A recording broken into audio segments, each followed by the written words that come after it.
1:30 starting time with Patrick Sholand. A nice drive. Yes, it's okay.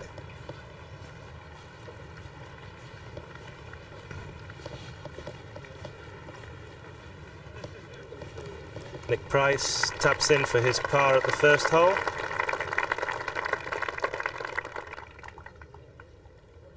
Costantino Rocca at the third hole. Second shot.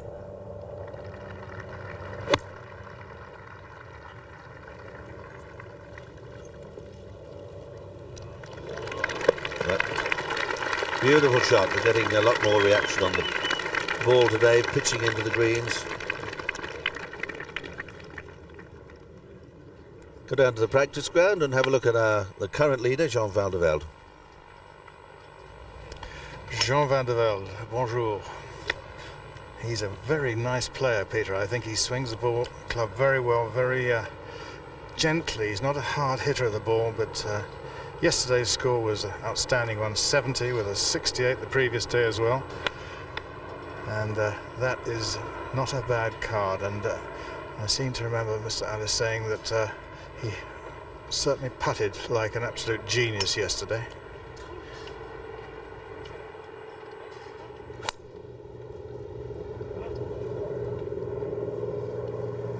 That was Nick Price from the second tee. And looks like he's found one of the bunkers onto the right, 260 yards away from this second tee.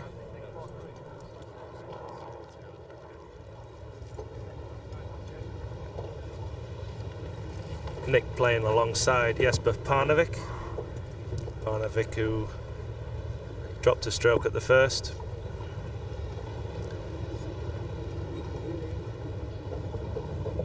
Needs to get something to happen pretty quickly now.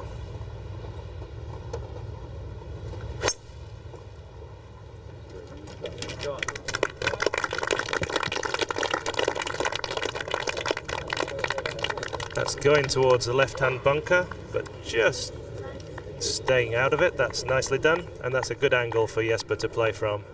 See the ball just coming back as they walk along the pathway.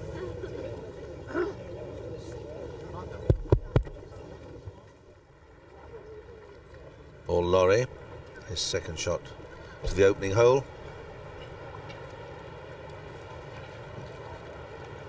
'73, '74, '76.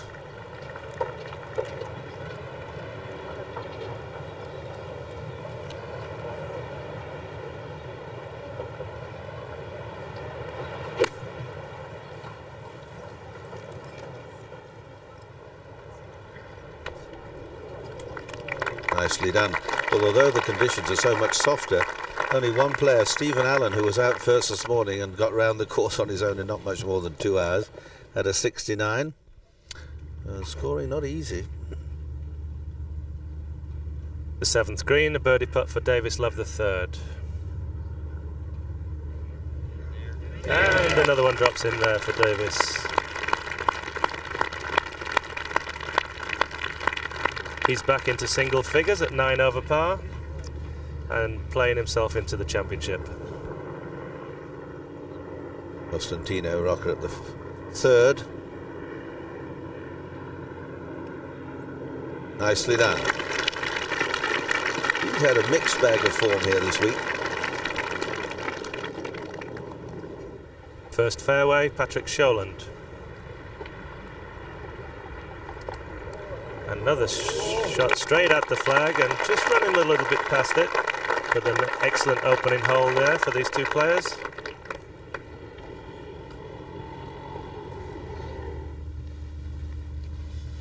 On the eighth now, Davis Love.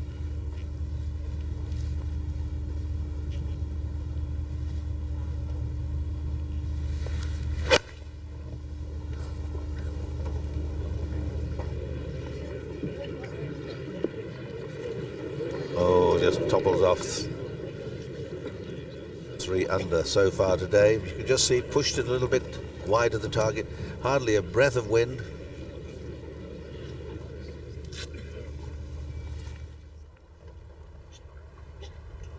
Now Furyk and his caddy Fluff Cowan are trying to work the line out on this one. Almost got settled on that putt, but didn't look right to him as he got over it.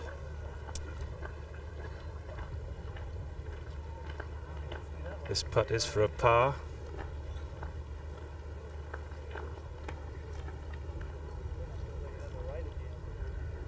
Now he's still backing up. You could hear the caddy say that it could go right at the end. And this really should have been worked out a lot quicker than this. This is taking quite a lot of time to decide on the length of this putt. It's quickly to the first for Paul Lawrie. For a birdie.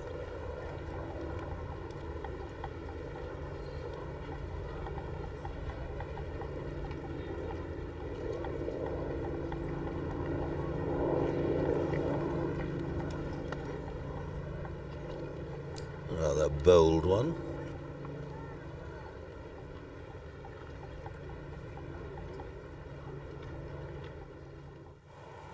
Back to Furyk. This is his third attempt at looking at this one, and he got it right that time. Well holed, sir. Worth waiting for. Second shot for Parnovic. At the second. Good. Take it left. Small left. Sit.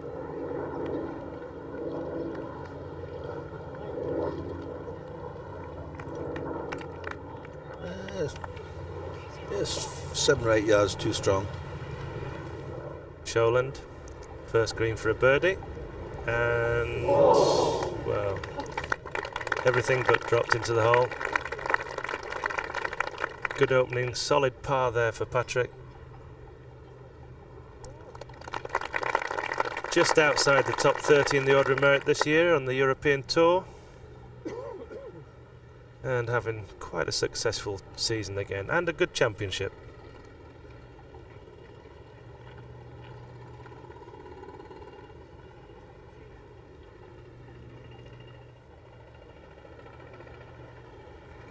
Paul Lawrie at the first for a par 4.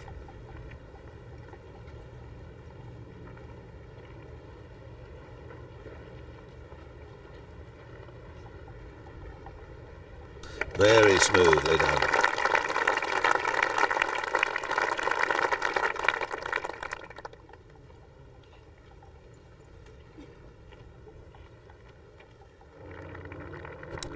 Scott Dunlap for a par at the 6th.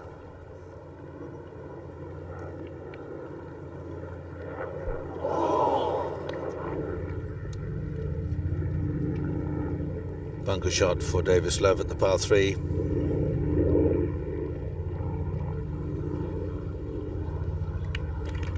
It's an awkward one, but a little bit strong.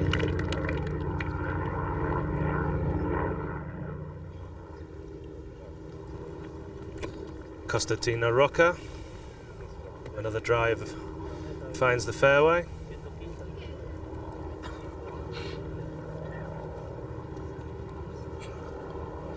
And in fact, he's actually found the rough with his tee shot and he's pitched out to there. That's what he's got left.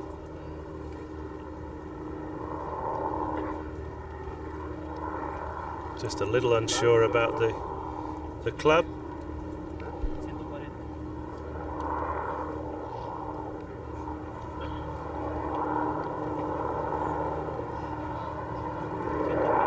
Just chipping out into the fairway from a wayward drive. Rocco now his third shot to this 4th.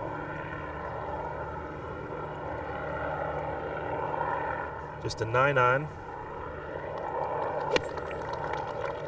And just trying to push that one in there with his hands, trying to get a bit of backspin.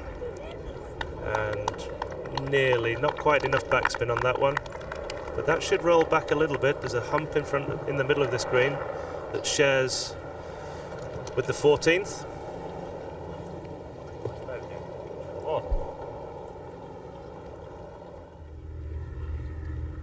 Davis Love now a par. This for a par at the 8th, and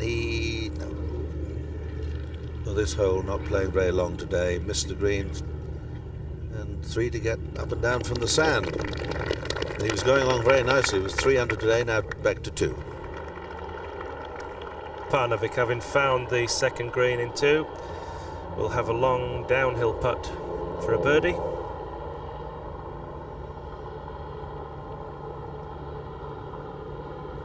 And as Peter was saying, the conditions are much easier today, very little wind, and 2 players actually completing their rounds under par, along with Stephen Allen, who shot a 69 first out. David Howell has found the under par mark the first time this week. Now Jesper's putt will feed down this little bank from here, and turning in, go on a little bit more. Very nicely done.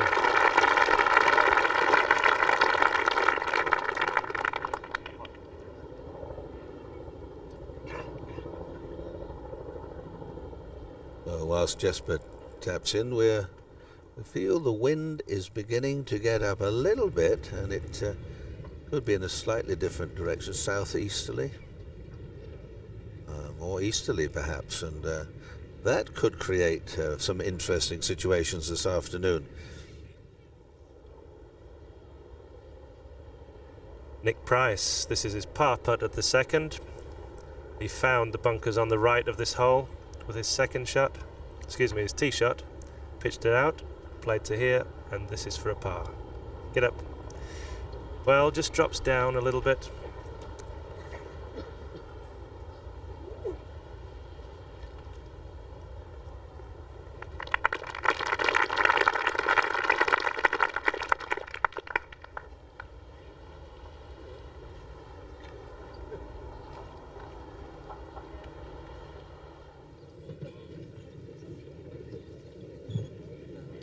Ninth tee, Davis Love, 474.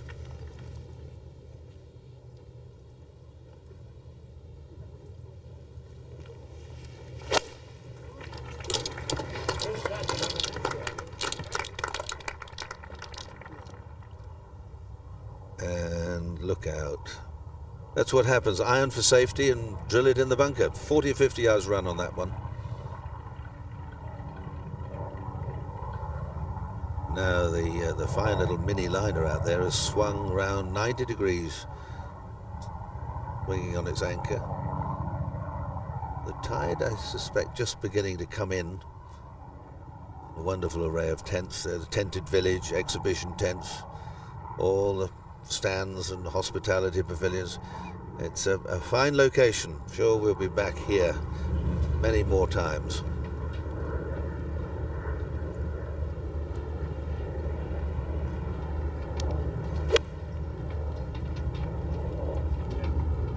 Jim Furyk. And that one I thought was going to stop. Had a couple of birdies. Furyk, who's not played in this championship all that often, but has a good record.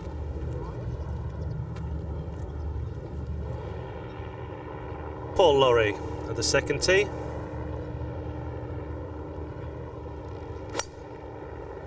Going with the driver. This very narrow second fairway, and Paul, one of only 2 players left in the field not to have a double bogey, the other being Justin Leonard. So hopefully he can keep a double bogey off his card today. Rocker, and he's save a par. Well, in trouble off the tee, had to pitch out on the green and in 4. Bella.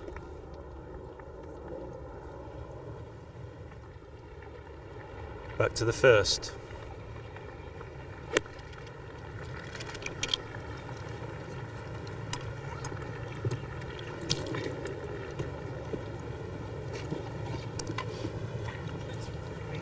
I believe that second shot caught the bunker there. Len Matisse just undercooking that 8-iron a little bit.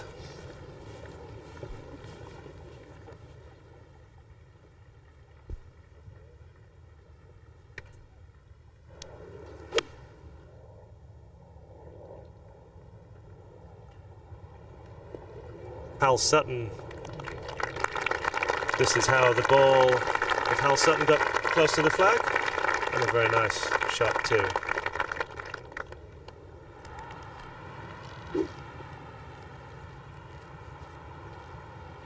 Paul Lawrie, second at the second, 186 to go.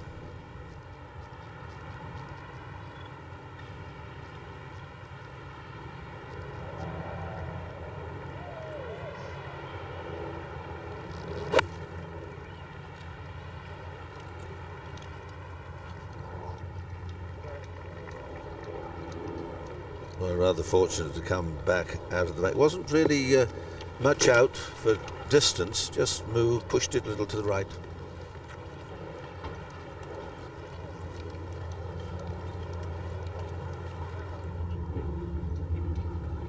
And I wonder how much difference the change in wind direction will affect these players, having to play the course for several days now with a southwesterly wind.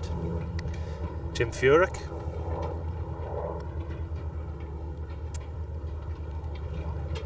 That's just fallen away and short of the hole. Usually a very aggressive putter, Jim.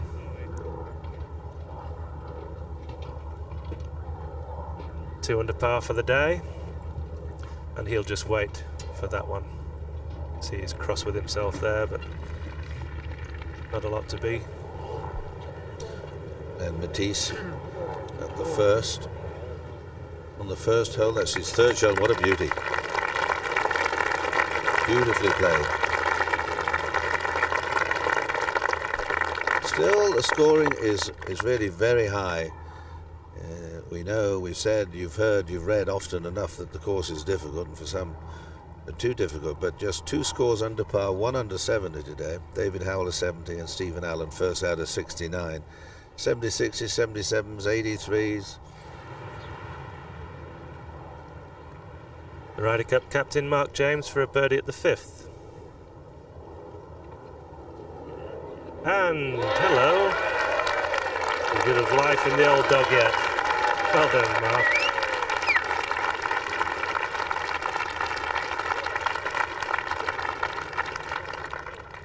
Al Sutton at the first. For a birdie.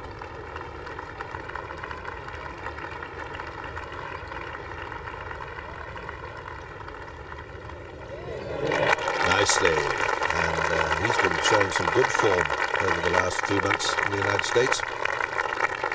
After a spell in the doldrums, we had a couple of years when really nothing was going right in any direction, and then suddenly readjusted and sat down, had to think about things, more extra practice, and he's doing very nicely.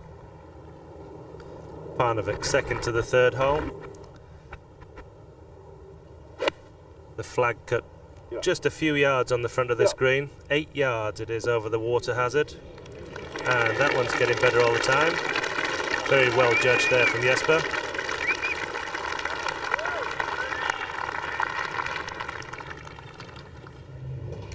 Back to the first. Bernard Langer and Colin Montgomery.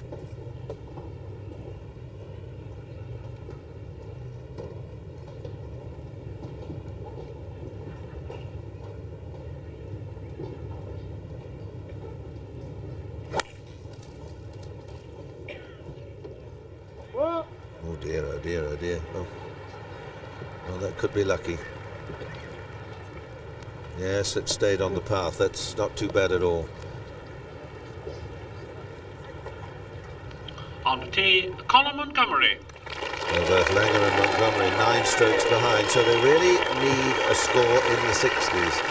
And by that sort of mid-60s, 66, 67, if they're going to possibly challenge for this championship.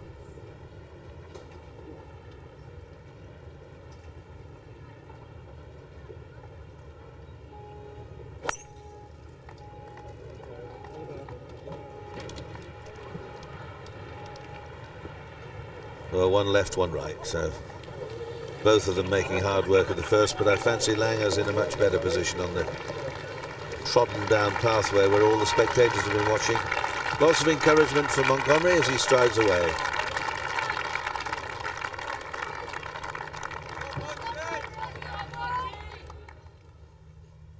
Well, basically, Bernard Langer, with the first to tee off, knocked it left, caught somebody on the head, and he was lucky not to go any further than he did. He's lying quite nicely, and he's got a very good angle in. The shot on the first is really to try and draw your ball or keep it up the left-hand side to give yourself a good view of the flag. Unfortunately, the wind's slightly off the left, and that can just exaggerate sometimes the sort of shot that you're trying to play. Now, Monty, conversely, is a fader of the ball, so it's much more difficult for him to get into the perfect position up the first. And unfortunately, I think probably was persuaded by Bernard Langer a little bit, maybe to go to the right-hand side of the fairway, and unfortunately overcooked it somewhat. Now, he's got an awful lie in the right-hand rough, and I really don't think he can get anywhere near the green from here. He'll be really looking just to play a wedge shot up. The problem you've got with this rough, when it's long and tangly and lying down, is that you really don't know where even a wedge shot's going to go. So I think, unfortunately, Monty's going to have a slice of luck if he wants to make par on the first.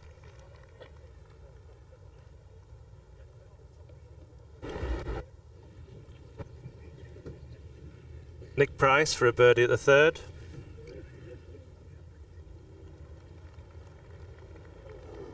And another one slips by for Nick.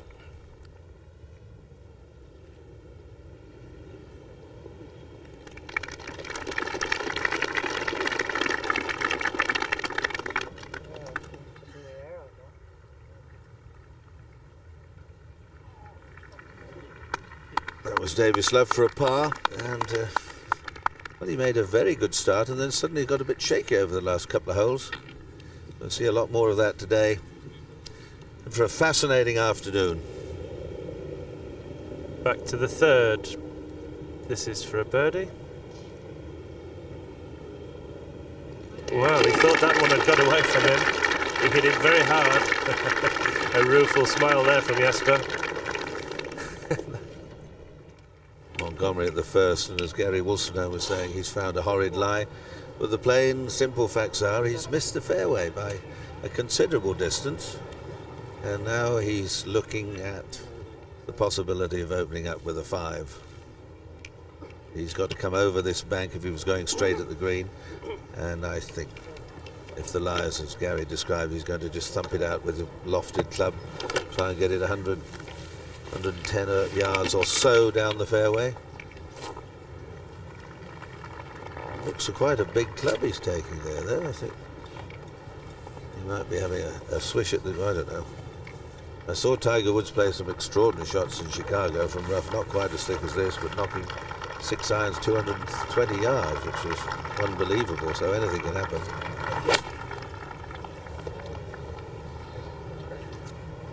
Well, he had a flash at it, and that may have stopped short of the big bank. As you can see, he's still quite a long way from the flag, and he won't be able to see anything from down there.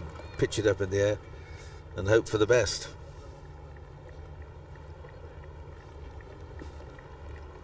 Bernard Langer on the other side of the fairways found a pretty good lie, and he'll be able to shoot straight through at the green.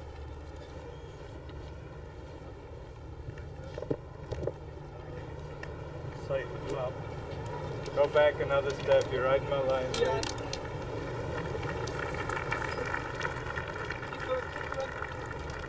Okay. All right.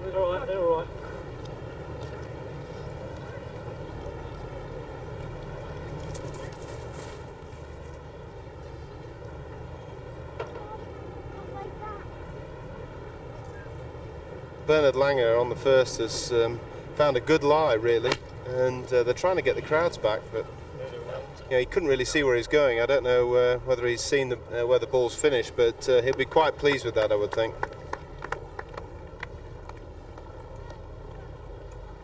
Pretty good result there, level with the flag, just a foot or so off the edge of the green.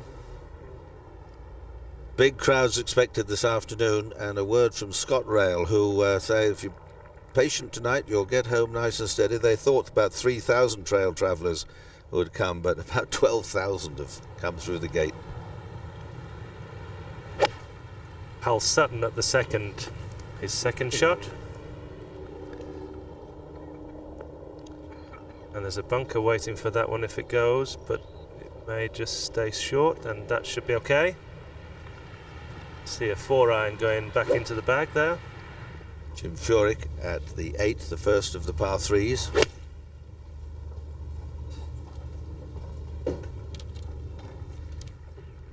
Level par today, and that's a fine shot.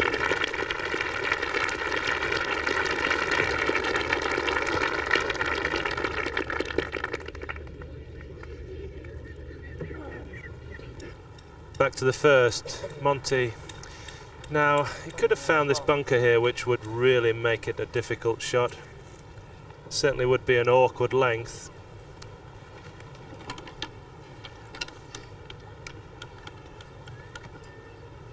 This bunker is about 60 yards from the flag. This has to be absolutely accurate. Made a good contact. And done very well from there. That's a good result. If he makes a bogey, that will be justified. And not the start that Colin was hoping for today.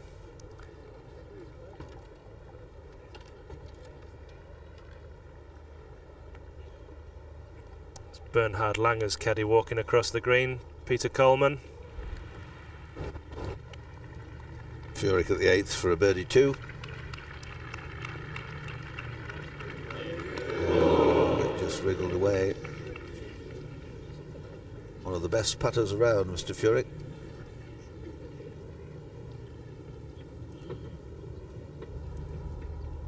Reminder once again that it's still some 40 minutes before Jean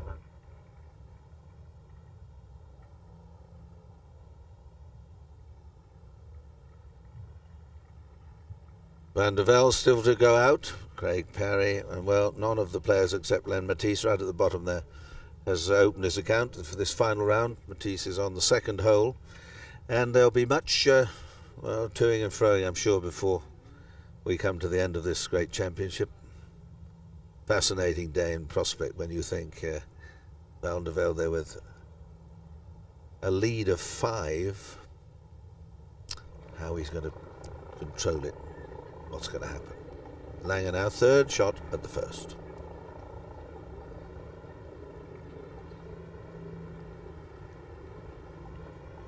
Now a long putt for Bernhard here. Once it gets from the fringe to the green, it should quicken up, slightly downhill. That's going a little bit left and long, but not too bad for Bernhard there. Good result, having a putt for a par after a wayward tee shot. We've seen players struggle to make bars, double bogeys, anything. Once they hit the rough, it's always going to cause a problem.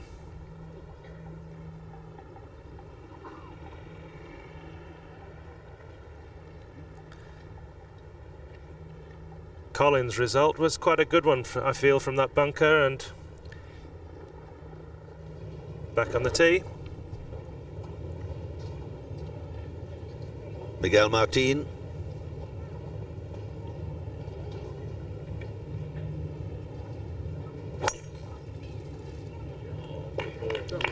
'74, '76, '72, and that's very good playing when you consider he's not quite a lightweight, but he's not a great hitter of the ball. He's kept things going very well under the trying conditions that prevailed the first 3 days. On tee, Frank. Ahead at the green. Monty for a par and just slipping by.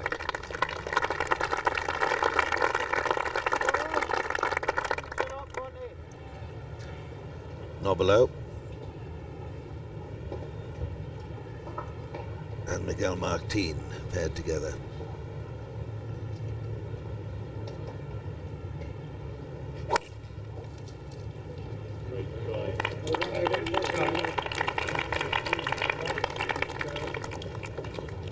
Oh, that was a bit of a kick-off.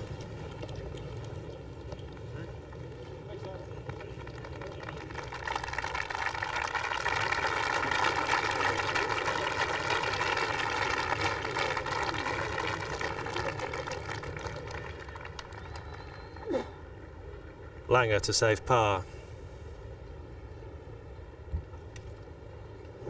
And just sneaks it in the left door. Happy to see that one going, I'm sure. And who knows, if he puts a few scores together early on, maybe he could threaten the leader. Now Colin Montgomery, this to record a 5 and a bogey at the first.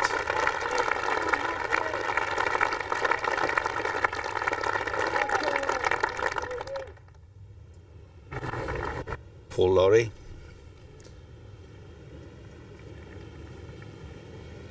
For a birdie at the third. Well done.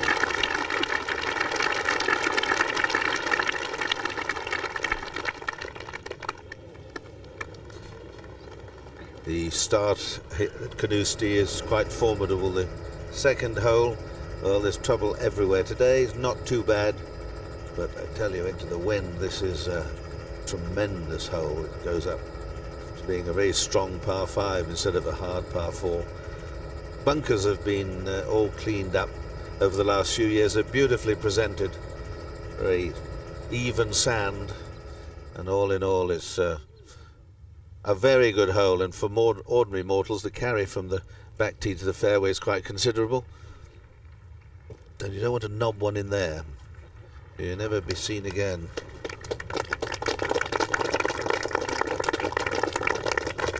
Here, Jesse Valentine's here today from Perth, who used to play so well. He played so years ago, Jesse and Jean Donald, Sunningdale foursomes. Jesse's still going strong, although she doesn't play now, I'm told. Now, this is great toing and throwing on the tee now, consulting the books. Have they added a bunker since last night? No. Not so much wind, is it? My first ever golf club, Peter, a Jesse Valentine wedge. Was it? Dual purpose wedge. Oh, yes. Well, they were a great pair. Jesse was with Dunlops and Jean Donald with Slazenger, the forerunner of lady professional golf in Britain and Europe. Two fine players they were. That's how the hole's been doing. No eagles. That means nobody's holed their second shot. 11 threes there we've had. Bernard's gone to a little metal lofty one, so like a 3 wood. He's got to be careful he doesn't just let the ball wander offline and get a hard bounce and find the sand. That's position A. Nick Price for a birdie.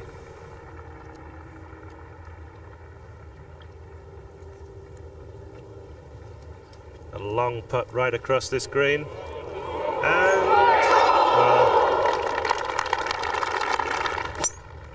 well, Montgomery's tee shot at the second, missed the fairway at the first.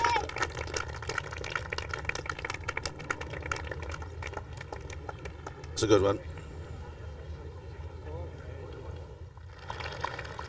Well, Miguel Martin on the first has just slightly pushed his tee shot. He's in the right semi-rough, and that's not going to make it terribly easy for him to be able to get some control on the ball. He's got 170 yards to the flag, and you know, really it's just a matter of putting it into the middle of the green, I think, for him.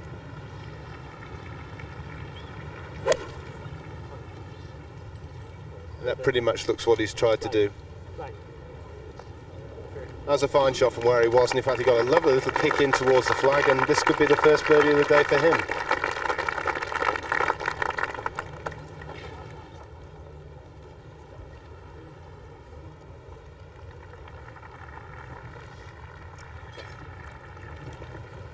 Frank Nobilo is from the left-hand side, perfect view down the green. He's only got 160 yards to the flag, and this should be a fairly straightforward shot for him today.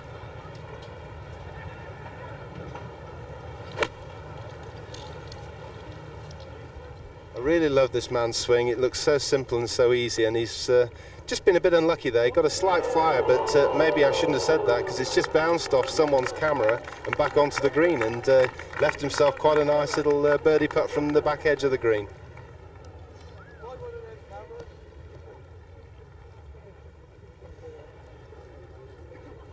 Well, they are a bit close, those lads, and cameras, it's a bit bigger than the old box brownie or those little mini things you used to have. Paul Lawrie at the fourth tee.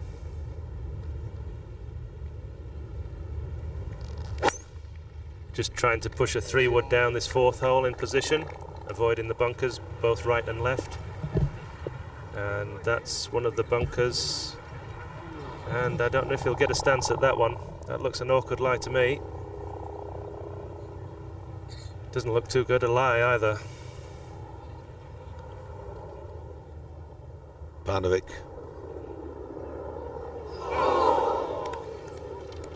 No. Len Matisse. This is his 2nd shot to the 3rd. Be good. Nicely balanced swing from Len.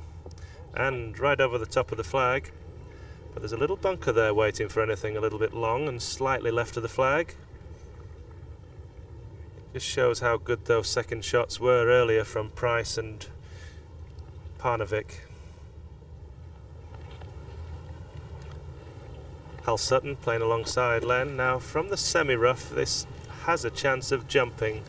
A little bit of a flyer. And with the flag at the front, it's a very, very daunting shot. But he's handled that very well and really got some grip onto that ball.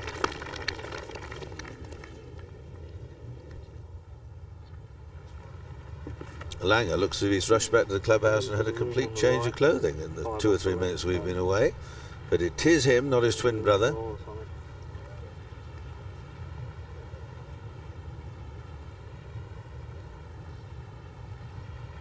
Good drive from Bernard Langer, leads him 210 yards to the flag. Just want to drop it on the front of the green, and that's 185. Let the ball roll up. Past the pin leaves them a difficult putt back downhill. Now, just keep on the lower tier. Just about.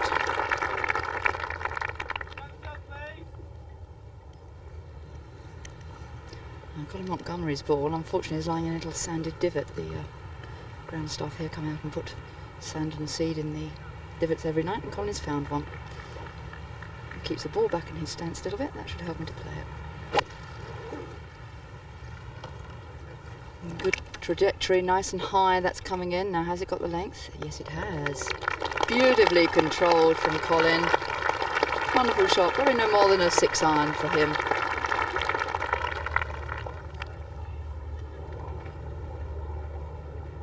Frank Nobilo having the fortunate bounce from the camera over the back of the first. This is for a birdie. And an excellent lag putt there from Frank.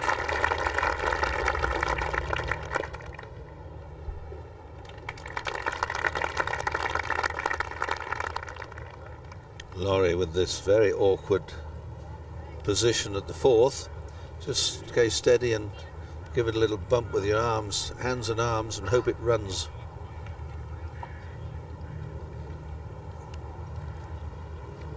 Might topple over backwards here if he's not careful.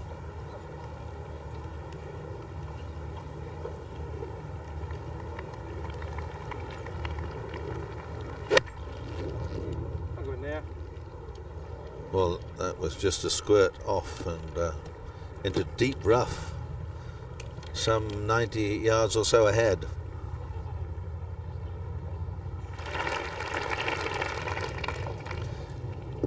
That's the championship trophy there.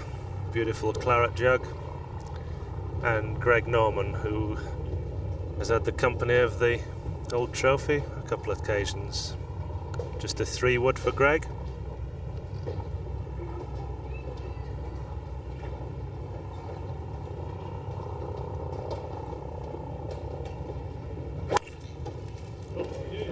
Norman drove into trouble several times yesterday from the tee, which was a little expensive, but that's right down the middle, past the bunker. That's a big drive. He just topples off, but that's okay. Much will depend on his start. Very popular wherever he plays, particularly here in Scotland. Cabrera, who's along with him today, is safely down the middle of the fairway. Up ahead at the green, Miguel Martin, a birdie putt. Got a chance.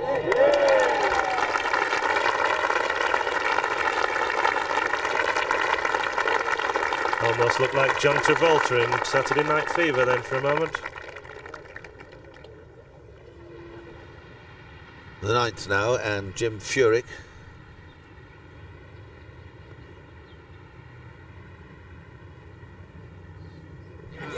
And he's done it again. He's 3 under for today. And, well, I wonder if he could do something sensational, come home in 32, which has been done, he might set an interesting target. Bernhard Langer for the birdie at the 2nd.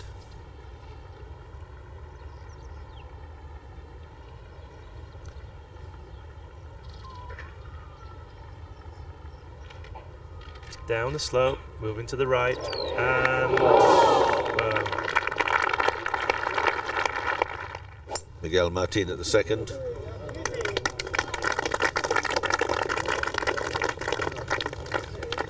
That big hop forward, charged away down the fairway.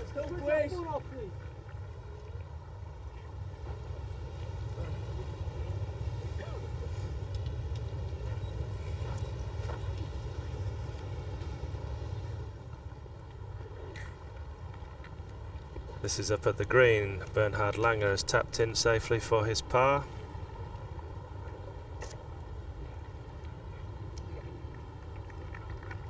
Colin hit a splendid shot in here. Birdie putt, straight up the green. May just move from his right, but only a fraction if it will.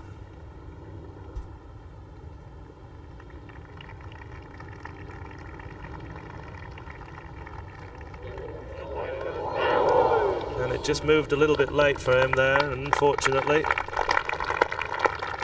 Another one just slides by.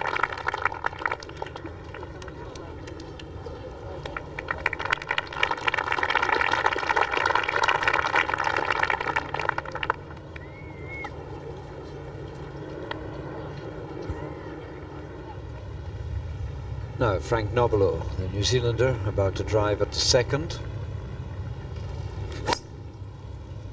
Nice opening 4.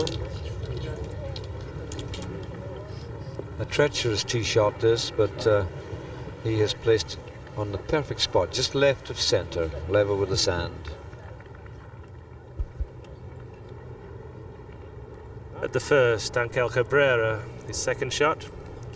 Beautiful tee shot right in the heart of this first fairway.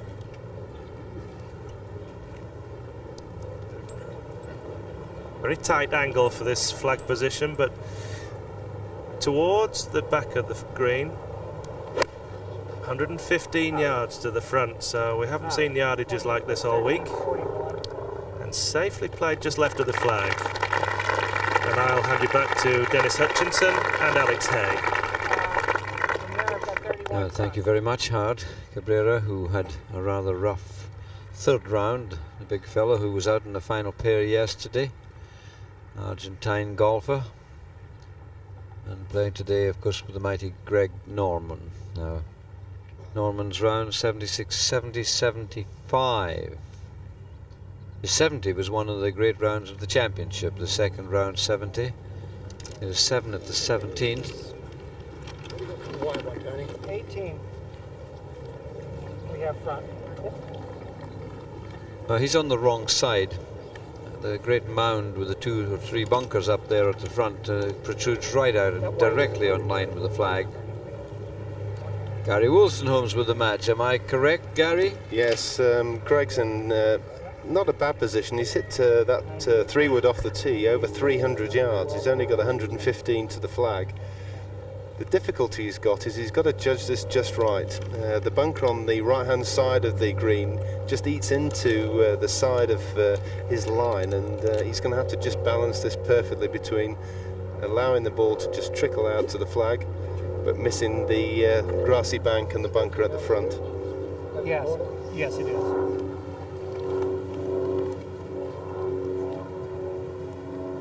Well, although he's coming from semi-rough, it's pretty tight, so the acceleration he gives it could generate enough backspin to hold it on the green.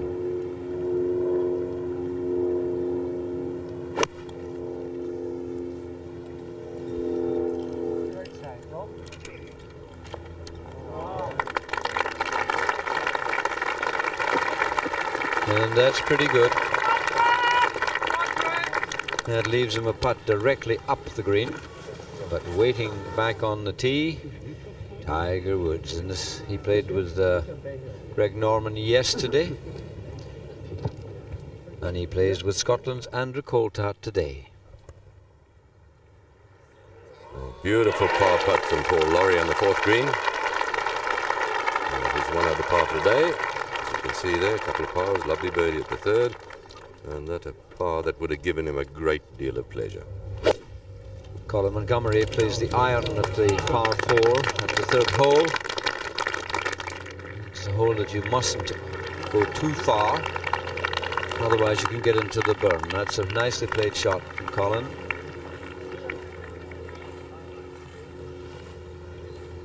Miguel Martin hit one of the longest drives I've seen here today at the 2nd hole. Even nothing more than about a 7-iron for his 2nd, 170 yards to the flag. Straight into the wind and a little from the left. It's been from the right all week. Back with a white tea peg in his mouth today as well. Starts it out on the right, just trying to draw it back, but that stayed right.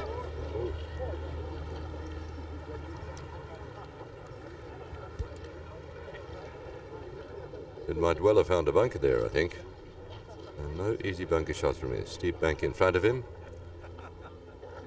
Disappointing. After the lovely birdie on the 1st. Hate to give it straight back in the 2nd.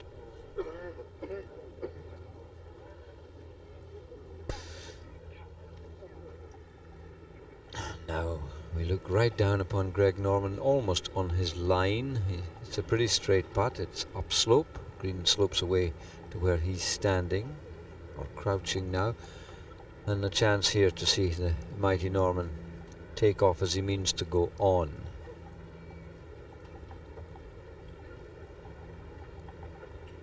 Mike Houston was mentioning earlier, years ago at Royal Troon, when he said he needed a 63 to win. He got a 64, which was a playoff, and he didn't win that.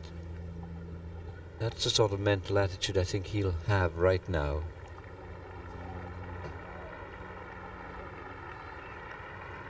I don't expect it to be short.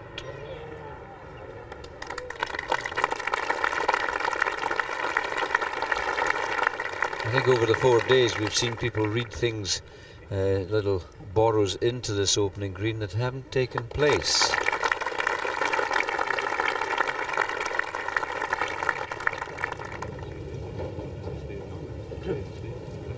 Okay, gentlemen, play well. Tiger, where do you go? This is game number 35. On the tee, Tiger Woods. Well, there's the famous trophy they're all playing for, the old claret jug. And Tiger Woods, now will he change his game plan this week? He's played very conservatively throughout the championship, at 7 strokes behind leader Jean Van de Velde. He's going to have to attack this golf course if he's to make an impression. Controlled aggression. Very accurate shot making throughout this afternoon.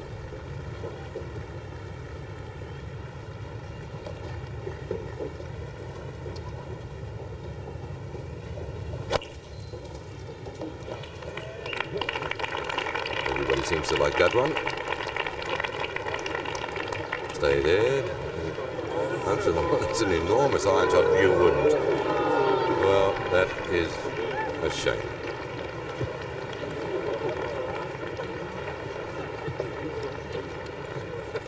That bunker is 276 yards from the tee and slightly into the breeze and reached comfortably by Tiger Woods with an iron. He certainly generates. On the tee, Andrew Coulthard. So much lovely speed and a wonderfully warm Scottish welcome for the Scottish son, Andrew Coulthard. For the rounds of 74, 74 and 72.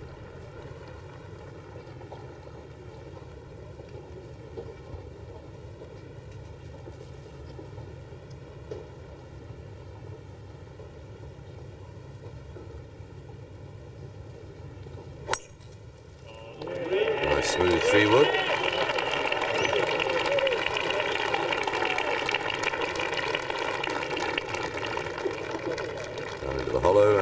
absolutely perfectly placed and off to a nice start for Andrew.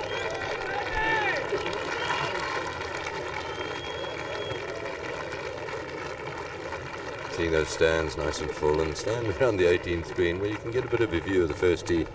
There were quite a few people in there early on this morning, a long wait before the leaders get there this evening. And Dennis, you also have a look at the flags. They're hanging almost limp for the first time in the week, so we might be in for some great scoring as we go to Cabrera at the second. Here's a free swing to enjoy.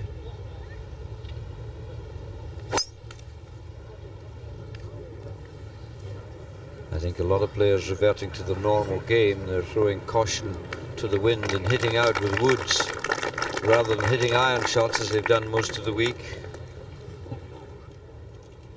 Stand still, please. And good galleries coming in. Excellent car parking. And the tee way back in the dunes there, this second hole, Greg Norman, also with a driver, sort of extends his right foot back for a wide stance to hit it hard.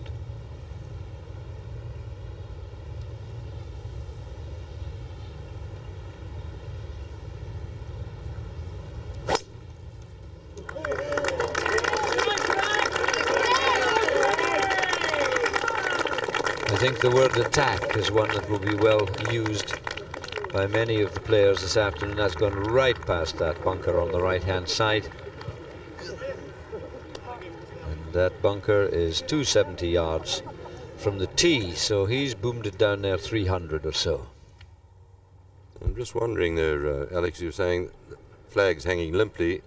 Maybe that wind is going to switch around and come blowing very hard from the other direction. It might be the lull before the storm, and that will cause a great deal of excitement. Rather hope for a nice still day and some glorious shot making. And it looks like it has turned all the way around, this wind, from where, and I've got a funny feeling that it's going to do the nasty on us, Alex, and blow very hard from the other direction.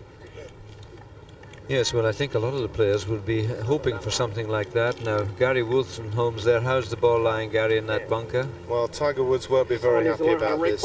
Ernie Els was the last man to go in that bunker, and I'm afraid that the ball is not lying too well for Tiger. He hasn't got that far to go. He's only got 120 yards to the front edge of the green and another 15 on to get to the flag. But you know, he's going to have to really use all his skill to get a really good contact on this particular shot, because he's on a slight downslope and the ball is not lying that well. Now, if anyone in the world is capable of playing this shot, then it is Tiger, because he developed such good club head speed. But I don't think he's going to be terribly happy with that lie. Well, I heard him mutter something about the way it was raked, and you can see there are rake marks there, but it's not very well finished off. He's sort of come up against a little wall of sand in front. Certainly better than if it were behind, but I think he's still got in his mind to knock it to the green. I'm sure you're right, Alex. He's got 120 odd yards to the front edge of the green. That is an absolutely amazing shot.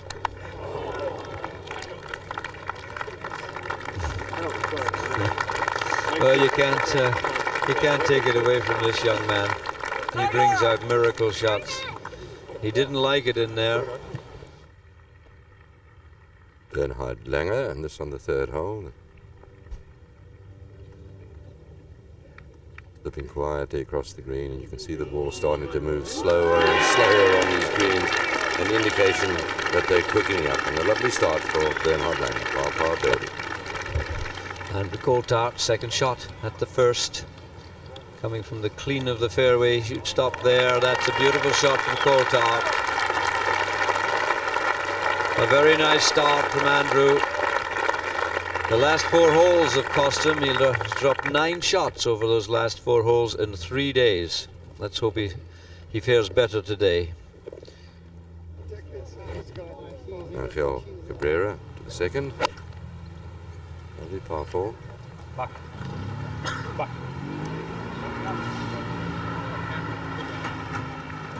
Beautiful shot from Michael Cabrera, and every chance of the birdie.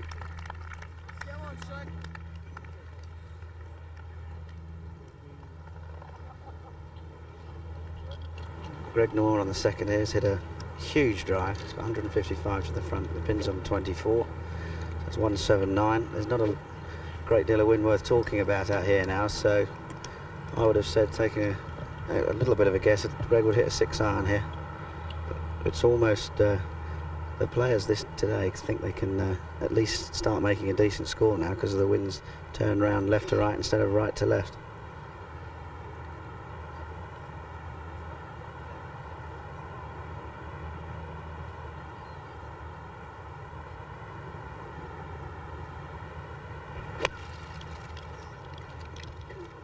Lovely crisp sound. Just pulled away.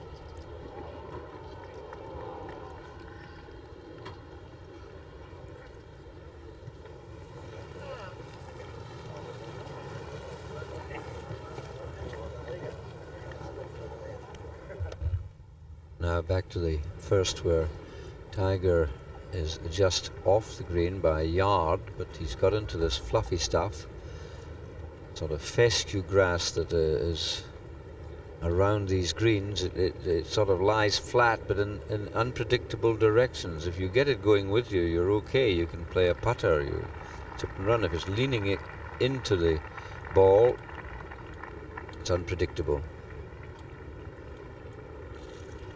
Played a little jabby chip and run. I would suggest that in the last two shots he's had two funny lies. The one in the bunker and then that there.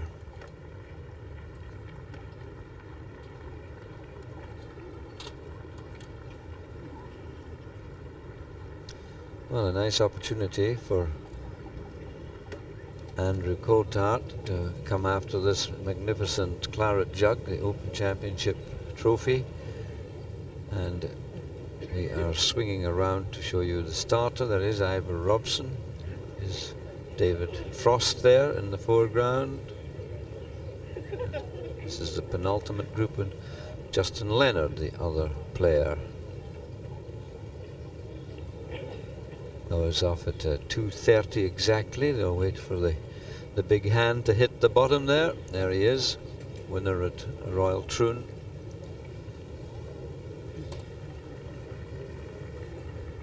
And Alex, it's quite amazing, isn't it? David Frost starting with an 80 in this second last group out, and with a really hot round today could win the championship. And I wonder if that has ever been done before in a major championship, starting with an 80 and winning. On tee, David Frost.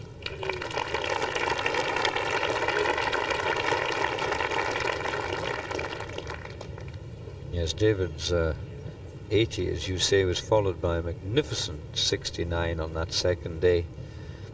The only player, or one of two, that broke 70.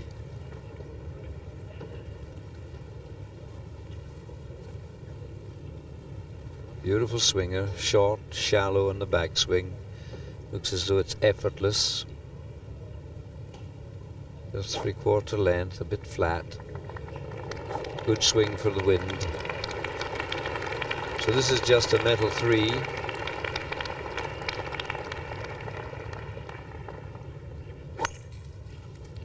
He moves the ball a little right to left in the air, and if it does it here, which it's doing, it brings it up down on the beneath the spectators there, and that's the perfect line in.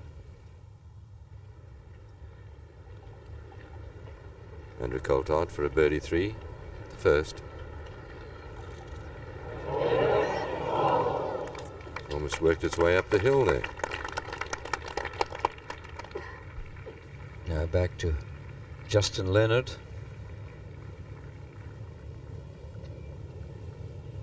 My prediction on the preview show, I'm pleased to say, still in business.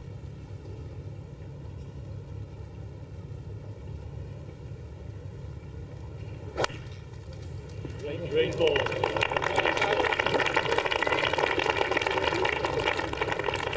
I said then he would do well if they were reduced to playing lots of irons from the tees, which is what's happened, but today they're all out with the drivers and 3 woods, and that's the perfect tee shot. Now they'll move off, still flags, and past the grandstand sets them on their way for the final round. Just one group left. Craig Berry in lead over the championship, Jean Van de Velde. Tough par putt for Tiger, but he rammed this one home. And again, we were talking about this yesterday. If you leave yourself one like that in the first green, it's so easy to miss, but if you hold it, it sort of sets you up for a good putting round. Greg Norman. A nice start for Greg Norman.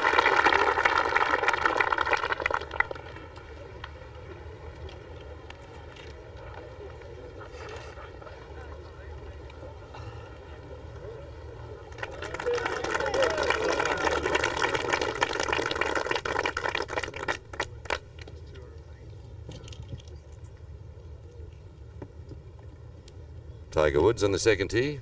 Remember the bunker on the right is out there just on the 263-yard mark to reach. Bunker in the middle of the fairway, 221 to carry. And is he going to go with a driver and try and whip it way up there, leaving us? No, he's not. He's sticking with his game plan. It'll be the 2-iron. Of course, he can whip this out there way over 200 yards. The Muggies, as we call them back home, or midges, I think you call them here. Muggies, they call back in South Africa.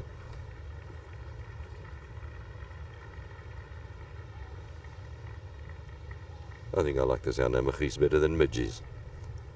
Never mind what my producer's shouting in my ears. A wonderfully wide swing, gets his hand so far from his right shoulder at the top of the swing. But oh, and that's the sort of bounces Tiger needs. But look at that bunker. 221 to carry that bunker. And it's lobbed like 30, 40 yards by it. An enormous hit. Who needs a driver when you can smoke it up like that?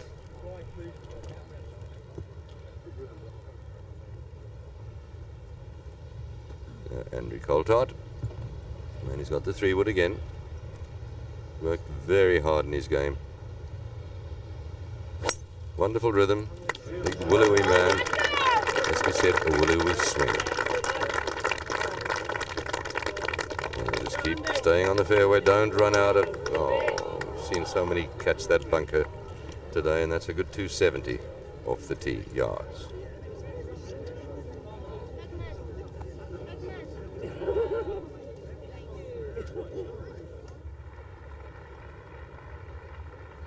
Now all the way back up the first fairway.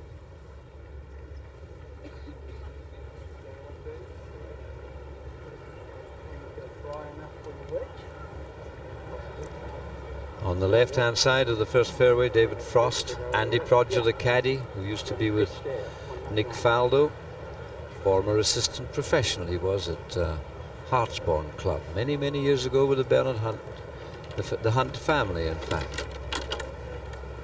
Can you keep perfectly still? Keep the sign in, man. We don't need it. That was the voice of Andy Prodger. You've heard it before in BBC coverages. So. You definitely have tries every time. Now David Frost coming in from the perfect place. A lofted iron. It's no more than an 8.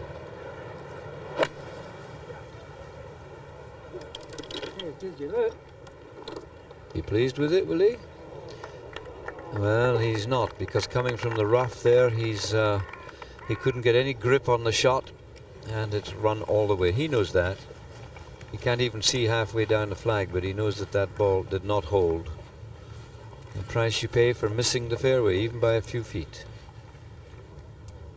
Now then, here's a great iron player. The flag is to the right. See where the grass on the top of the hill on the right slopes down, just to the right of the camera tower. He's got to fly over that corner. Sort of stunted follow through is the best you could describe it as. But he doesn't give it a bit of punch.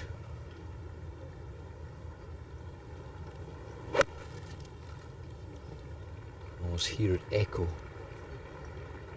And that should grip. Yes, yes, that one would grip. When you come from the centre of the fairway and you have hands like his, you get backspin all right. Beautiful shot.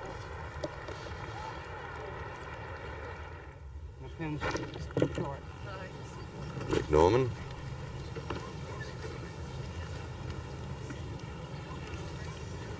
Greg Norman here on the third hole has pulled it left off the tee. He's got 127 yards to the front, and the grass fortunately is going with him. But he's got no chance of going for the pin, and it'll run forever and ever out of this lie.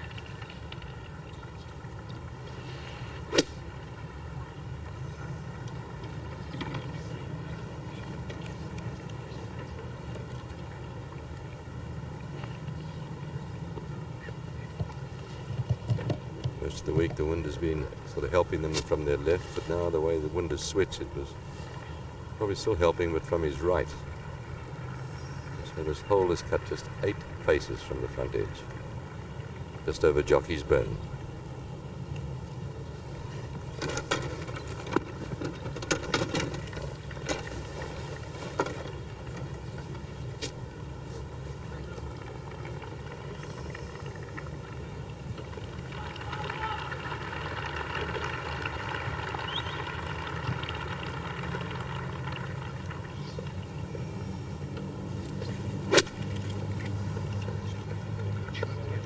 Pretty good sound. Well, well, well, can you believe this stop there? I don't believe that was intentional, but maybe it was. Give him the benefit of the doubt.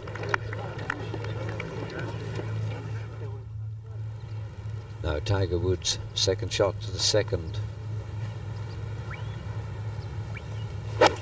Pin on the right portion of the green, so he's cutting it in there. Slide it just a Little left to right. It didn't come. Good shot.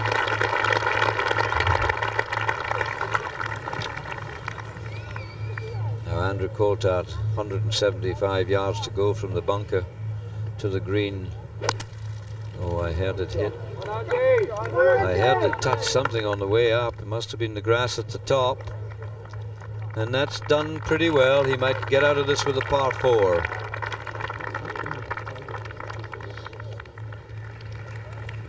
Back on the first tee, and whose name will be on that wonderful old trophy this evening?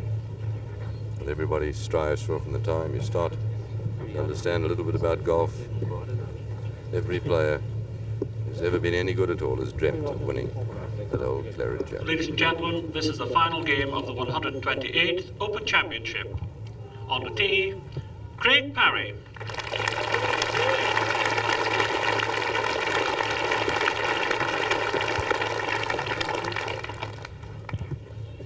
Rounds of 76, 75, and 67.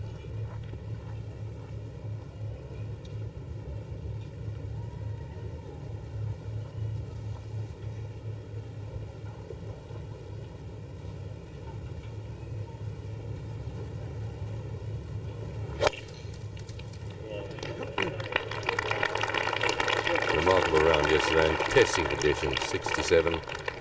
Let's stay on the course. That'll be okay. Now championship leader Jean Van de Velde. On the tee, Jean Van de Velde. With all his life for this moment, today he'll find out all about himself. Let's just hope things go well for Jean. Nice quiet man. Currently 40th on the Order of Merit here in Europe. 3 wood.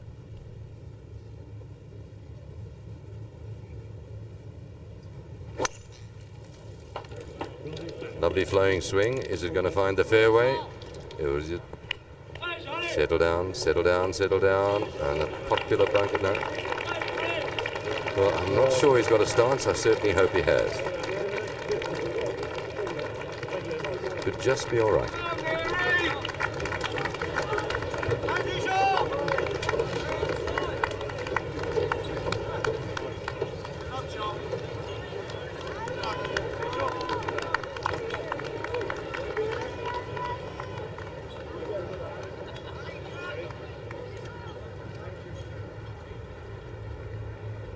David Frost, whose second shot ran through the green at the first, trying to smother a little chip and run, a little bit in the same way as Tiger would. You see, against the grain, stabbed at it.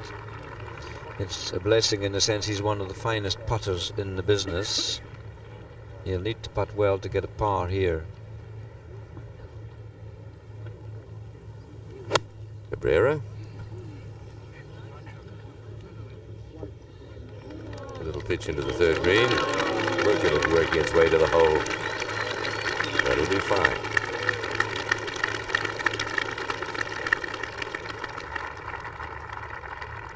Now Justin Leonard, just right to left this putt.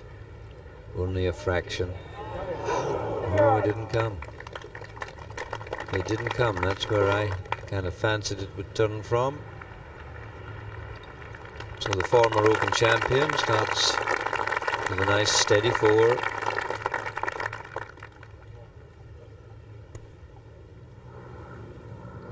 Back in the second.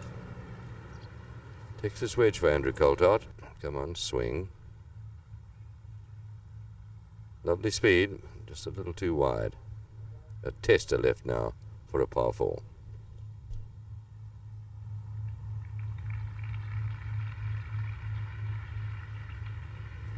Now Greg Norman, whose ball is in the fringe grass, but he has Jockey's Burn there between him and the pin. And that's a beautiful shot. Oh. He didn't have a lot of room to mess about with there. The pin's just sort of 8 yards on the green. Nothing wrong with those nerves, are they, Alex? No. Now back to the first, and David Frost, South African player. He has this for the 4. Now he'd be a little worried that Leonard's ball didn't turn in towards the cup, because he would have thought about aiming left and letting it drop to the right. Now he's not so sure. He wishes now he had, or he wishes he hadn't seen Leonard's ball.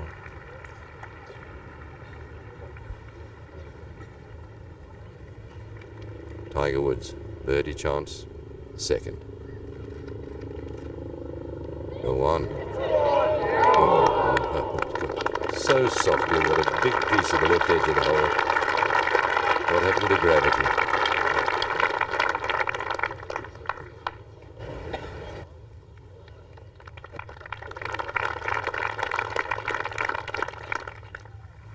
Craig Parry's second shot to the first hole, 150 yards in total, but he only really wants to hit it 130. Just get it over the hill, pin up on the top. A little plateau green, and he looks to have hit it very well indeed. And he has. But it's coming out of the rough, so it's just going to roll on a little bit to the back of the green. But still a very good start for Craig Parry.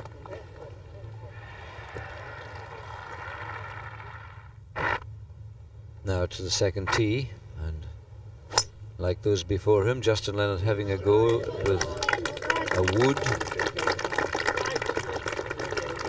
I think that one's perfect. We always wait till we see them end up the roll, because so many have rolled into bunkers or around bunkers. Big 3 wood, this from Jean Van de Velde. He hit that 276 yards, 277 to be precise. But now he's given himself a problem, because does he want to go for the flag? If he does, he's going to have at least 1 foot in the bunker. But if he's going to be sensible, which it looks as if he is, he's going to go for the front of the green. Just 135 yards to go for the Frenchman. So he just goes to the front left of the green, where there's a big area where he can land it in there, and then he can rely on a chip and a putt, or maybe even 2 putts. It's the sort of situation he wouldn't want to find himself in. Have to make a decision like this in the very first hole. He'd just like to get up there, 2 smooth shots on the green, a couple of putts, and move on to the second. Immediately faced with a decision, Mike. It'd be fine, Dennis, if he was left-hander, but unfortunately we can't do that. And it's really quite a tricky one, and I think he's going to have to be sensible, because he could take an awful lot otherwise, and you really don't want to go in that bunker. I don't think he can. If he can get it to the front edge of the left-hand edge of the green, that would be ideal. The big thing is to Try and accept when you've made a mistake. And often if you're sensible, you'll find a good third and still save par and have a crack, and you can walk away hurting yourself.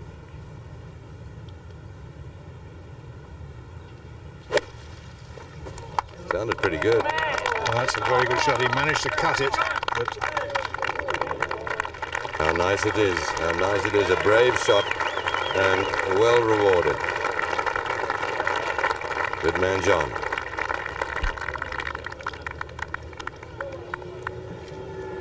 A great look of relief and joy on the caddy's face, I have to say, when his man did that with it.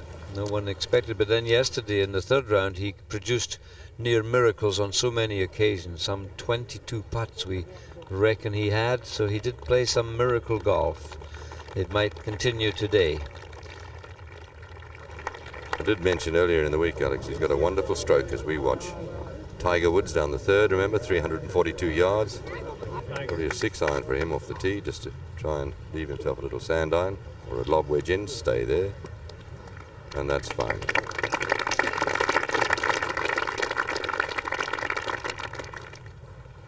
David Frost on the second, just looking at his second shot, and the tee shot was almost a duck hook, and he's found a most awful lie. It's difficult to see it when you're standing over it.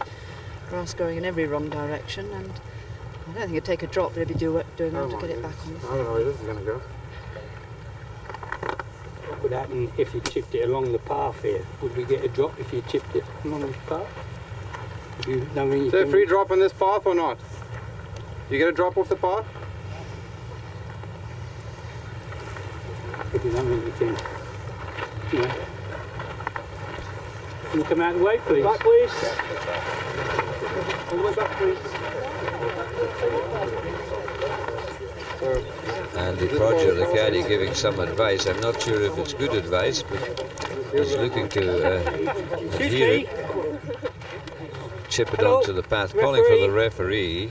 Referee, I get a drop of the path, do I? The referee is Mr. Muckert. If I hit it on there, I get a drop? Two referees in this group. Michael Lunt, who's making his way, former Secretary Royal Mid Surrey. We don't think we can reach if I hit it from here onto that path, you have the next shot in, do I get a drop of the path? Okay. Is this part of the, for the intersecting, is this part of the path? Yeah, right on, because I'm, you know, if I'm going to hit that here now, thinking about it, my stance interferes with the road.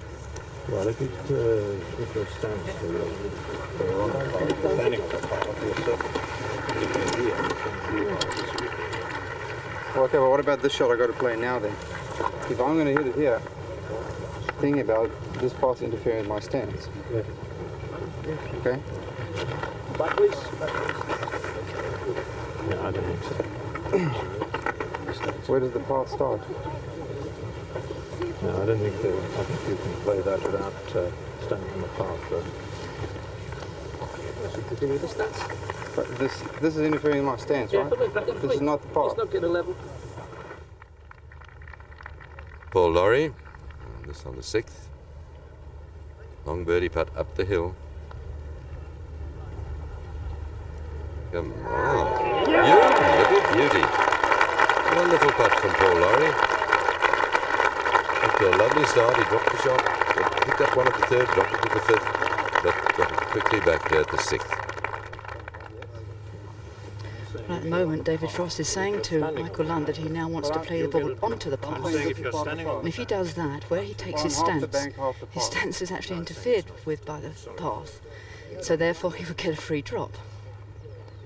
I think he's having a bit of trouble convincing Michael that that is a justifiable situation, but that is between them, of course, and that's what David has decided to try and do, play it onto the path, from which he would get a free drop if the ball lays on the path. And I feel I'm standing on the path. Instruction.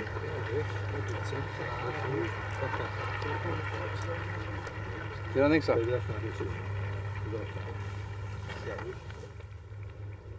Well, we'll leave that and go to the first green, to the championship leader, who's about to nearly start off as he finished last evening. And that one turned away, so he comes out of the hole with a par 4, and it could easily have been much worse. and was almost a bit better. And a bit of a problem up there with our David Frost. It's, the player always insists that he is the one who determines which way he wishes to aim, and that always plays a bit of havoc with where you put your feet down. As we move out to the third green, and Tiger Woods. Tiger with a birdie chance. Nearly hold a putt for the birdie on the second green. Just caught in the left edge of the hole and popped out. This one back down the hill. This putt has been getting slipperier and slipperier as the day's worn on. Could come a little from his left. Now back to Craig Parry. This his third shot. He had a 67 yesterday, and he starts with a 4. I think they'll slight delay in tapping it in, but that's a par 4.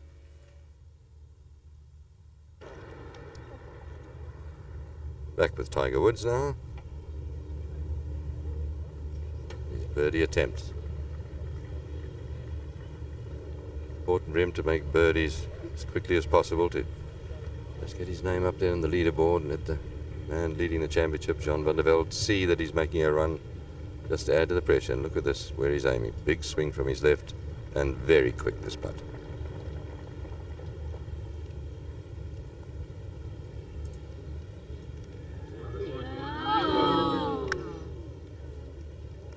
Oh, just over red. Easy to do.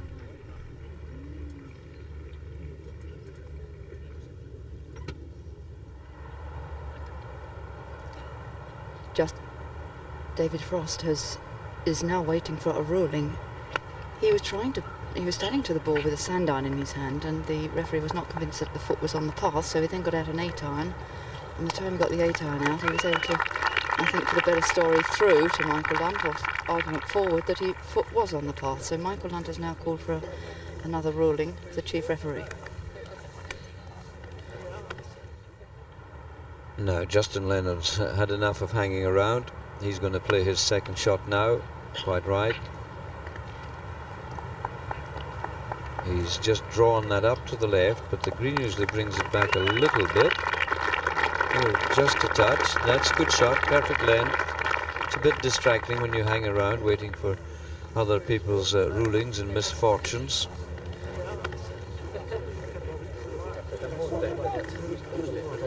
I'd be a little bit surprised if David Frost gets away with this one. I had a similar incident when I was refereeing in a Ryder Cup match, and Johnny Miller, the famous American professional, insisted if he stood one way, his foot was in a hole. And the referee said that means you'd be playing out of bounds, and he said it's not for you to decide. So there's Tiger Woods tapping in at the third. I hasten to add that Johnny Miller got a free drop on that occasion. That's Tiger with the 3 steady pars. At this stage he would have dearly have loved to have 1 or 2 birdies. So can you show me where you're trying to play to? Okay. This would be my normal stance. Yeah. But the ball's way too far below my feet. Right. Right, so I'm going to try and widen my stance to get my shoulders lower down. And I'm on the path. And you're going to play onto the path. No, I'm playing that way. I don't think that's a reasonable stroke. What's my reasonable stroke? I think that when I normally hit a shot when the ball's below my feet, I try and widen my stance to get my shoulders down lower. If I were in the bunker, I'm way up high, I cannot get down to the ball, I widen my stance. I cannot widen it only to there, I'm widening it to there so that I can get on the path. Not only that, I don't think that stroke that you're planning to play there is a reasonable stroke. But then he can't make the ball. I'm trying to get on the path.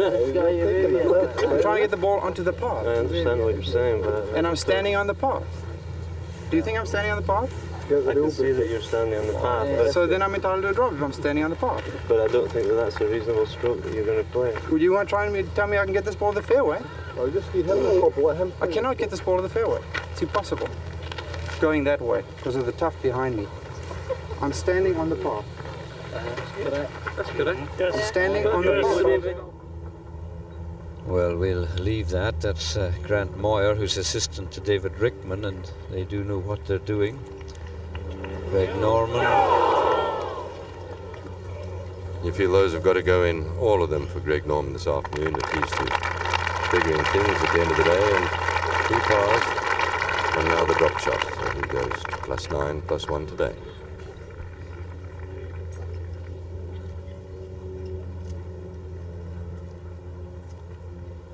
Brera. And there's a nice solid par 4 and a good start from Michael. 2 pars, birdie, and another par on the 4th. Now back to the tee. Tiger Woods and an iron. 412 yards, this par 4 called Hillocks. And he's in them. In the thick rough up on the hillocks to the left, and that's Tiger is not getting away the way he wished. And that looked a very lofted iron he took off the tee there, like a 5-iron, Alex. Yes, it was very lofted. His game plan. This is a metal 3 for Andrew Coulthard. Here's a wonderful rhythmic swing. Unfortunately, his tee shot at the second into the bunker cost him a bogey. He parred the next hole. But I always think he swings through the ball as if it were not there, a sort of transparency. He just sails through, just like that. He looks anxiously. Didn't follow the leader, did he? Yes, into the same thick rough. Not quite as badly in. The marker there, watching it. And Grant Moyer, I believe, is on the network to Michael Benalek, or the chief referee, who I think might be John Paramore, but he is not prepared to give a ruling on a free drop for David Frost just yet. He's not convinced that the direction that David wanted to play in was the direction he ought to be playing in. I would seek some guidance on that. Over. Yeah, it's the lie of the ball really is awful, and there's the chance of him getting back on the fairway in one shot is quite remote, I think. He feels he can play it onto the path and then get relief from the ball or his stance being on the path. And of course, when he turns to play that shot, his stance now is on the path, so in that case he would get relief. But it's whether that is a viable shot, and that's what he can't convince Grant Moyer of just now. I cannot come this way, it's impossible. Well, here's another rule now. Is this the fence at the 18th? And Darren Clark, the ball is in bounds, his right arm is out of bounds, and he can whack it past him. I'm surprised he doesn't jump the fence, and maybe he's already been over there a few times to see what happens. He can putt it across up the ridge onto the green. Where's his horse, Alex? Like a polo shot. Settle down. Sadly, it's not finished. Wrong hole into the rough. Well, there you are. There's many interesting things happen in championships, and that was one.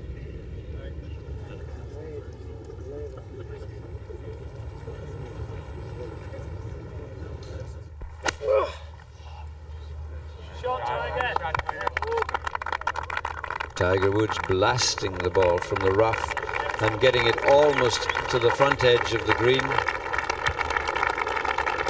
And that at the 4th hole he did remarkably well. Unbelievable. Well, that was an extraordinary shot from the lie. He had absolutely no way of getting to the green, and somehow he's managed to get there. It's phenomenal, the power the man has. Andrew Coulthard, slightly further up, has unfortunately got a less good lie. In fact, this is buried. He'll be lucky to make any real decent contact on this, and it's just going to be a sand wedge out onto the fairway, hopefully.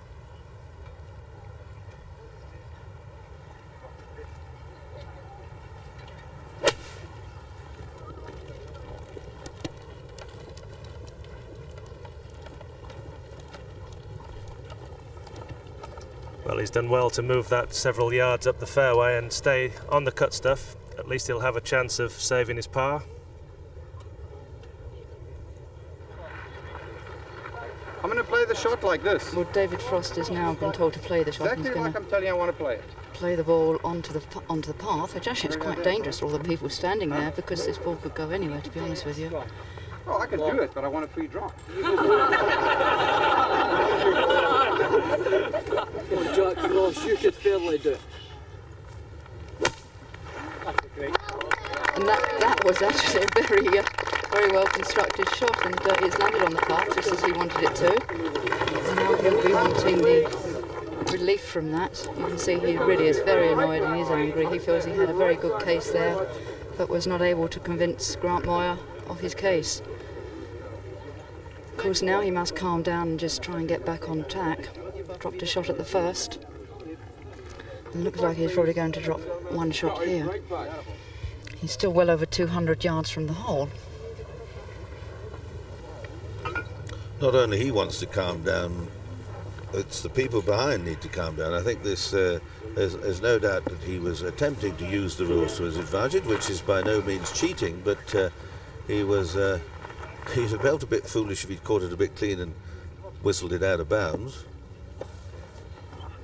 Put it there. So now he's going to play 3.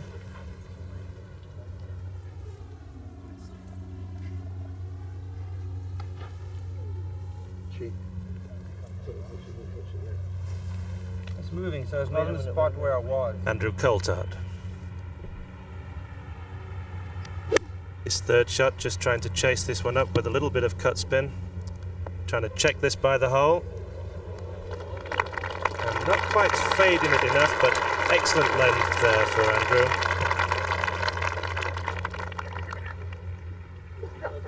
Well, this is not doing Van de Velde much good, although he started off quite smoothly. He's played one hole, he's still got his lead of 5. And the fascination for me this afternoon is if he breaks 80, he will have done very well in normal sense of it. He's won one tournament in his career, and this is a huge test for him. If he does at 75, I think he'll win the championship. Now back to David Frost. This is his third shot now. Still a long iron.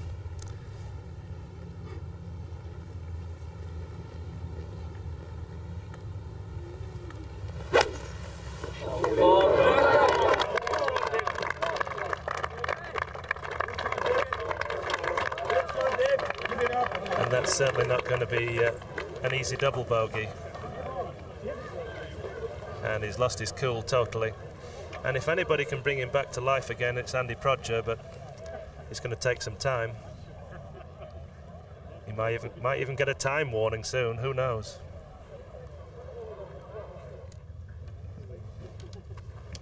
Craig Parry back on the tee after this considerable wait. It's 35 minutes since Frost and Leonard drove off, and they're only halfway up the second hole.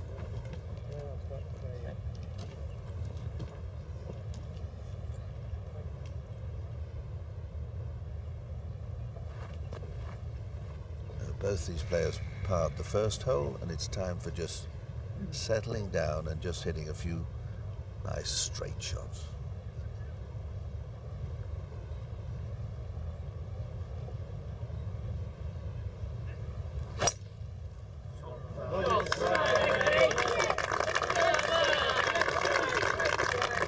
He's got the game to win if he has a little bit of good fortune as well.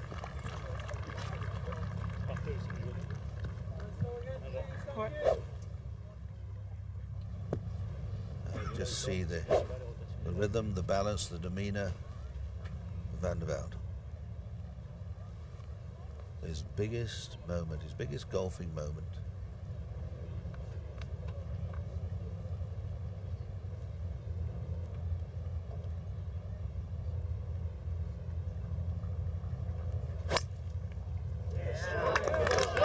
He drove pretty wildly yesterday, but that certainly was a nice swing, and that's well placed, well positioned.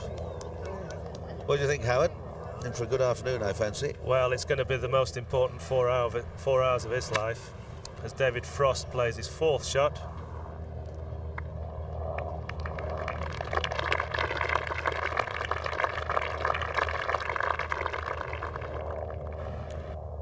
Lawrie at the 8th. Paul Lawrie for a birdie. Oh, he's rattled in a couple of good ones.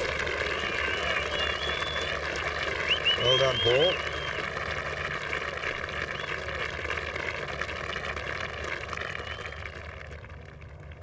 Andrew Coulthard to save par at the 4th.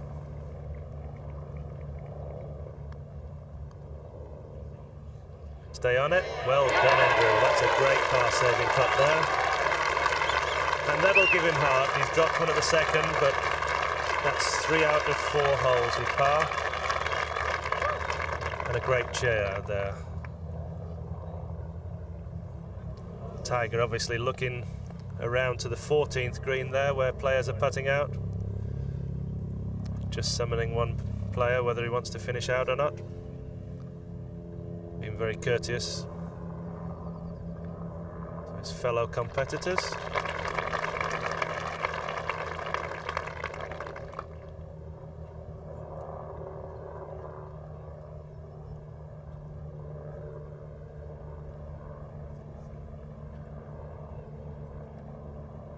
Usually likes to hit these in quite hard. And it finds the middle of the cup. That's a safe par there for Tiger. 4 fours to start with. But it's birdies that he needs, and he hasn't had any of those since the 14th on Friday. Well, the early exchanges have taken a while, courtesy of that David Frost ruling. Jean Van de Velde's 5-shot lead still intact as he and Craig Parry head up the second hole. Justin Leonard also at 5 over par. And we've got Angel Cabrera with a birdie at the 3rd, moving to 7 over par. Paul Lawrie, 2 under par for his round today, with that birdie at the 8th, going to 8 over par with Andrew Coulthard. Good par-saving putt at the 4th. David Frost is short of drop shots, at least 1 shot at the second hole. Jim Furyk, he's gone out in 33 and had a bogey and a birdie on the way back. Colin Montgomery, currently at 10 over par, and Ian Woosnam at 11 over par after going out in 36. There's Colin Montgomery, 10 over, playing the 7th. Scott Verplank going along very nicely today. He's gone out in 35, had 2 birdies on the way back. Justin Leonard, 3rd shot at the 2nd hole. And well, there would have been some sort of justice if he'd holed up. Justice for Justin. Had a long wait with all that toing and froing up on the hill. And so have these two waiting behind.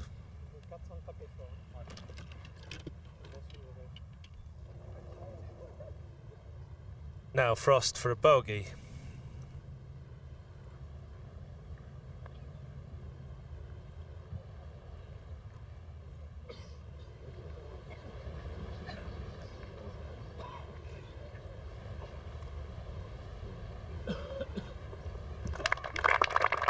Double bogey there for David.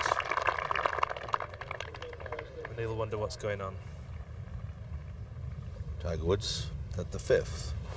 Sticking to his game plan, although the wind is down and from a slightly different direction today. Finds the fairway.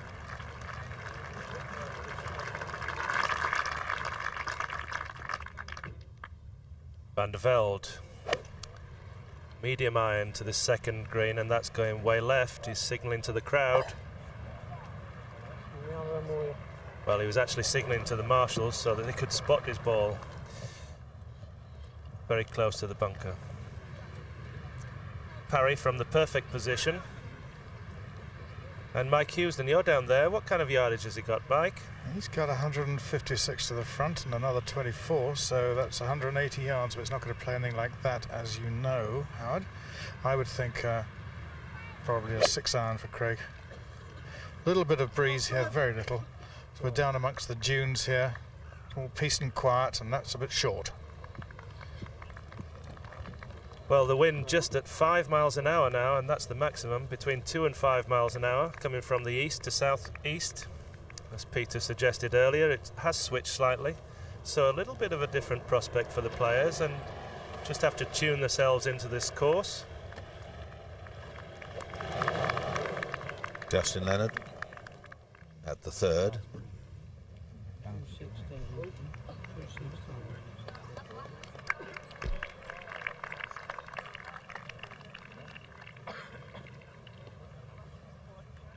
conditions are calmer, but scoring is pretty high. We've had a 69th, first man out this morning, and then a 70, a couple of 72s, and most of the others in the mid to high 70s and a few 80s.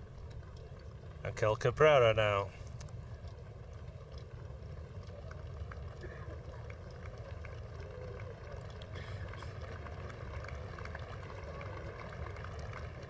This is a par putt for Hankel, and Greg Norman, a couple of bogeys the last couple of holes there, and he's gone to 10 over par, so getting very well, almost too far away from Jean Van de Velde. Just waiting for somebody to settle down in the crowd at the other side of the line of this putt.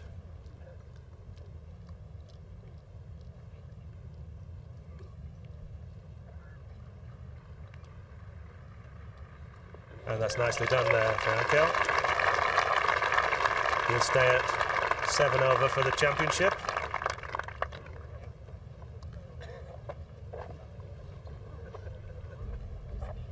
One birdie and 4 pars to start with. And a very solid start indeed from this very likeable fellow. Runner-up with his partner in the World Cup last year. Oh, Van de Velde has found sand. Well, he was an absolute magician yesterday from all sorts of spots around and about the green. Putted like a demon. And these are the ones that are going to show us his mettle. Can he get down in 2 from here? Can he play a good shot? How about that? Oh, golly. Well, he nearly held that. If he holds the putt nicely, that will settle him down considerably.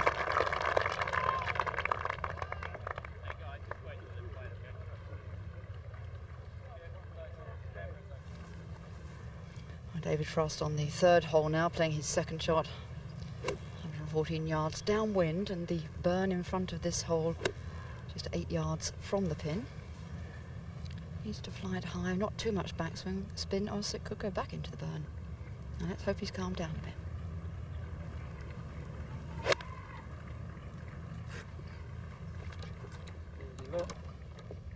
No, that's a pretty well, brilliant shot from Frost. Very well judged. He's going in with a sand iron.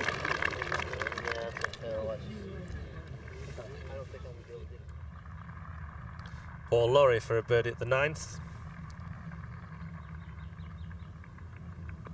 Going along nicely for the day, 2 under for the round so far. And he'll go out in 34 with that putt. Quickly to Coulthard. Just smashing it from the rough on the edge of the fairway. Coulthard 8 over.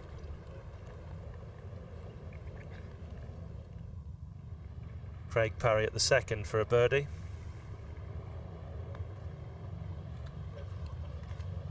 Long putt up the green. Not too bad. But those are very testy ones at the start of the round. Tiger Woods. Well, Tiger Woods has got to make a big decision here. He wants to know how he's going to play this shot. Is he going to try and pitch it most of the way up or try and run it up to the flag? He's only got 150 yards to the front, but the pin is on 45, so quite a tough decision for him.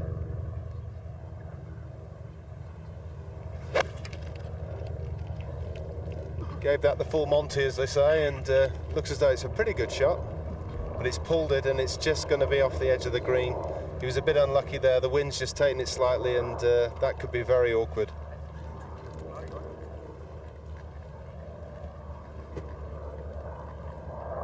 Back at the 2nd, Van de Velde for a par.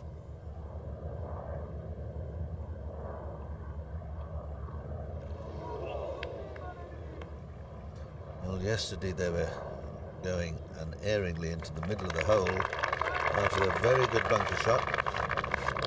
A faltering putt. Justin Leonard. short second shot to this third green. Whoa, now, there's a bunker there. And that's going to be an awkward shot there for Justin. But if he's got a good lie, it could be okay. Parry. His par safely secured. He remains in second position, tied with Leonard, 4 behind. Now Justin Leonard with that bunker shot. He has a good lie, but not too much room to work with.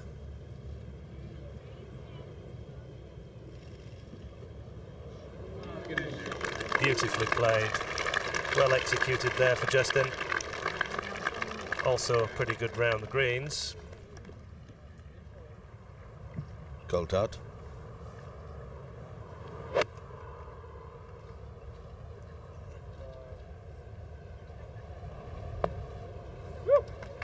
Steady. Good for distance. Tiger missed on the other side of the green.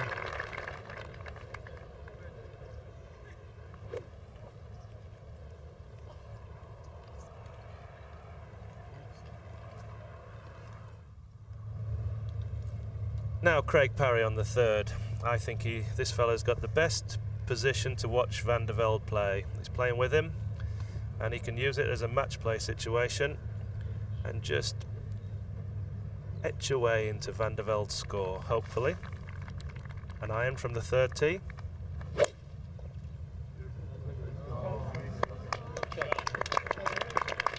He likes that one, and so he should.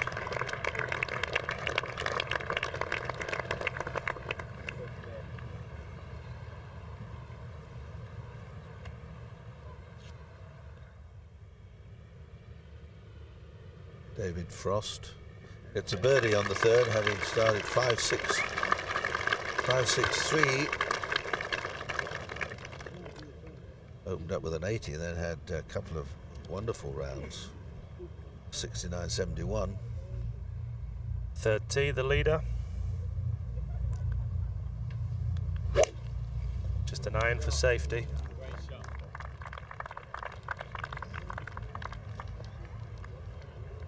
Needs to get a good lie there because we saw Greg Norman in that kind of rough down the left of this third. Possible shot to judge for with the burn. Leonard putting in for his par. Up and down from that greenside bunker was well played, and these two, Leonard and Parry, two pretty toughened competitors, and of course Woods a further 2 strokes behind. They're going to pressurise Van de Velde. Tiger Woods, after pulling that second shot to the 5th hole, has got quite an awkward shot here. The ball's not lined terribly well, it's uphill, and he's not got a great deal of room to work with. It's been just like a little bunt. Mind you, he's quite good at those little bunts, isn't he?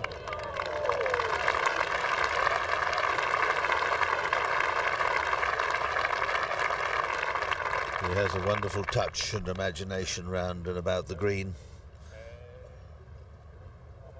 And that he doesn't use too many different clubs, which I always find a fascinating feature of the game of golf. He does an awful lot of work with 1 or 2 of his most lofted clubs. Play a huge variety of shots with that particular club.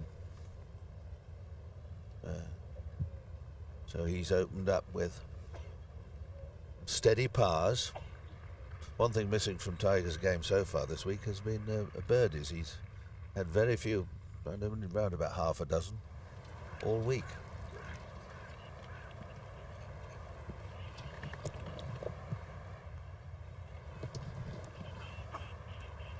And Cal Cabrera, he's waiting for the green to clear at the 6th hole. Excellent start there. 4 birdies and the birdie at the 3rd. And Richard Boxall's down on the 6th hole. Richard, can you give us a clue on how far this second shot is? Yes, Howard, he's got 260 to the front today. It's downwind. He can hit it down Hogan's Alley, which he has. He'll just be trying to aim it at the left trap and hit it left to right into the green. He won't worry where the pin is one bit.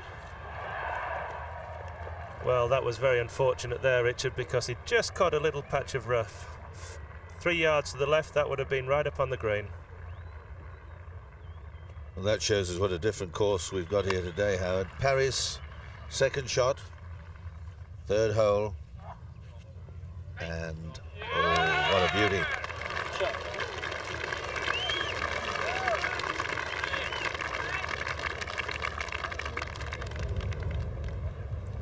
Justin Leonard on the fourth tee.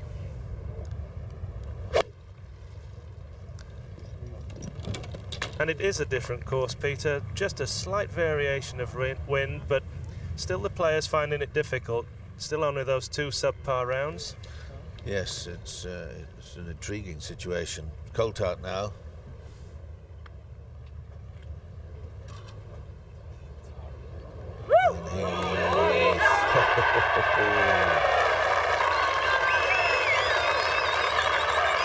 Wow.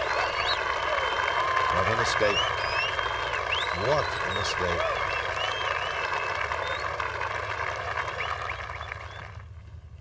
Well, this ball down on the third, just off the third fairway for Van de Velde is horrible.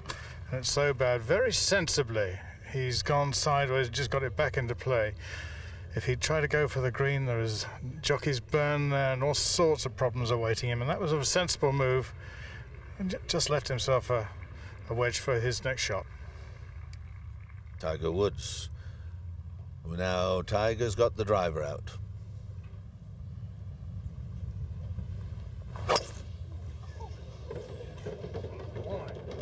Well, if he gets this on the fairway, he can easily reach in 2 if he misses all the trouble, but he hasn't missed the trouble. And well, it's visible, but that's, well, he's a little bit cross because now he can't have a cut at the green in 2. Got of just over 90 yards for Jean Van de Velde here at the third. Just a pin in this teasing position, and he's played a good shot. He's got it past the flag, which is again very sensible. Craig Parry there lurking.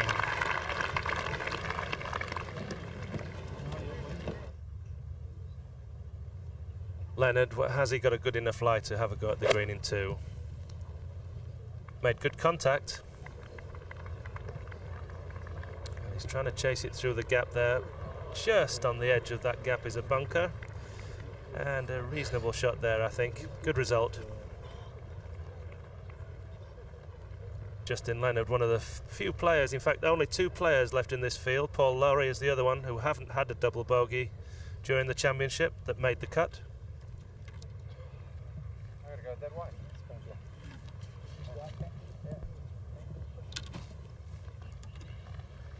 Well, for the second time today, David Frost has got a really awful lie on the right of the 4th hole, and you can see him just practicing. He's got to hang on really like grim death with that left hand and just hope it comes out. Picking it up and chopping down. He's done well. He's got that out and kept it on the fairway.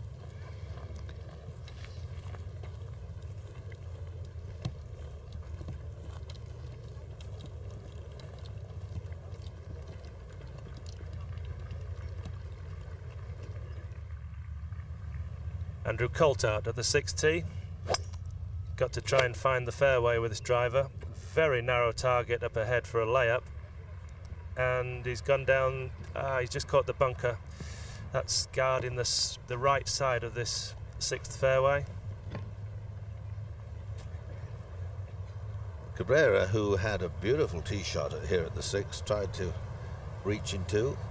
And I think he would if he'd missed that little tongue of rough. That's his 3rd.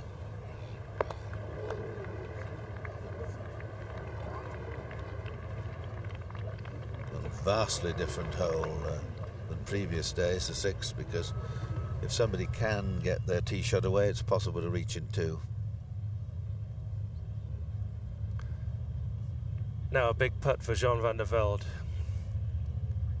Was in #1 position in putting statistics this week.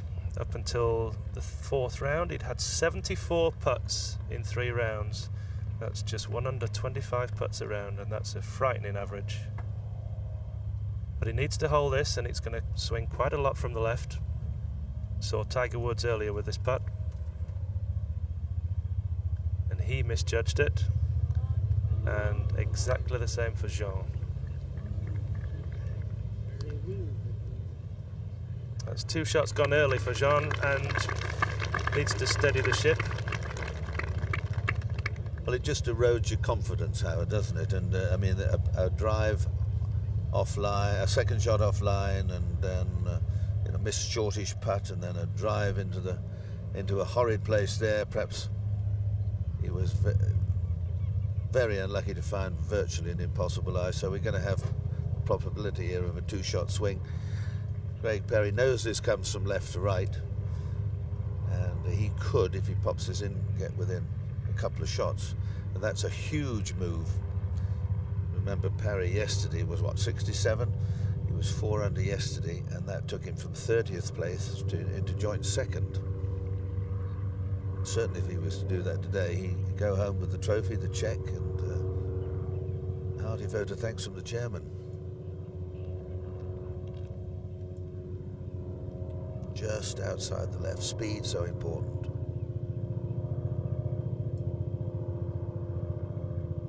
Hardly touched it, and he's got it.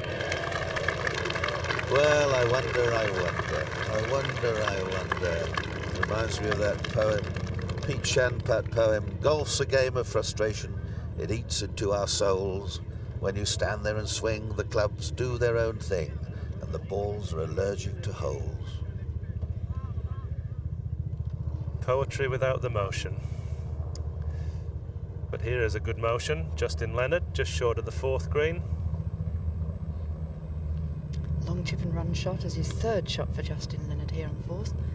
About 26 yards, and he picked that up quite sharply, using a fairly straight-faced club and judging it beautifully. There was a little rise about 3 or 4 yards short of the hole. That's a pretty good long chip and run shot. Playing quite steadily, good up and down at the last.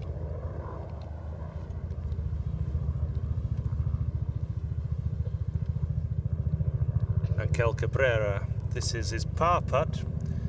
He missed the green with his 3rd shot, and that's a good par. Unfortunate with his 2nd shot, but good save there. Still at 1 under for the day, 7 over for the championship. Craig Parry in 2nd position.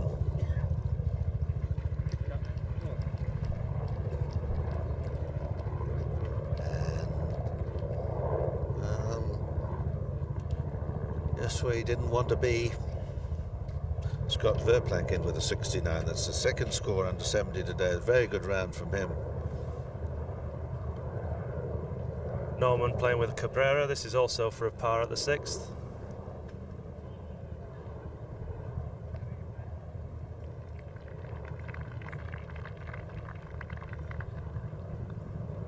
Hands on the putter like a vice.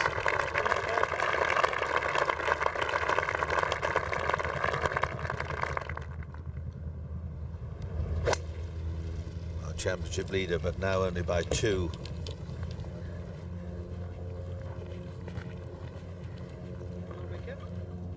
And is he over there? Well, another missed tee shot by Jean Van de Velde, and he's found the bunker off the tee up on the right-hand side, and he's going to have a very great difficulty in getting it even to the front of the green from there. Bob Rosberg, a former PGA champion who now is the rover on the course for ABC television.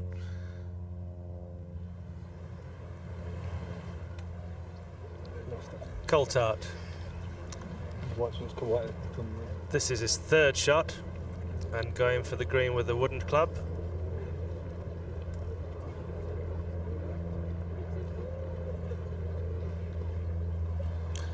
Tiger. This is the 6th, his 2nd.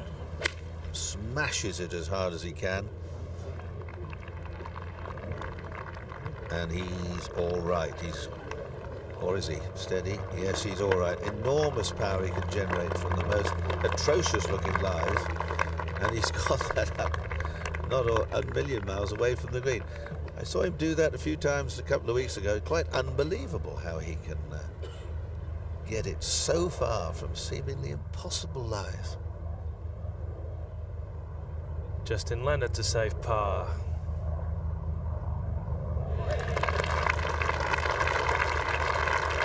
Very nicely holed there. 4-4s. And he's just having a look at the leaderboard there. And we will too, to see that Van de Velde's lead is now just 2. Craig Parry with that birdie at the third, alone in second at 4 over par. Justin Leonard hanging on with a brave par putt at the fourth. And Paul Lawrie going along so nicely out in 34, and he's parred the 10th to stay at 8 over par. Andrew Coulthard dropped just 1 shot today. Patrick Sherland and Bernard Langer at 9 over par.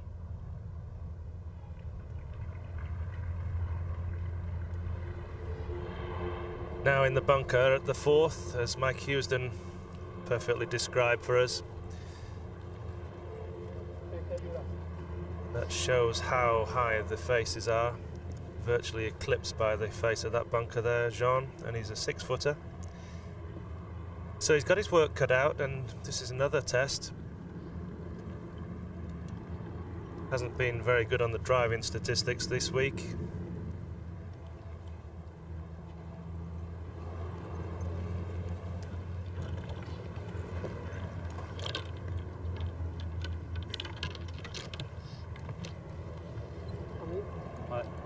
Jean just taking a sand wedge out. He's just going to put this out to position towards that TV tower, maybe just a little left of it, and give himself an opening for the flag so he can pitch and run this ball up and hopefully retrieve a par. Just a 30 or 40 yard shot.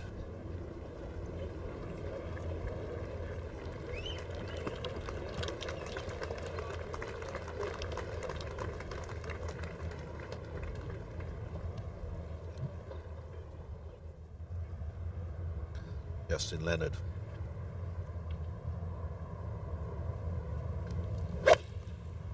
Winner of this championship a couple of years ago, and he's a great threat today. He's a brave man to bet against him. Craig Parry from the left side of the fourth. You can see he's opened up the green perfectly with that tee shot, although it has run off the fairway into the edge of the semi. Got a decent lie. Just got to guard against the flyer, which looks like he might have got there. And it's going to bound through, and that will run through to the edge of the 14th green. Just stopped by the little ridge, and it'll roll back a little bit. That's very well played there for Craig. Of course, for Coulthard, his 4th shot at the 6th. Just look at the jungle all round and about. This is what it was. You can see the ball almost sitting above the grass. Just be careful he didn't go right underneath it. He's got that up very well.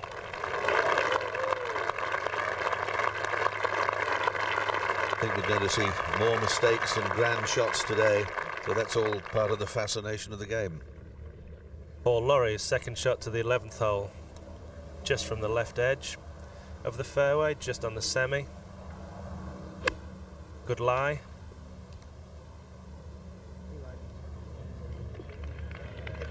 And that's a wonderful shot there. Currently in 6th position, 8 over par.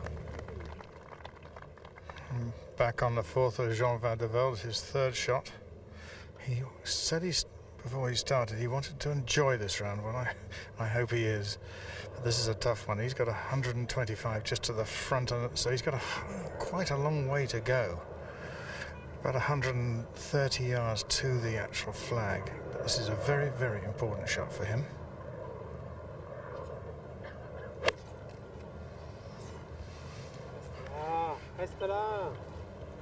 Body language wasn't good, and that's why it's pin high, but it's still a good 30 feet away, and that would be for a par.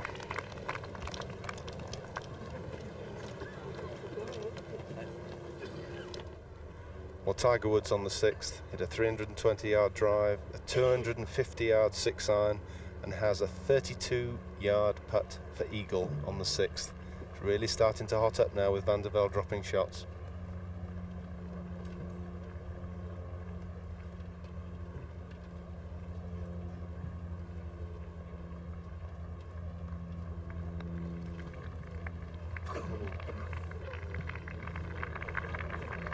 Well, that's finding its way a little bit wide of the Looks target. a little strong.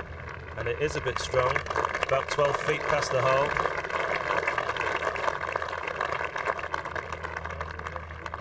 And remember, he three-putted that 14th, his only real chance of a birdie yesterday. So after those two huge hits, it has to be said, goodness knows what he would do if he really let loose at one of these drivers.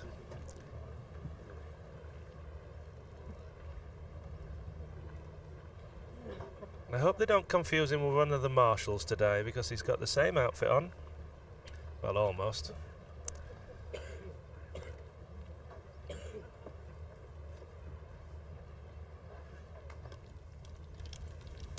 Back to the final pair. Jean. Played 3 though, unfortunately, got away to a miserable start. Looked cool and calm. In fact, on the very first hole, escaped with a par when anything could have happened. And he thought, oh, that's a nice settling influence. But then a couple of strokes dropped, and unless he begins playing some of his miracle shots, he's going to drop one here. Back to Leonard at the 5th.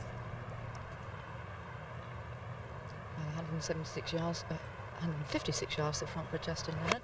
Into the wind. If he lands us about 20 yards on, it should roll up, but that's not gone to plan. He's way left into the crowd and really will have a very difficult shot for his third.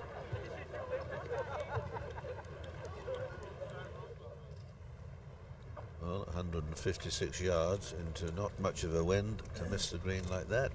Everyone's getting a bit nervous. The old caddy there throwing himself on the ground, prostrating himself in an effort to give his man the right line. This is for a par 4.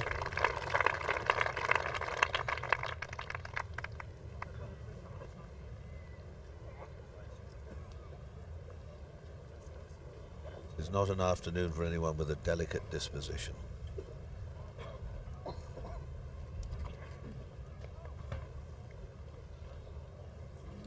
Maybe waiting for someone putting out at the 14th, which is this 4th and 14th greens are shared. As we wait for Jean, this is Patrick Sholand. The 11th, and it's for a birdie, and nicely done. That takes him back to 8 over for the championship, 2 under for the day.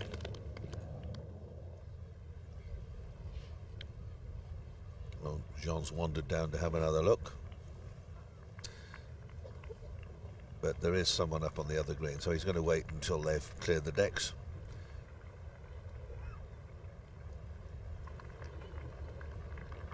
Now, can Tiger make a move? All pars so far. Good chance of a birdie. Shouldn't do a lot this putt, just a little bit above the hole, so it should be downhill. Just concentrate on getting the line. But it's gone to the left, and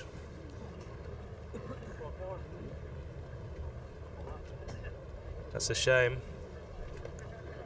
For all Tiger fans, it's another one that slips through his grasp. Back at the 4th, and he's on the roll. Well, that is a huge move. That is huge. They think so as well.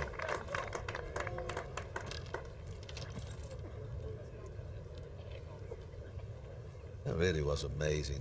Parry must have been thinking, I might nick another 1 or 2 shots back here. Now he's gone and done that.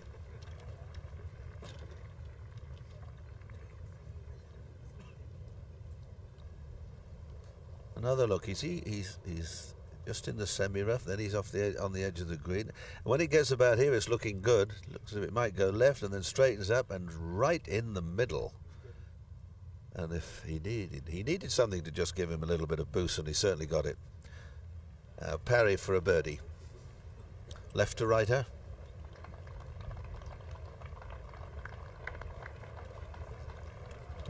He's done it as well.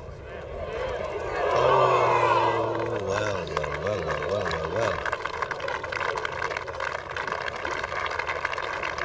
defied gravity. So they both got their fours in very different ways. And Van de Velde, after 4, leads by 2. Justin Leonard, his third shot from the 5th. The rough just left of this hole. Good distance. This is making a little bit of a turn towards the hole. And he used the back slope, and that's just amazing imagination. And that's how golf should be played. Tiger Woods now on the 7th tee, using a 3-wood.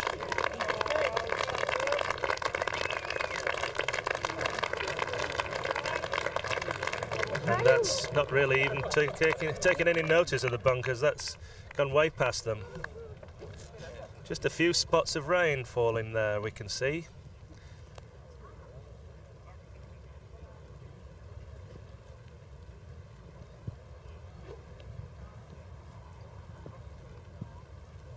Andrew Coulthard refusing to be drawn into a length battle with Tiger. This is just an iron for safety. Looks like he's left that one a little bit right. And it has gone right. But no shouts of 4 again, and we don't really know why people don't shout 4 these days.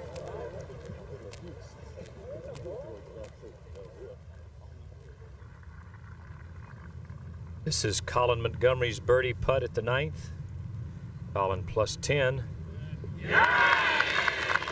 And that gets him to 9. He's out in level par. Now the nearest challenger to the leader, Craig Parry. This is at the 5th tee. And an iron for safety. And perfectly placed.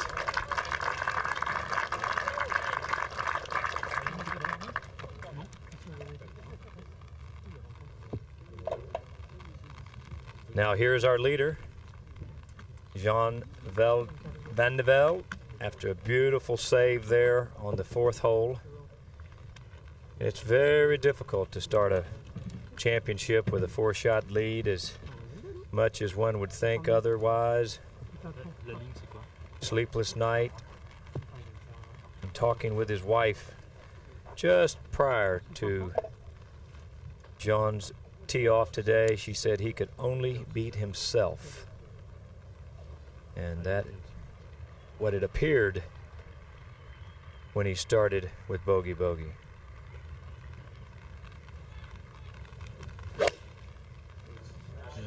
But there's some great players in this field. And on a day that's benign as today, I would think that he's got to keep it around 1 or 2 over from here in to win. And just a little rain falling out there now, Steve. It just adds to the drama of the afternoon. Justin Leonard.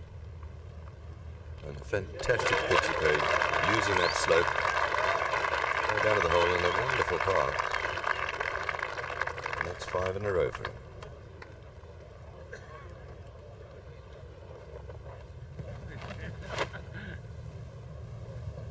Well, Andrew Coulthard, it must be fairly intimidating playing with someone like Tiger Woods, because Woods has obviously decided to go on the attack now, and it's very easy to get drawn into a sort of a hitting match. Although he played an iron for safety, unfortunately, with the wind being slightly off his left, he's found it in the right-hand rough, and it's in an area that's been trodden down, and it all will depend on how good a strike he makes. He's only got 160 yards to the front edge, which isn't too bad, but it all depends now on how good a contact he makes for the direction. He's got 2 bunkers just short of the green, which could easily catch any wayward shots. And, you know, the rain's not going to help too much either. It's just spitting a little bit, and that's going to make it a bit more awkward.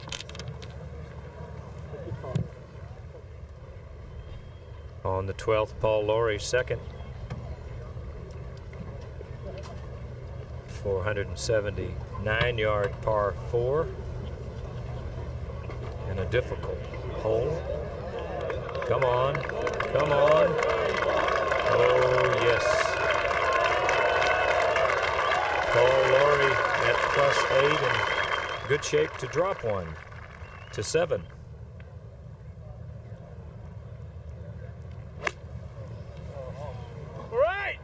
Uh-oh. 4 right, he shouts. And that golf ball, I promise you, is not soft. It feels like a stone when it hits you. How's that going? That's fucking flowing and everything.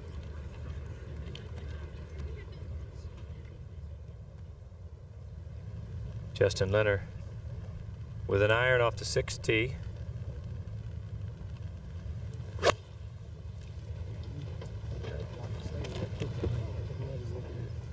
Leonard level par today. Parred the first 5. Tiger Woods. It's a short shot in to this 412-yard hole. Used a 3-wood, one of the rare times he's gone with a wooden club. This is why he has got to start attacking the golf course. He needs birdies desperately.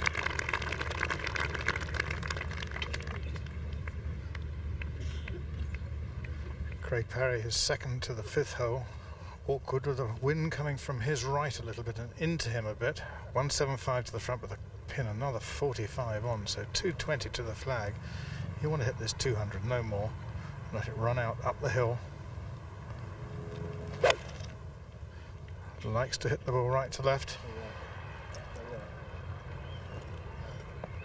Come on. But he changed club and changed down instead of up.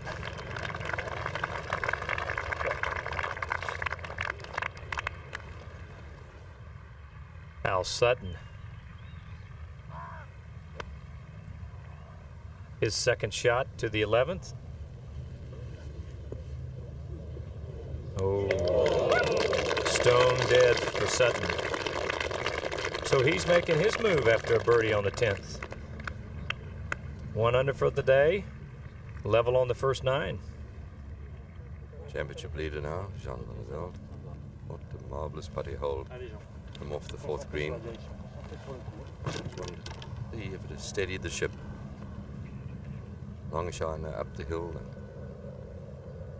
hole cut right at the back of the green, 45 paces from the front edge. He tends to move the ball from right to left. Will the wind bring it back into the breeze and from his right? Too much so. Got it. Come on, wonderful shot from Johnson. Stay there. Well done. Anxious moments.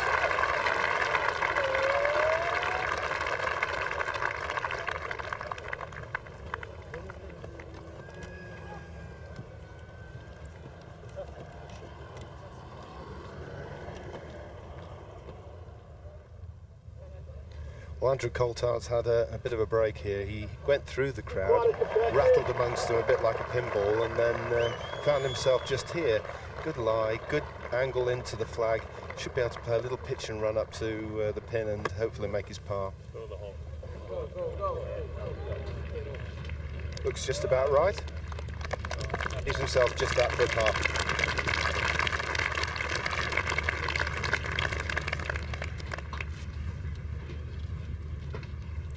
Now Justin Leonard at the 6th, his second shot. Just wants to lay the ball up in between the burn and the rough on the left-hand side. Needs to bounce back to the right. Come on.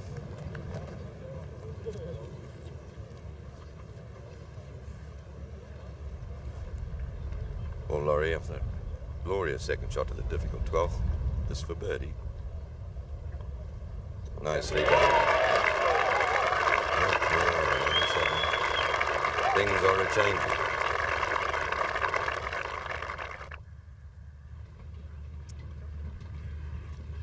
Now Tiger Woods trying to make birdie here at the 7th. You recall yesterday he bogeyed, he and Norman both, which was a pivotal hole for the two players as their game started going south after the 7th.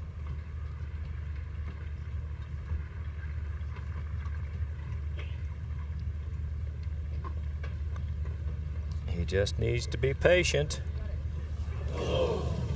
Well, just a good putt, just a little too firm. And the thing that I would say Tiger needs to be careful of is being impatient. He's 7 over par.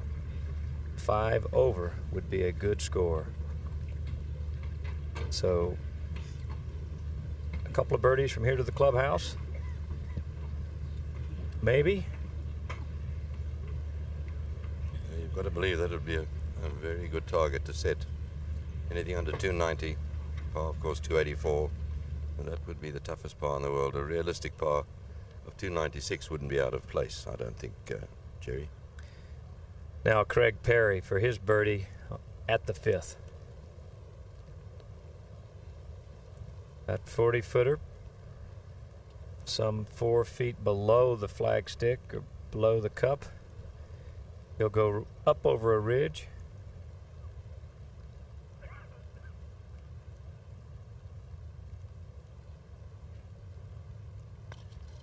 Right there to a little plateau.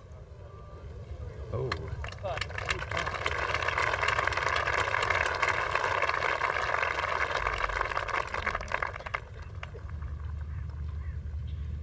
Andrew Coulthard. And that's a drop shot at 7. 2 in the trot for Andrew. Dropped a shot at the 2nd, another at the 6th, and now at the 7th, 3 over par for this final round of the championship.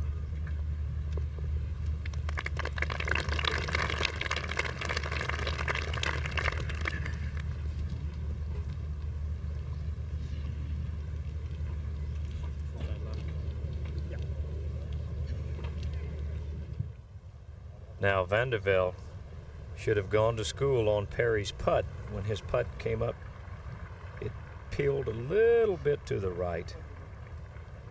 This putt of his should be left edge and firm, just slightly uphill.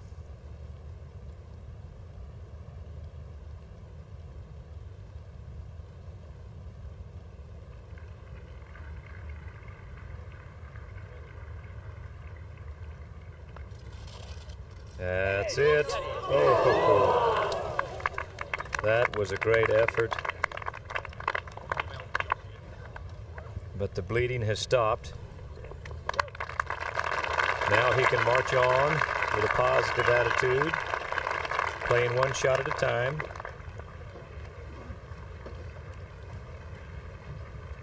And that's sort of a nice putt to have as we watch Justin Leonard's 3rd shot to the 6th.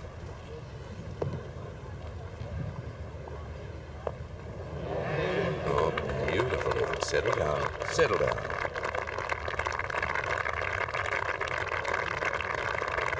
What the Jean Van de Velde had in the previous screen was one you feel you'd like to get in, but it's not serious if you don't. But this is the length that you feel you have to hold. Craig Perry.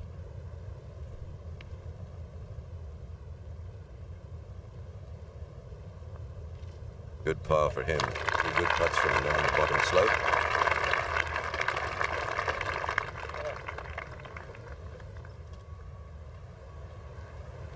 Angel Cabrera, 2nd shot at the 9th, out of the deep, tight fescue rough. He's +7, still in the hunt. Paul Lawrie now, short 13th, 169 yards. The wind has been from the left all week, now slightly from the right. Oh, and it's stayed on that downhill slope. He's got a very awkward bunker shot. Craig Perry on the 6th, difficult par 5, using a driver.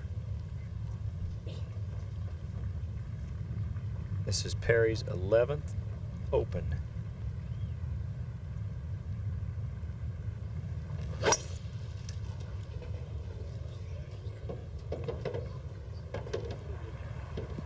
Oh,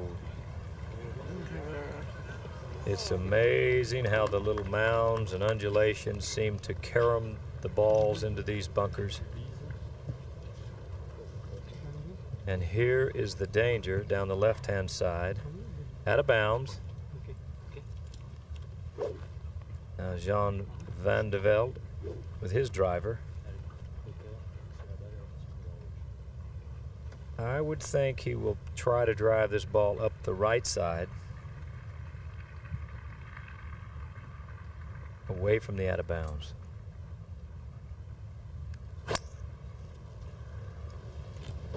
Well, a good looking swing, but it could be right. And it's going to be perfect. Perfect tee shot here at the 6th. Well, and there's his caddy. Christophe, he said his name.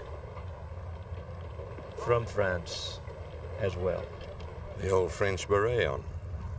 Tiger Woods to the 8th. And the breeze from the right, out of bounds, just left of the screen. But a super shot from Tiger Woods. Another birdie opportunity.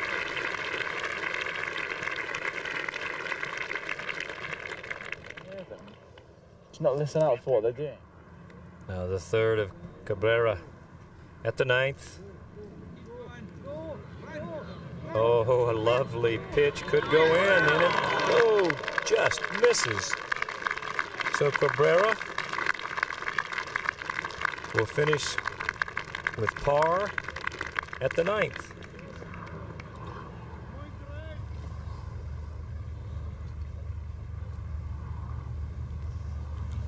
Coulthard. 7-iron shot down the 8th. Come on. Stay out of it. See the little wicked slopes off these greens. Not easy targets to find. Huge putt for Justin Leonard at the 6th for birdie. Putt breaks just slightly. Oh, and yes. Justin Leonard making his move. And he goes to +4. 1 under for the day. He's been teasing the hole, but finally one fell, and the man on screen now, Jean Van de Velde, would have seen that. Now 2 players just 2 shots behind. He has a chance though, beautiful tee shot here, can get it up close to the green, possibly on the green. And if he can respond with a birdie himself, it will do his confidence a power of good.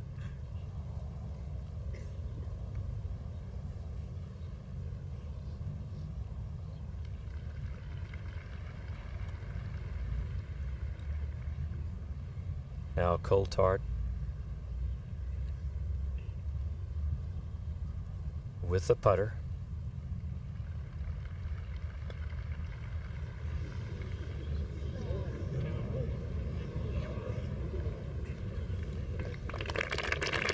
Well, a little tentative from the Scotsman.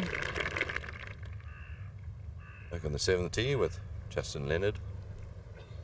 He's got his show on the road with that last birdie. Sticking with his game plan, just an iron down this par 4, 412 yards. It's not been an easy fairway to find, and you just hate to do that. Take an iron for safety and knock that in the deep stuff.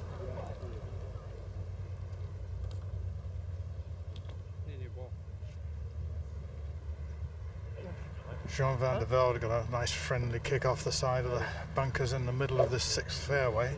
Wind coming over his left shoulder, but definitely helping. 260 to go to the front.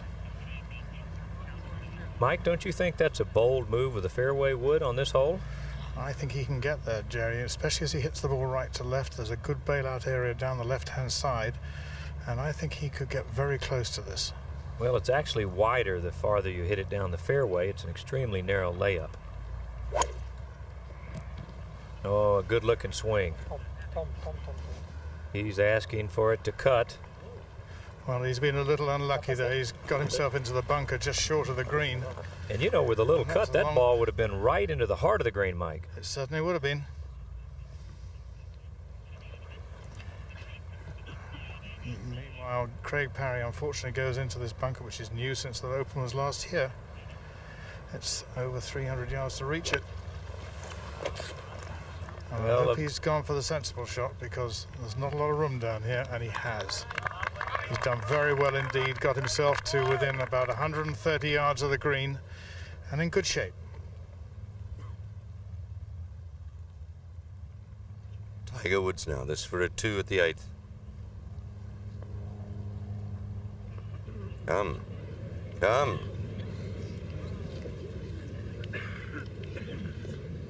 That's what happens, things not quite going for Tiger on the greens. When you do get it on the line, then you leave it short. Everything else has just been slipping by the edges.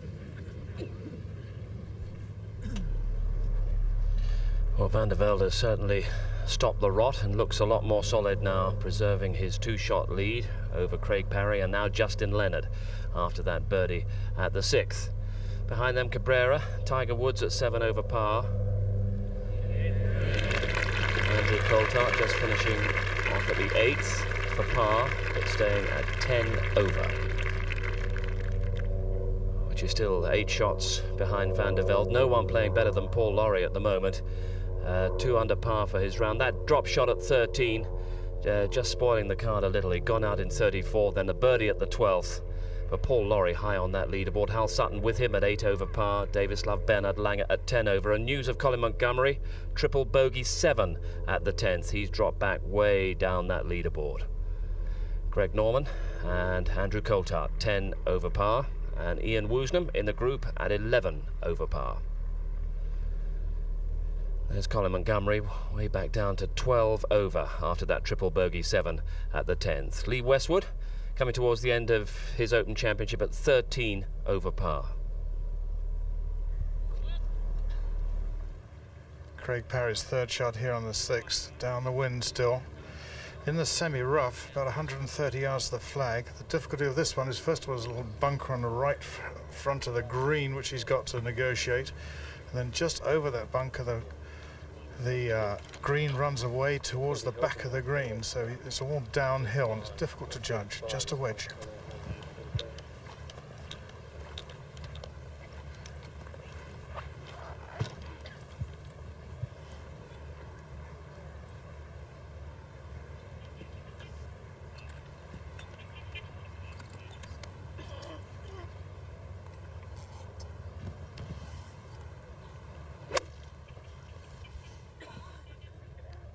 Trying to get as much height on that ball as possible.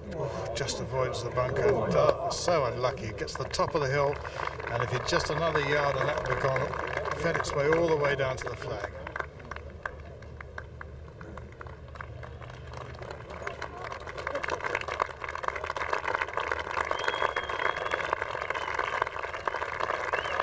And you can hear the applause.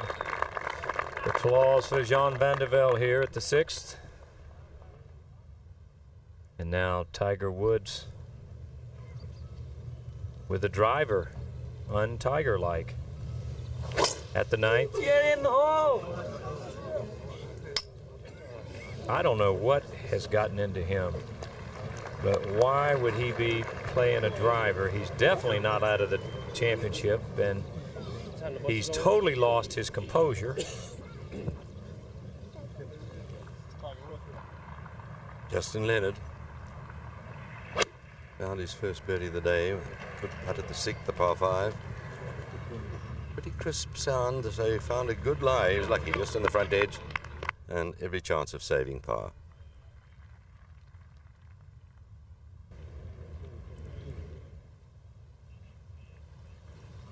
Here's Jean Van de Velde, his 3rd shot out of this bunker, short left of the 6th green, 30 yards to go. Good lie. If that's got some spin on it, that needs spin, and it gets a little bit, it goes on and on and on and on. But he was going to make sure that was going to get out. He wasn't going to fool around. Bernhard Langer is 2nd to the 11th. Breeze helping today, so not shorter hole than it's been during the week. And come on, Bernhard, you wouldn't, would you? What a little beauty.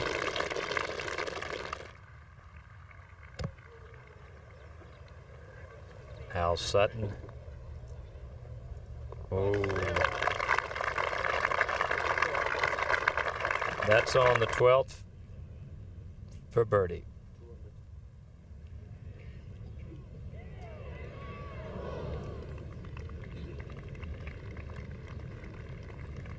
That was the Westwood. And here's a look from up above as we peer down on the 17th fairway, the Barry Burn horseshoeing through, but the golfers are well out from the Barry Burn onto the 9th. Here's Tiger on the prowl down the 9th, and I just don't understand his decision on the 9th tee. Long birdie putt now for Craig Parry at 6. Down the slope. Come on, come on. Lovely judgment. And a good, solid par. 1 under par for this final round in the Open. Now Cabrera second at the 10th. Turning the ball in from right to left and just didn't turn it quite enough. Hole high. Cabrera very much in the thick of things at +7. Craig Parry. Good par 5.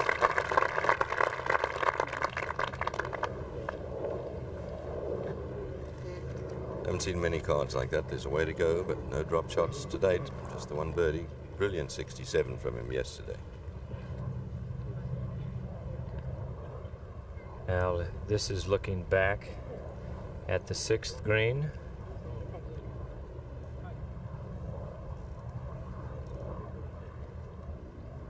Our leader. We've gone on to the 7th quickly for Justin Leonard's birdie attempt. Come on, work your way back. That'll do, Justin. Away with tee shot. Fortunate with a lie. You don't often escape with a par if you lob it in the rough. A birdie putt for Jean Van de Velde on the 6th.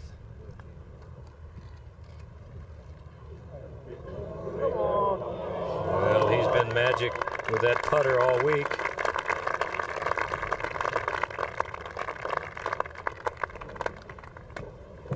So he's had 3 pars and a birdie on the 6th this week. Probably as good as any player in the field on a very difficult par 5. And we're looking down now on the 9th fairway where Tiger uncharacteristically pulled his driver and pushed it. I would have thought it had a flash with the driver. He could whip it miles by the bunker. It must have been a complete miscue for him. 474 yards of this hole. Well, Tiger Woods hasn't got that bad a lie, but it's only going to be a wedge for him. He's 150 yards to the front edge.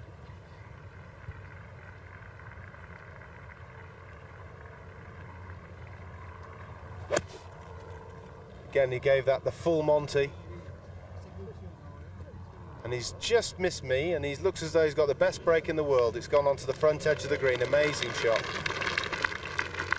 Well, he couldn't have missed that drive. He only had 150 yards left to the front. It's well over 300 yards he's hit it down there, so he wasn't where we thought he was. Craig Parry on the 7th.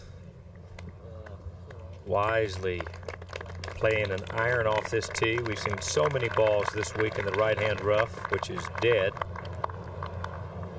And that's down the center.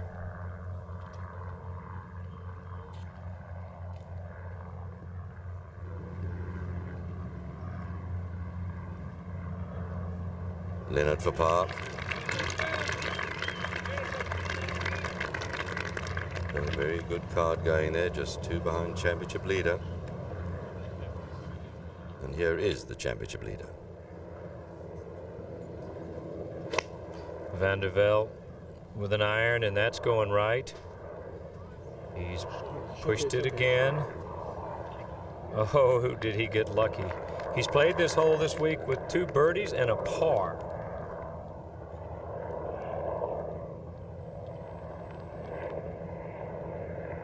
Paul Lawrie. par 5, 14th. Appear to be lying too badly. Come on, this has got a outside chance. Beautiful, setting himself up with another birdie opportunity.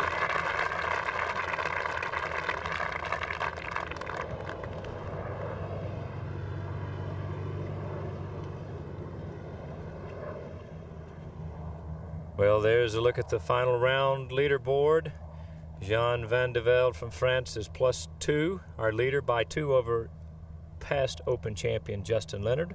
Craig Parry under par today. Cabrera 1 under par, he's at 7. Tiger Woods with the tee shot in trouble at 9, but a nice recovery. Paul Lawrie at 8. Hal Sutton at 8, and Bernhard Langer at +9. PGA champion Davis Love at +10 finished today. Good 69 from Davis Love today. Lot of opportunities on that leaderboard, wouldn't you say, Dennis? There's plenty. There's a long, long way to go still, and it would not be easy to put your money on the right horse at this stage. Well, speaking of horses, this young man is a very, very patient player. He's playing in his 5th Open Championship. We remember his win at Troon. And he could well be the man to beat.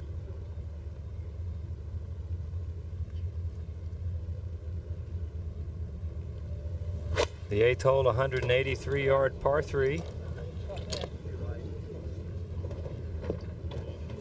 Oh, yes. Very, very solid shot from Justin Leonard.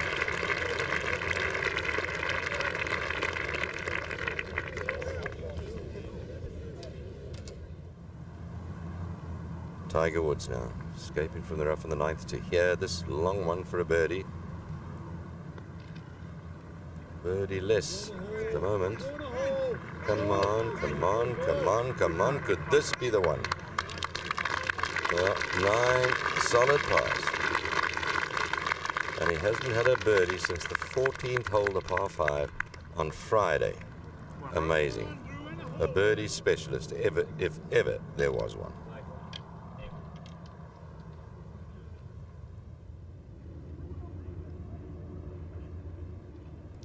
Paul Lawrie for birdie at 14. So Lawrie goes to +7. And with that birdie, I'll turn the commentary over to Alex Hay and Howard Clark. And we are looking at the back of the French caddy and of the French player, Jean Van de Velde, who is 2 over, just hugging on to a 2-shot lead from Justin Leonard. Leonard ahead at the 8th hole.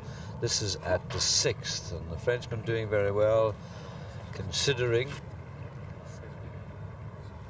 And he dropped the 2 shots, 2nd and 3rd hole, but managed to hang on. I think the big putt at the 4th steadied him a little, and he's gone along. He's had a few nice kicks. This is at the 7th hole. The 7th measures 412 yards, called Plantation. It's one of the places where you have a nice clump, a nice stand of pine trees. Not too common on links courses. We have a few of those at home at Woburn, but we don't have too many out here. There they are. There's a stand of Scots pine. Having seen the rough here, I'd rather be in the 100-foot pines at Woburn than be in the 12-inch grass as we go to Cabrera. Ankel Cabrera on the 11th tee. Just an iron for safety again, trying to find the short, very shallow, very narrow fairway. It's a bunker waiting for that one. No, that's okay. Jean Van de Velde, 178 to go. Uphill lie and down the wind a little bit. Can hook it off there, but he's in fact got the wrong club. Coming a little bit short. He'll still be able to putt it from there, but a little bit of misjudgment. Thought it would probably fly out of that lie.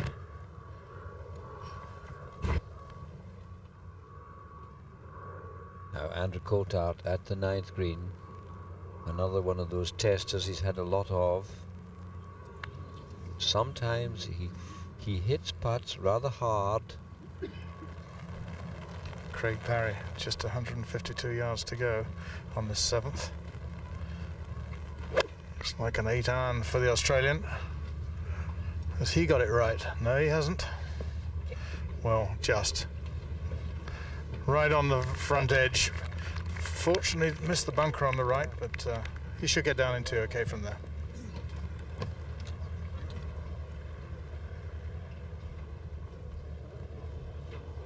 And a view there of the Brollies, just trying to keep away a little bit of the rain. Just light rain at the moment. Just a few spots on this lane, looking back into the wind. We get on to the 8th green. Now Justin Leonard, who is going along very nicely under par.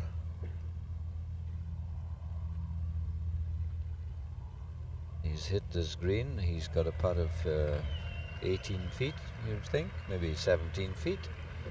His great strength is his putting. If he holds this, he goes within a shot of the leader. Nice to see Paul Lawrie making such a good bid. Now this putt just comes a wee bit from right to left, not much. He was uncanny at Royal Troon at this distance. Well, once again, he read it in the same side as I did, and it didn't move.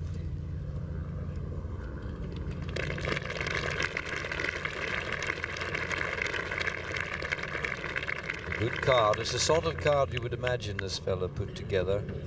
He's a great thinker. The way he did, he birdied the 6th with an iron, a short iron, another iron.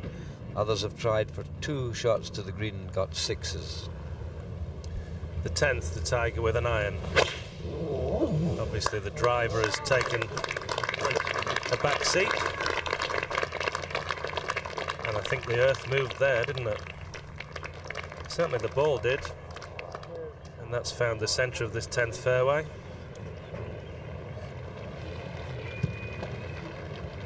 Howard, a very disappointing start for young Andrew Coulthard there, to be out in 40. A great opportunity for him to be playing with Tiger Woods, finest player in the world.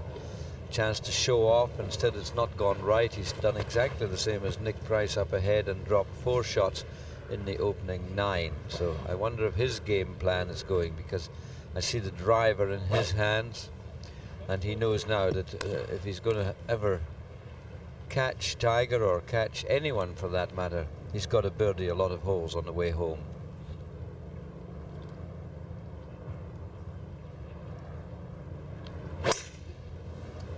Well, hopefully he will start right here, Alex, and hit the middle of the fairway. And I thought it was the worst draw that Andrew could draw today, being with a Tiger, very high profile. Yes, it's one you would like to look back and say, I remember playing with Tiger Woods and I had the best round of my life and beat him by about 5 shots. That's what you'd love to say, but it doesn't happen. Now here's Jean Van de Velde putting up the green. This at the 7th hole. There are no easy holes on Carnoustie. This is supposed to be one of the easier. Sort of ridge across the green. Can you see it almost runs right diagonally across it? Start it to the left and hope that it'll turn to the right down the ridge. It should come a bit. Oh, he can't believe that's about 7 feet left. He thought that ridge would take its effect earlier. Up with the umbrella, just keep the glove dry if you can. Well, he hasn't got a glove on, he's taking it off to putt.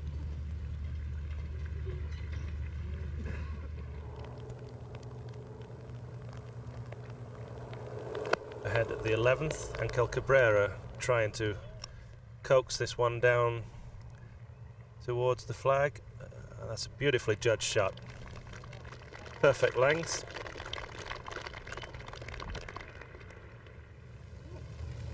Justin. Again, the long iron again. If it comes to a game of irons from the tee, there are none straighter than this lad. Just threading it through the gap. Perfect tee shot. Now the train on its way. It's interesting to have a golf course with a station so close to the course. Craig Parry. And no, didn't quite make it. An excellent putt there. And the Royal Scotsman came in this morning, Alex. What do you know about the Royal Scotsman? A great train. I thought it was the Royal Scot.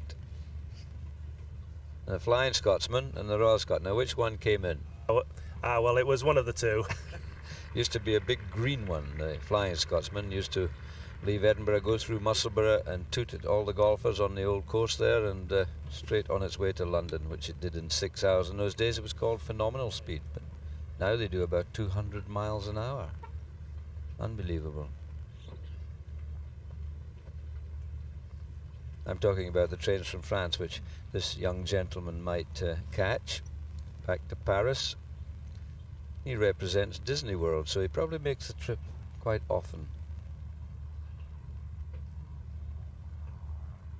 This for a 4.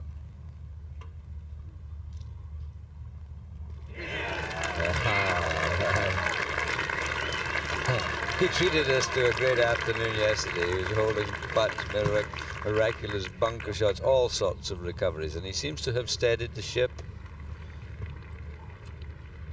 Muttering away in French, the pair of them. Now Craig Parry, who has a fairly tiny putt here, they all count. Won't mess about. I walked a couple of holes with him on the Tuesday of the practice round, and he said this is one of the finest golf courses in the world. He nearly didn't agree there as he pushed it, but he thought it was in such great condition. He said you'll have a great championship here. I'm not sure if he knew he would feature quite as highly, but he is doing. Just dry the umbrella, repair the spokes later. Maybe the rain stopped, that's good.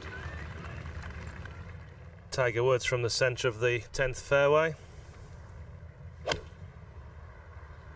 Just over 200 yards to the front of this green. Go! Asking it to go past that bunker, just caught the edge of it. And only a fraction out. But things not going his way at the moment. Now the big Scot here, Paul Lawrie from Aberdeen, Newmarket Club. Very elegant swinger of the club he is too. He's got a very good record in Open Championships. He got close down at Royal St George's when Norman won, and he's doing very well here.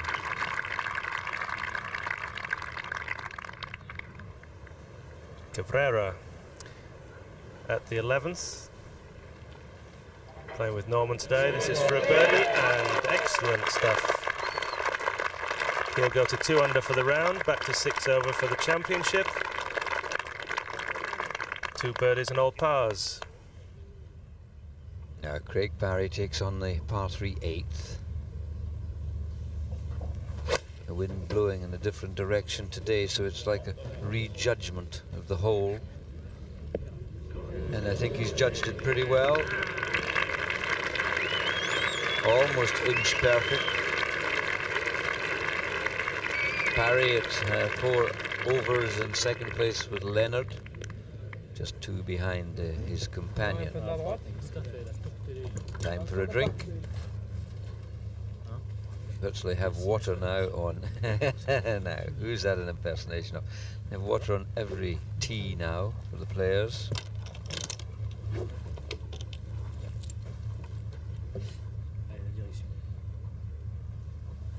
Jean Van de Velde. He's only won once on the European tour, lives in Geneva.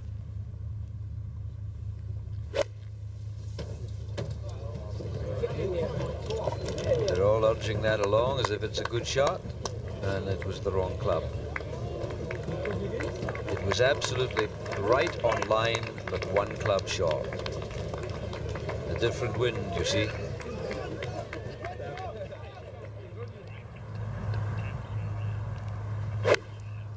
Justin Leonard playing to the flag on the 9th here, cut on the right side of this green. And it looks like he's homing in on this one. What a beautiful shot. And that's cheering Alex up in the box for more reasons than one. And as we go through the alphabetical scores, starting with Paul Affleck, we'll go to Tiger Woods at the 10th. Yes, Tiger with a very long putt.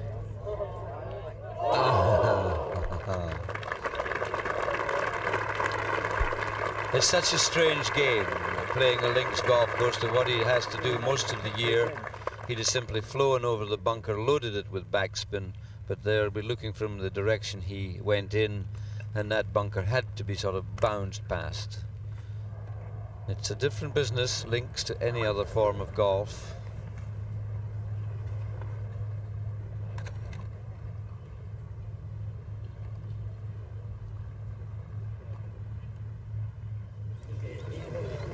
Angel Cabrera on this very difficult par 4 12th hole, 479.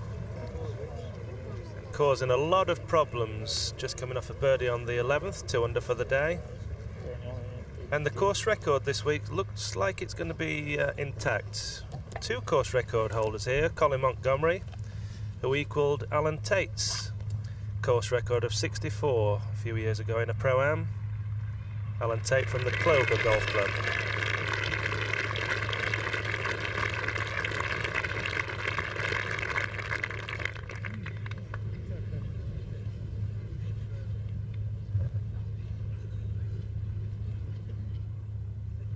Paul Lawrie, 15.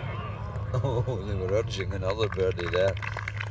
Oh, Lawrie, who's 2 under par going out, 1 under par so far coming home. That will be a little tap in for his par 4. So he's 3 under for the round, and this is a great final day for Paul.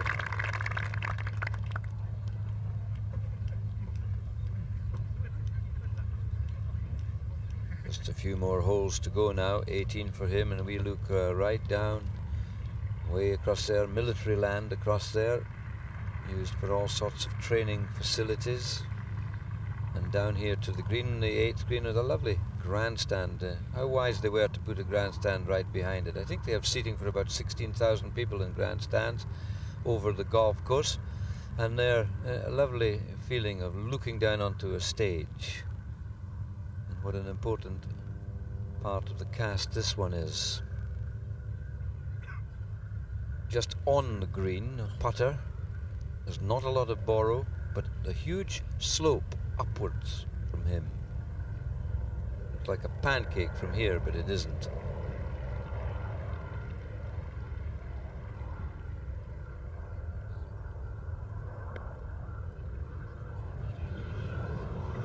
Well now, didn't he know about the slope? Did he not realize the rain, the damp, the change of wind, the hill? Oh, that could upset things a bit. Justin Leonard at the 9th for a birdie. Get a good look at this one, and it's gone left. A rare mistake from Justin on the greens.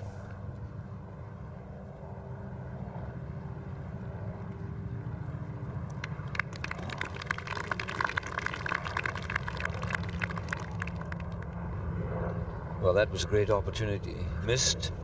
I think at this camera angle you can see from the left to the right the slope, the caddies crouching there and showing just how the ground rises. The faces of the bunkers have been built for this championship, revetted, layer upon layer of turf. They have little pop-up sprinklers in them, 6 or 7 per bunker in the finishing holes, and that keeps the grass on the faces. It's not easy to keep grass on a revetted face. That's how they do it. Little pop-ups come out and shoot the water backwards at the grass. It's quite costly.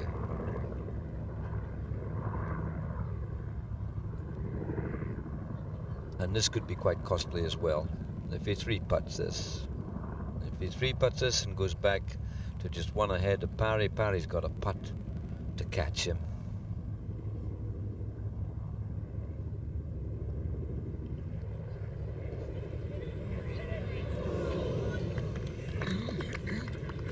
He's holed a lot of putts this week. Yesterday, I think he only had about 22 or 23 in the entire round. But he knows. You can see it in the eyes. He knows. And little Parry can hardly wait to get the ball down. He suddenly has a putt to join the lead.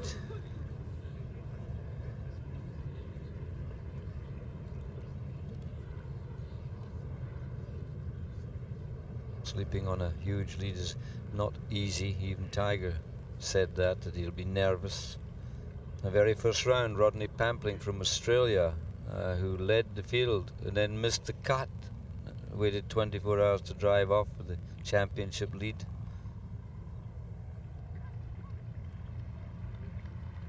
It must have disappointed a lot of our viewers in Australia. I know they're watching it. Network 10 people are watching.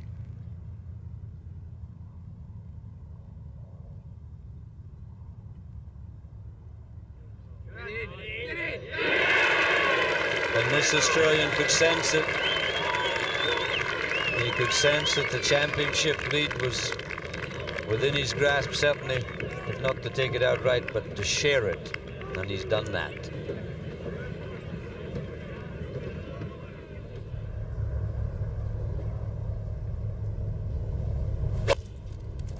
Tiger Woods hitting his iron shot from the 11th tee. Asking the wind to blow the ball. Not much wind out there today, but finds the fairway. That's nicely done. Now then, Cabrera, only 6 over par here at the 12th.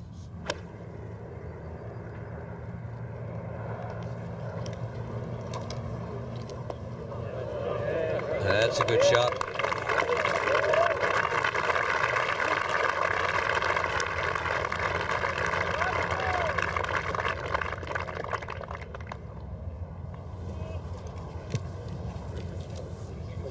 Now Craig Parry, it's taken him 8 holes to catch the leader.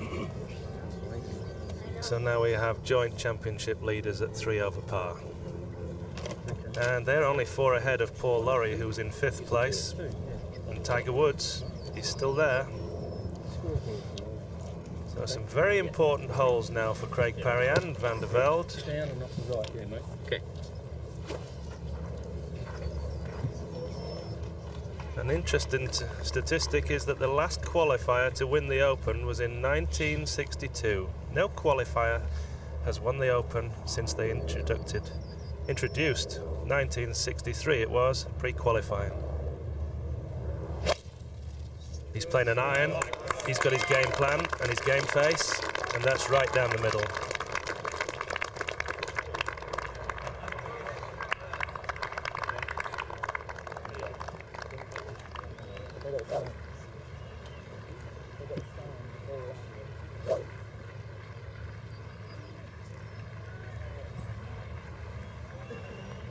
Now Van de Velde with a driver, and we've seen the Tiger hit the driver down here into the edge of trouble,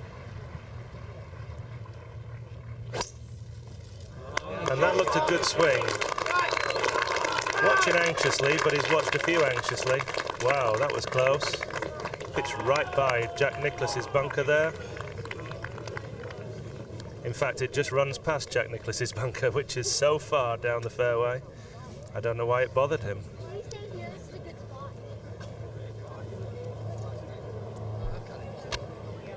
Now a big test for Jean. Certainly had a bit of a sleepless night, I guarantee that.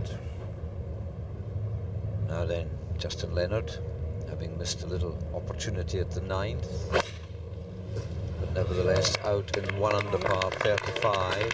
Now he's looking anxiously down the left side, bounding along the semi and catching the thick.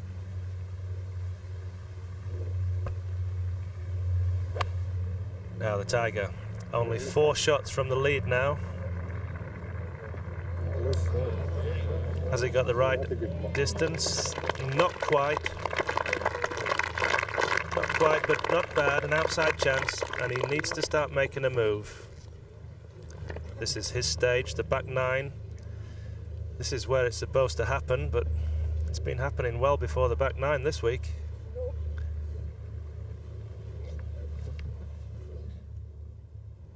Now Paul Lawrie has reached his 16th. I say this 16th because it measures 250 yards, a par 3. Now, if he could get into the top 4 of this championship, he would receive an invite to the United States Masters at Augusta, and that's a prize worth winning, certainly. And this man also, Cabrera, he could do it. He's only 6 over, he's only 3 off the lead. He could,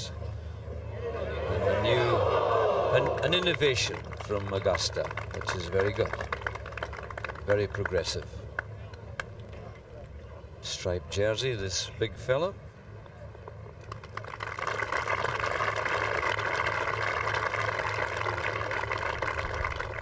Eight holes played then, and that 5-shot lead has gone. Jean Van de Velde and Craig Parry together at 3 over par. Justin Leonard just a shot behind.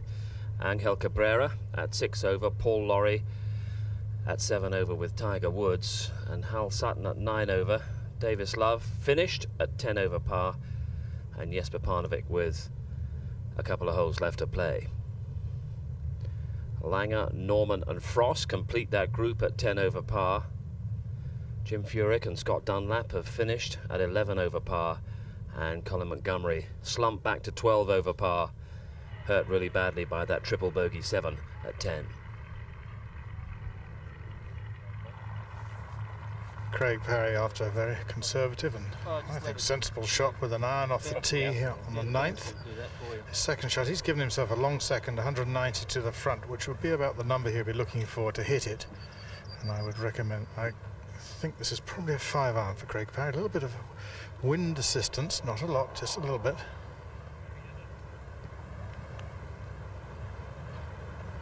A little bit of rain that we've had has quietened down the wind, and Craig Parry hits it in the middle of the green. It's the most sensible thing to do on this hole. It can be a very dangerous hole. It's a huge green. It's 43 yards long. It gives you some idea. It's about 30 yards wide, so it's a huge area. Now Justin Leonard at the 10th, you saw his ball go into the thick. Great danger. There's a water across there on the right-hand side. Don't want to get involved there. He hasn't done that. He's made it jump forward again, just to the very fringes of the green. Good recovery. What a brave shot. Jean Van de Velde got his driver out and whacked it down, straight down the middle. It's only about 12 paces across this fairway at this stage, just past the Nicholas bunker, and he's left himself with only 130 yards to go to the front. So he's going to want to hit it 140.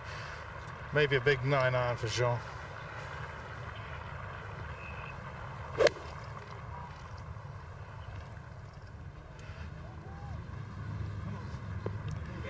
Well, he's been rewarded with the bravery off the tee with a very, very good second shot, just about 12 feet, and just reward. And yes, just reward indeed. That's an excellently played hole from Jean. Taking the bull by the horns, as they say. Taking control of the situation. Now then, Tiger Woods. 4 off the lead.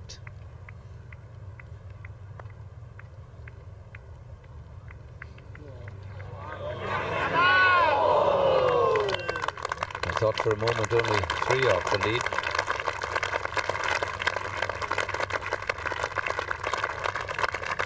Americans in the gallery, American guests. Come from all over the world to this championship, and if they don't, the pictures go all over the world. Australia, New Zealand, I know, watching South Africa, and there's Tiger's card. It's a bit like that one that Nick Faldo put together at Muirfield when he had 18 of those, and he won the championship. But I'm afraid 18 of those will not win this one, not for Tiger. Now, Andrew Coulthard, he had the 4 at the 10th. He is struggling again. He's got this 5-footer here. This for a 4. Such a talented young player. He only won 1 tournament in the European Tour, which is quite remarkable, but they're every week. there or thereabouts. You feel, when is it going to really happen for him? I can move there. The green's up. Paul Lawrie, a birdie at the 16th. An outside chance. Slightly uphill from this spot and just runs past the edge. Just one stroke outside of 4th place. That 4th place held by Ángel Cabrera.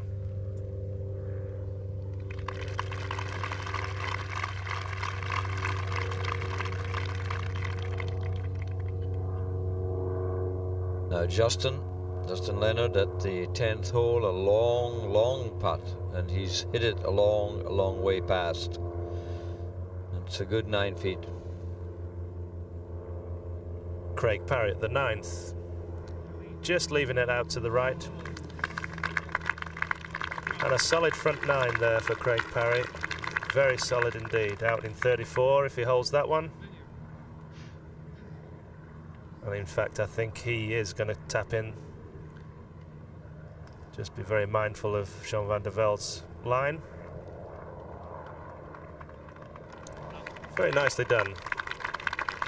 A couple of little scares, but they're confirms, 34 out. And not too many people have betted that this week. Now Tiger has the driver at the 12th. Oh, gee, did he hit that? 479-yard par 4. Oh, and that is not nice because he's going to be about a foot or 15 inches below the ball.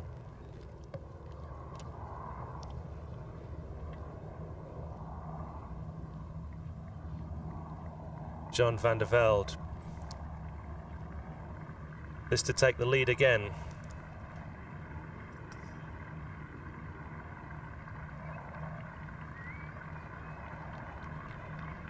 This putt won't move very much, just from the right edge. A little bit in a hollow, this flag position today. And it's got a chance. And yes, sir. Allez, France. First birdie of the day, and what a time to get it. He really did take command of that 9th hole. Brought it to its knees.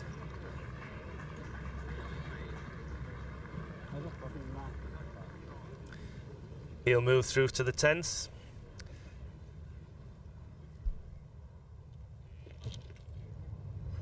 Now then, Paul Lawrie with the iron in the tee at 17. This is the hole that has broken hearts. 459 yards, the island they call it.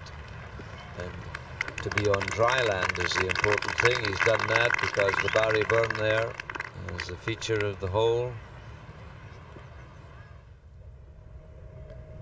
Now Justin Leonard, a very important putt for him. This will be for a par on the 10th hole.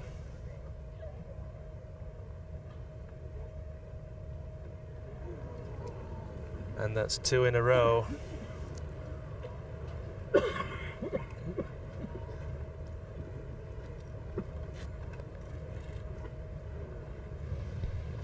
Now back to the tee.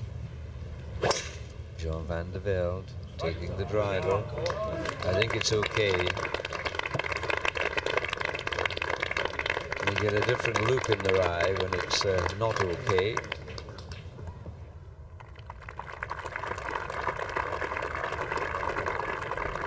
Justin Rose taps in, but I'm afraid it was 3 putts. It's the first bogey. Sorry, Justin Leonard, do beg his pardon. And a bogey there. It was the one he missed at the other hole for a birdie at the 9th. And when you miss one, suddenly you get a little bit of doubt in your mind as we go all the way back to the tee. Craig Parry, just 1 off the lead. He's got his driver. Very stocky fella. He swings quite steeply down onto the ball. He gets quite narrow in a lot of shots, but he does hit it well.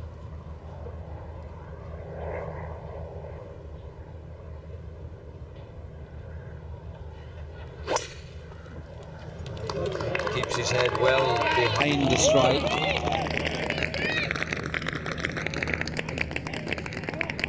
And that's fine. He's okay. He's in the semi-rough, but that's okay there.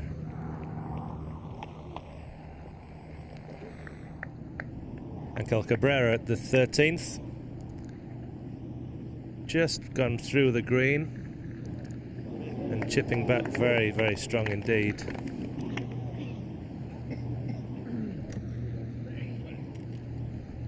Two birdies, no drop shots for Cabrera so far, at least, but at the top of the leaderboard. It's become a terrific contest, isn't it? Jean Van de Velde back in front, rewarded for all his aggression on the 9th with that birdie that puts him back to 2 over, leading by 1 from Craig Parry and Justin Leonard dropping that shot at 10, so a 2-shot gap to Leonard in 3rd. Then Cabrera going along nicely at 6 over par, but maybe with problems saving his par at 13. And Paul Lawrie, 2 holes left to play, out in 34, and 1 under on the way back as well. 3 under for his round so far today. Nothing happening for Tiger Woods. Jesper Parnevik at 9 over, playing the last hole, and Hal Sutton and Bernard Langer 9 over as well. Langer having just birdied the 14th.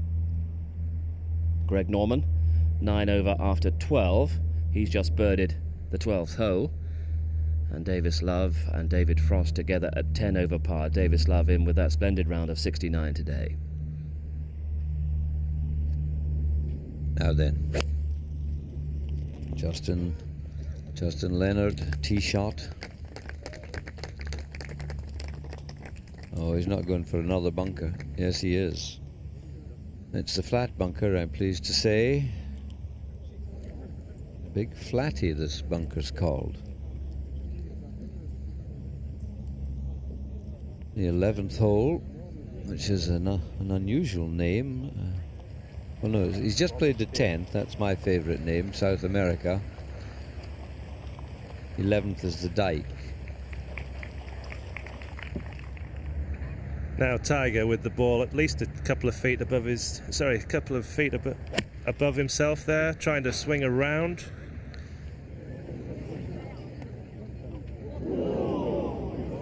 Now we heard the groans of the crowd, but Marshall's scurrying and looking right. It looks like it's gone into gorse, way right of this green. And I feel he must have to hit a provisional ball there if it's gone into gorse. Now here's Cabrera. He has this putt at the 13th, back up the green. He chipped from behind it. Oh, that's a shame to drop a shot there. And that's a shot dropped at the par 3. He's back to just 1 under for the round and 7.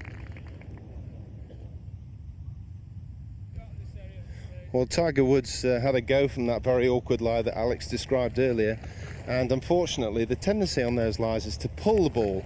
Unfortunately, Woods overcompensated there, blocked it right, and he finished actually in the gorse itself. Now, the only option he's got from where he is to probably to take it back away from the gorse in line with the pin, and then he's got an awkward pitch which he can't see the flag.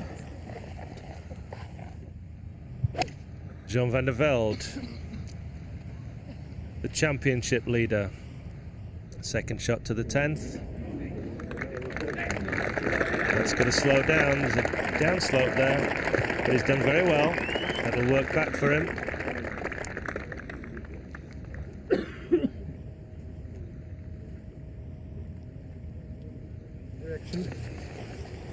Well, Woods is obviously going to have to drop back, and I think he's assessing the potential shot that he might have. He's not going to be able to see the flag from where he's playing from, and this could be catastrophe for Woods. He's been trying to desperately make birdies right the way through the round, and this could really set him back.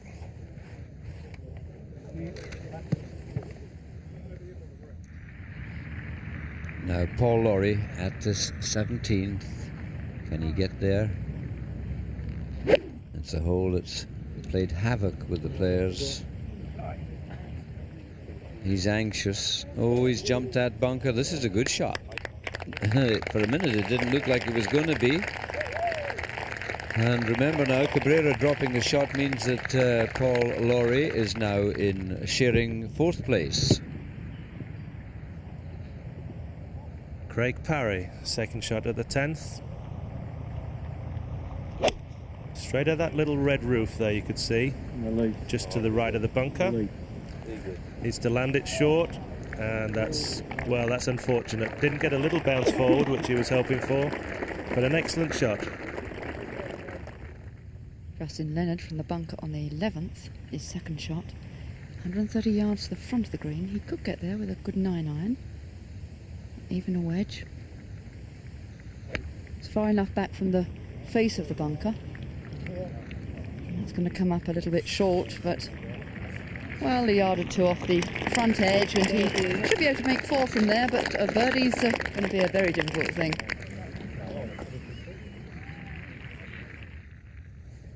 Well, Tiger Woods has got the reasonably good lie. It's now just a matter of trying to get up and down. Big thing is just getting the judgment right from here, and also the turmoil that's going through his mind must be affecting his concentration as well. Let's hope he can focus.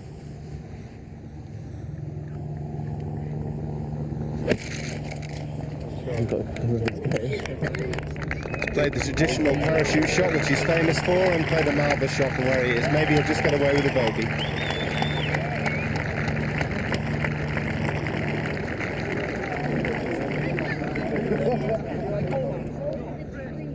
Well, Tiger has that one for a 5, and it was rather unfortunate trying to force the game. I think Gary Wilson-Home described that perfectly, but we'll leave him at it. We'll go to Paul Lawrie at the 17th. Now, what a birdie would do for this young fella here.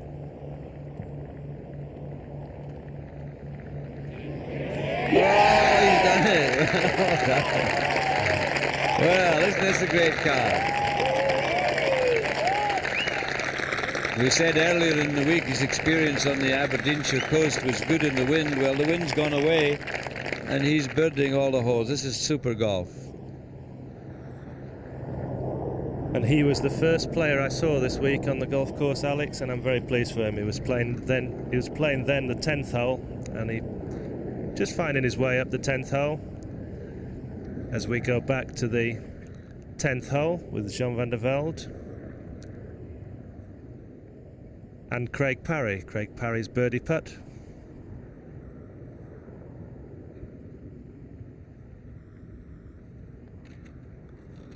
Pat, his caddy, takes the flag out and makes room for the ball. Thank you very much, sir. And it's starting to warm up quite considerably. Temperature's just gone up 5 degrees. And that seems to me, I've been told by my statistician, that's 3 birdies out of 4 days for Craig on that hole. Thanks to Alan.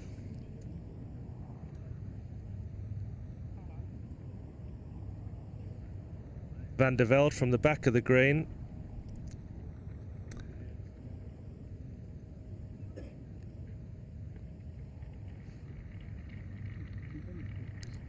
He's still joint championship leader, even though Parry has birdied that one.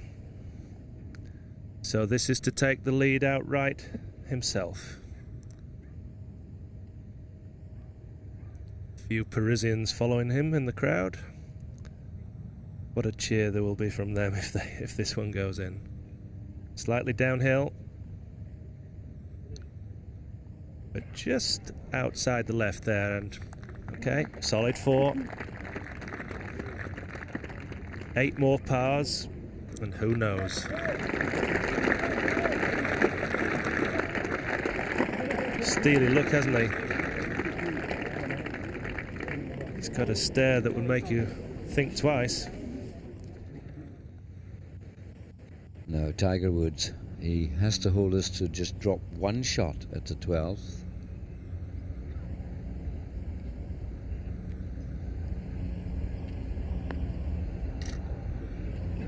And keep a 6 off your card. He couldn't pay the price from an awkward lie, trying to attack the green instead of playing sensibly forward. Justin Leonard at the 11th. Saw him play out the fairway bunker to here. This is a very ambitious birdie putt. But he hasn't hit it hard enough, has he? No, he's just come up about 7 or 8 feet short.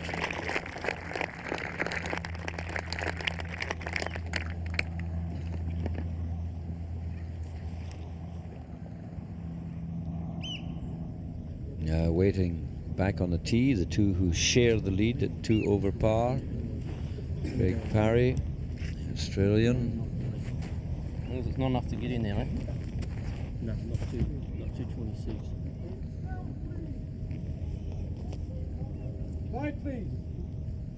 Not enough club to get to the bunker. That's what he's thinking about.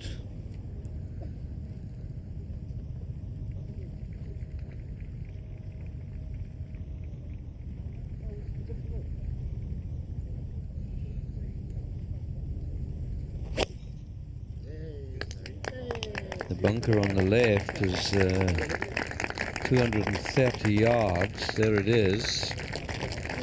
And he was right. He would have been about, if he dropped the ball across, he'd be about a yard short of distance to get in there. Ahead on the green, Justin Leonard to save par. Missed a couple of shortish ones the last couple of holes. And a good view there of the ball taking the 5-inch drop. Another par. Now then, Jean Van de Velde. Tee shot at 11. He's taking an iron 2. He's looking a little anxiously after this one. This is sliding. Sliding to the right it went. And into the thick, and it didn't seem to jump. They're peering down. Yeah, seems like they found it.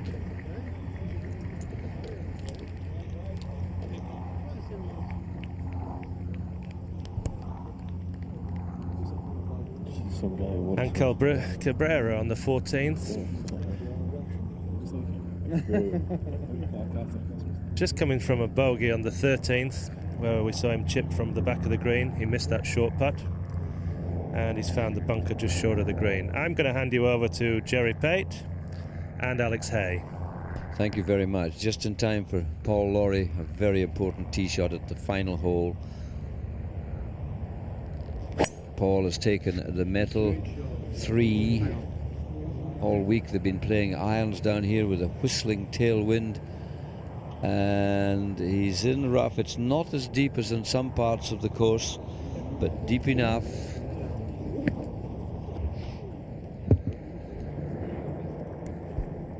Thirteenth tee, Tiger Woods.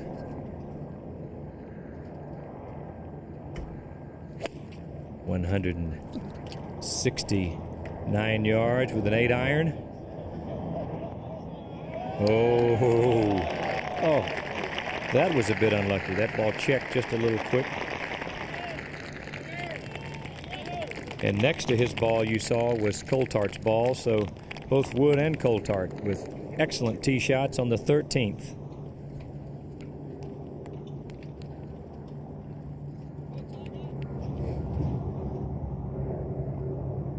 Greg Norman's got a 40-yard trap shot here on 14. He's got an uphill line. He's got to hit it pretty hard, and it's very difficult to judge the length. And it won't run very far, I don't think, when it hits the green. It's a good shot there. Greg Norman at 9 over par for the championship and 1 for the day. Just 1 over par for his round today. Greg Norman. On the 12th tee, Justin Leonard playing back into the wind this hole, but there really isn't too much breeze around. Bunker up the right-hand side he must avoid.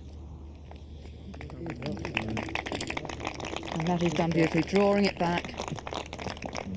Now will it just stay on the fairway? It makes a big difference. No, it doesn't, but not too bad a line, the light rough.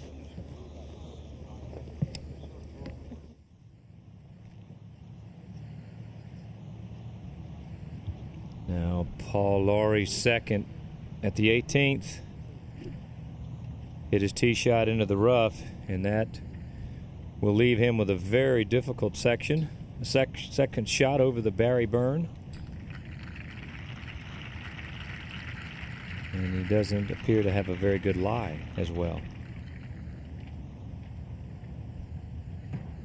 Just a bit of breeze into the players today. They played it downwind the first three, so a much different hole this 18th.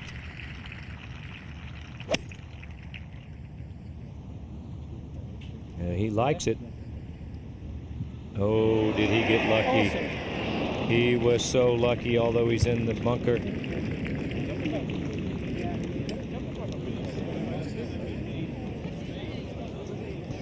Jerry, what a pity he didn't get really lucky, because he could have run up the green instead of into the bunker, but he's much better there than in the Barry Burn, where a penalty stroke would have been involved. But the pin is well up the green today, 18 yards up, just 6 from the right, so he's okay there.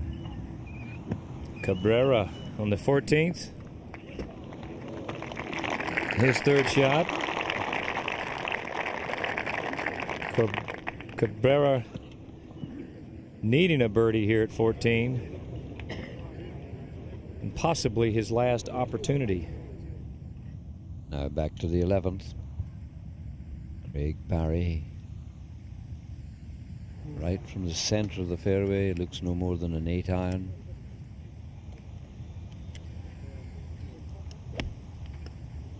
See the flag there right below the camera. And another good shot. Good play from the Australian player.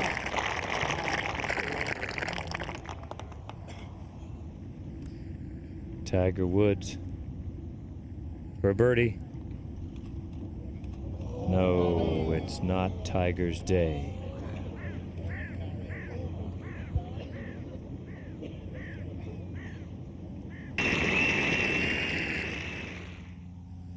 Now then, Jean Van de Velde, who hit that wicked tee shot.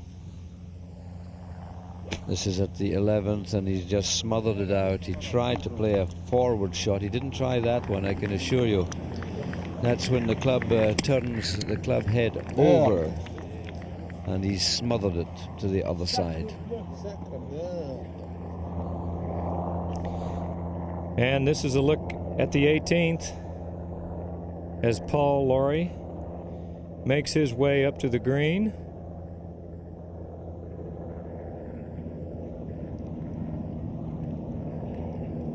There you see him in the front left bunker, just preparing for this long bunker shot.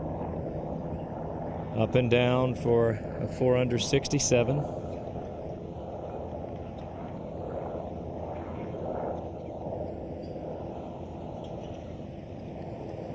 This is a very important up and down.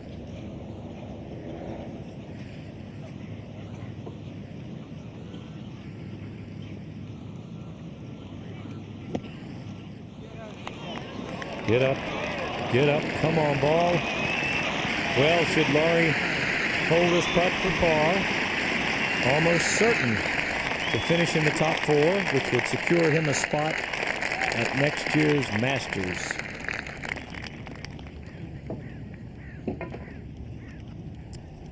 He would be one of the top 4 qualifiers in this championship.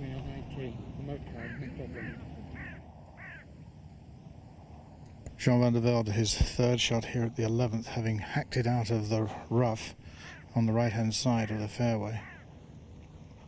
Just on 100 yards. Little sand wedge. Got to get it up that ridge and stop it quickly, which he's done very well. What a good shot indeed. Quick recovery.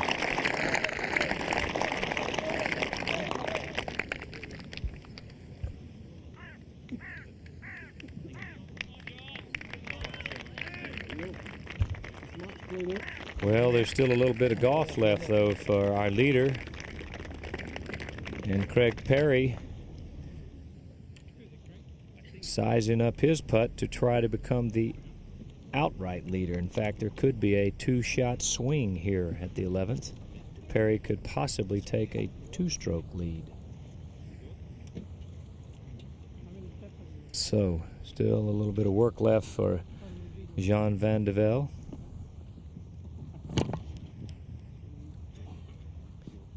Craig Parry has really been traveling a lot. He lives in Orlando and going back and forth to Australia a lot.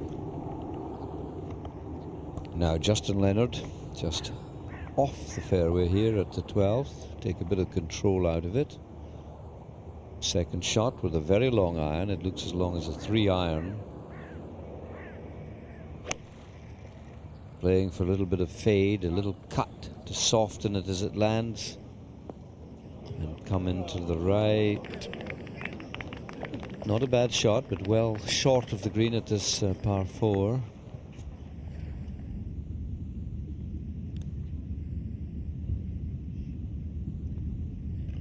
Get in.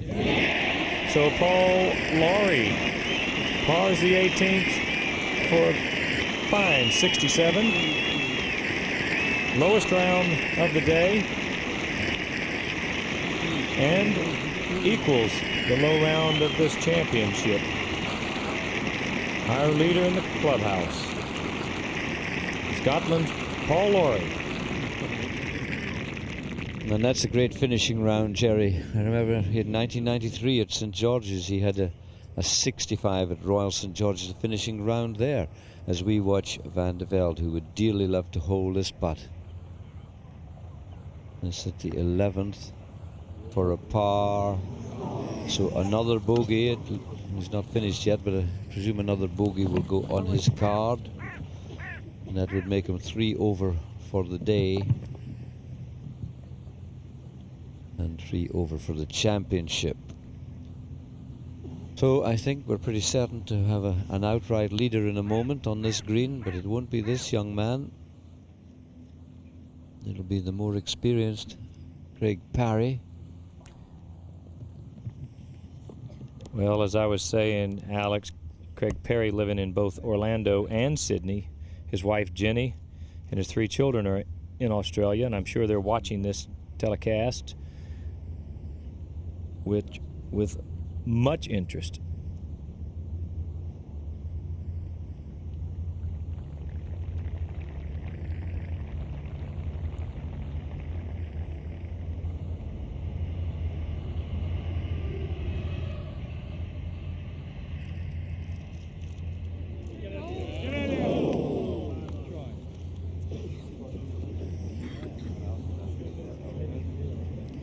Well, just didn't play enough. Break. Now, Jean Van de Velde trying to salvage bogey after an errant tee shot. He'll drop to 1. More to +3, excuse me. Should he hold this?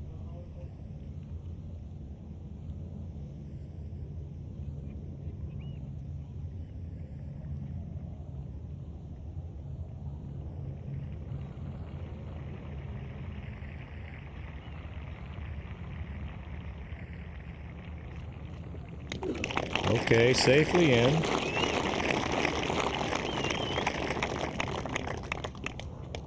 Here's a look at his card. 4 bogeys. 1 birdie. And still plenty of golf left. Don't go away. It's not over yet. Craig Parry for par.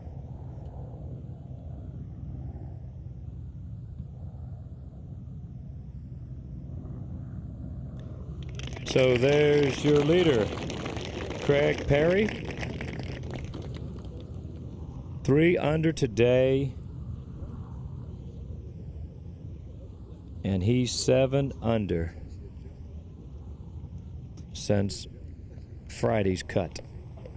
Of course, there have been some great champions from Australia over the years. Of course, Peter Thompson, who's here this week, winner 5 times. Kel Nagle, many other wonderful players from that great continent. Here we have David Frost, who's had one of them days. Although he's recovered pretty well after a horrendous first 5 holes, where he had 1 birdie and umpteen bogeys and double bogeys. 3 over today, 10 over for the championship.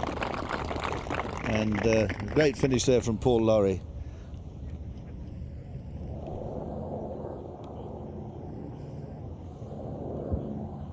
Justin Leonard.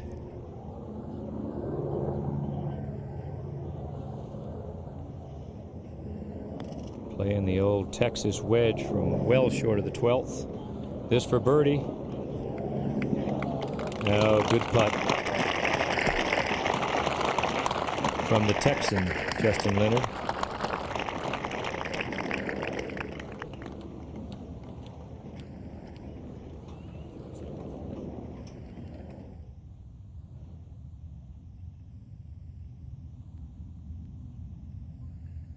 Well, Craig Parry now is the leader, and much can happen over the next hour and a half or so.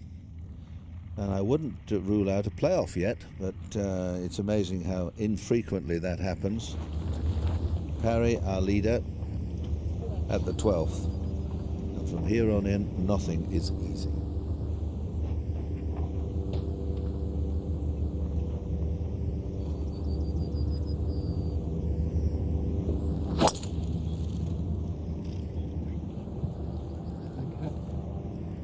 This way.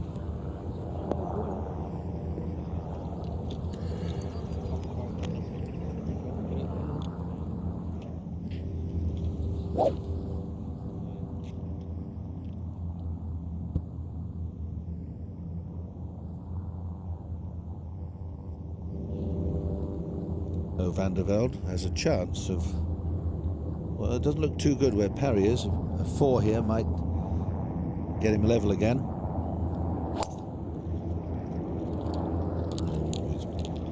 The arm goes out left to warn the stewards, but that, well, it may have got into the footpath, in which case he would be extremely lucky.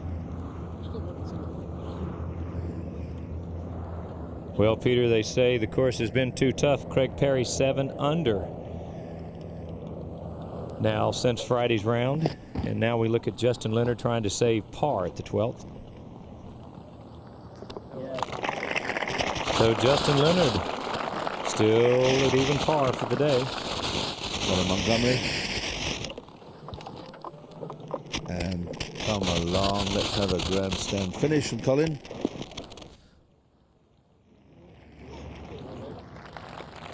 You see 7 at the 10th, 3 over today. First and the 10th were costly for Colin.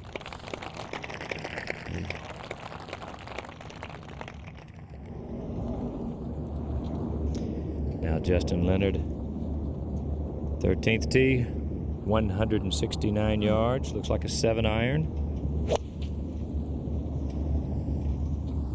And he's deadly with these short irons. He is deadly. Just one more bounce. But a good shot from Leonard. Well, Tiger Woods hit a 3-iron to here and played a marvellous bunker shot, but he's just running out of holes, and I just feel that he's lost the feel that he might win. It's very shame. It's a big shame because the crowds here are just supporting him on every hole.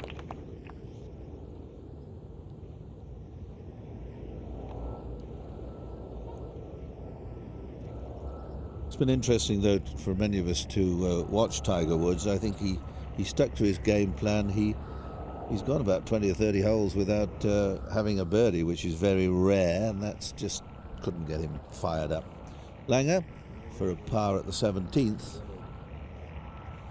1 over today, Langer. 10 over for the championship.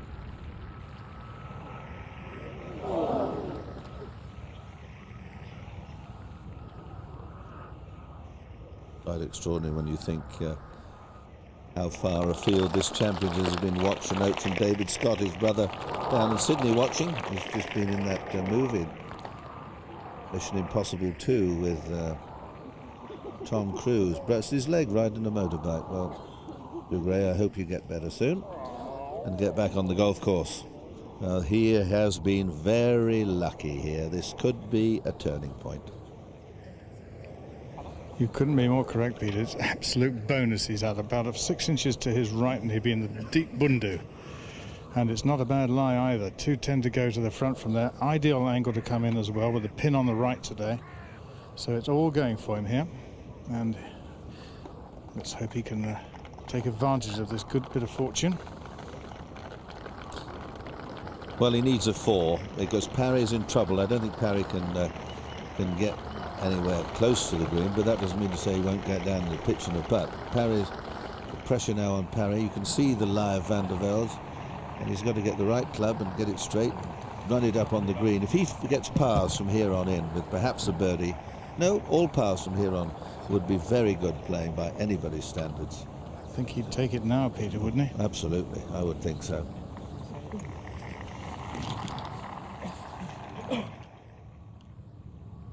Cabrera at the 15th for par. 1 under today.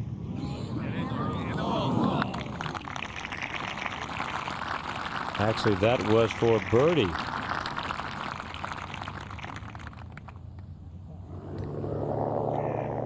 Here we go.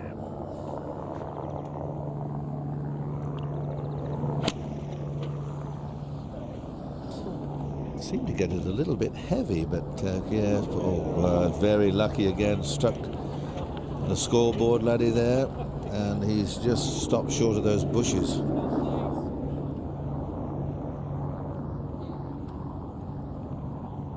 It's wonderful when things are going well, and not so good when this is happening. You can see the horrid place that Parry's in. But he's seen Van de Velde miss the green left. Oh, and he's aiming for Michael.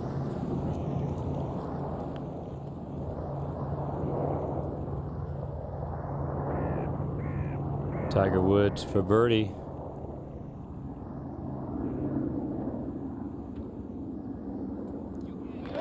Well, first birdie since Friday for Tiger Woods.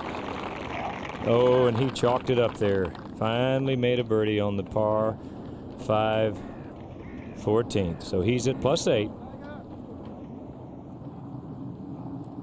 Justin Leonard at the 13th for a birdie.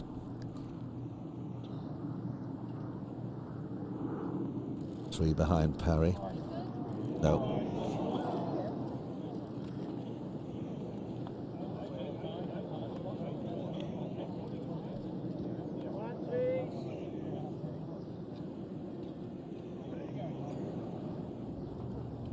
Well, nobody's really making much impression for us on this very difficult course.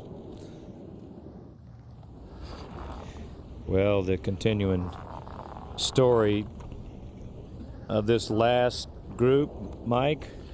Oh, Jerry, he's not going to like this one. It's absolutely buried right at the bottom of this grass, which apparently has not had any fertilizer put in it. But it's very, very difficult. It's going to be tough to get out, even old Popeye here, or the pocket battleship. But Van de Velde has also been very fortunate. Just hit the edge of the scoreboard here and came down. The only problem he's going to have, he may want a ruling because the scoreboard may interfere with his swing, in which case he will get a free drop. Well, Parry's going to have a few practice swings here to see how, get the feel of getting the club through the grass. But it was long and tangly, and if you're a bit unlucky, it can turn the club face over and twist it so the ball doesn't even get up in the air. But he's a strong man. See, there it is in there. Look, you can easily lose it when you're right above it.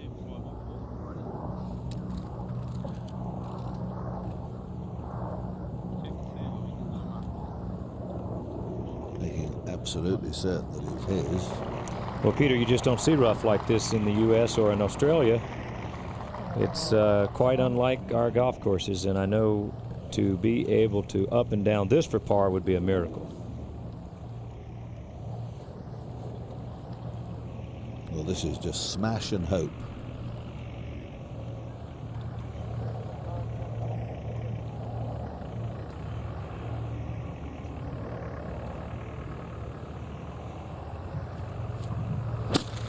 Like that, you see. Just moved it a couple of yards. You can see he's not all that far off the fairway, so Well, I don't suppose he should have been there for 2. Not supposed to be there for 2. Well, Peter, as we say at home, it ain't over till it's over. It certainly isn't now. Paul Lawrie could be sitting tidy. Yeah, they might be lighting the beacons up at Newmarket tonight. Another smash and hope.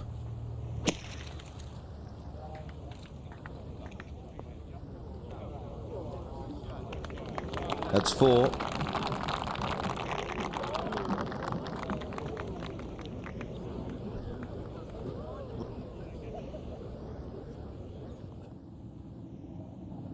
Justin Leonard to save par at the 13th.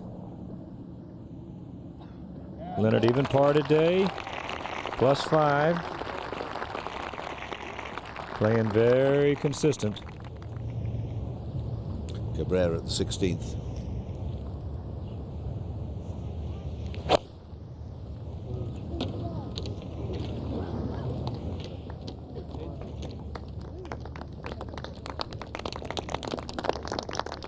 That's in the clear.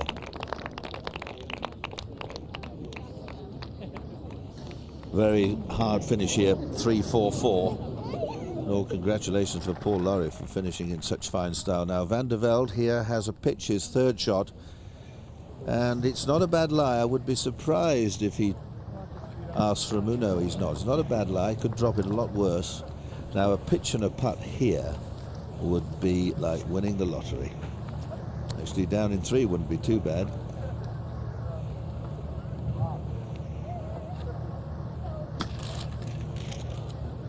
Clipped it well.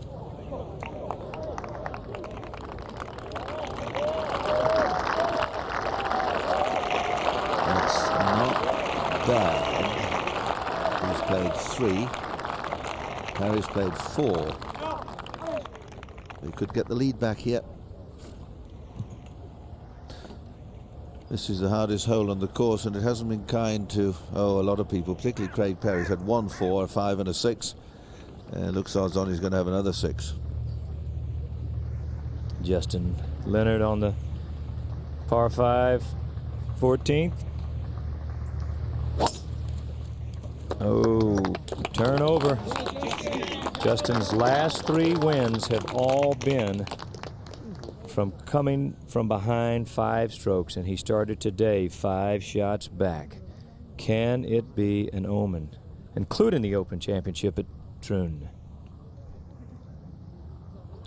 You're a font of knowledge. Do you know that? You're a font of knowledge. I'm going to enter you in Mastermind or blankety blank or something. Here's Parry now, 5th shot. There's a little dabby one down the hill, but he's played 4.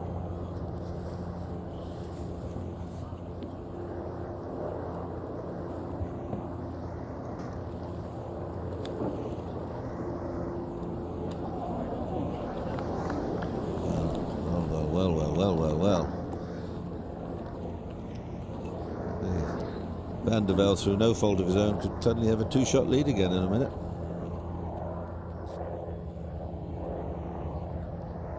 Now at the 16th, Greg Norman. He's brought it back a couple of shots. Level par today, 8 over. Come on and chip in, Greg. Oh, what a unlucky bounce.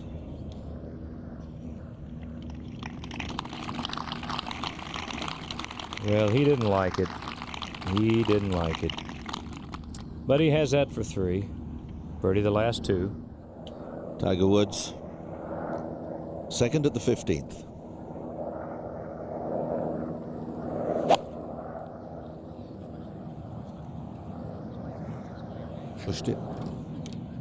Pushed it. And suddenly the magic is gone, and it wasn't to be, so another major slips by. Now Jean Van de Velde, big par putt at the 12th.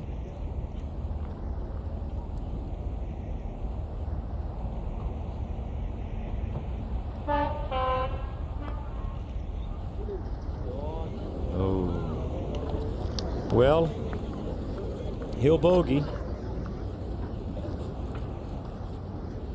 but he'll still have the lead, at least a share of the lead, and possibly the outright lead. Cabrera at the 16th, second shot, and a putt it over the top of the sprinkler, along the side, over the top, and it's nowhere near enough.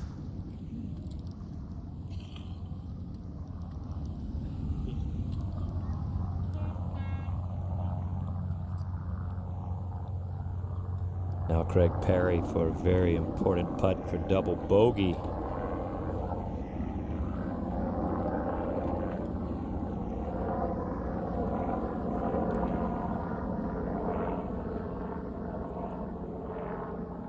A few spike marks in his line.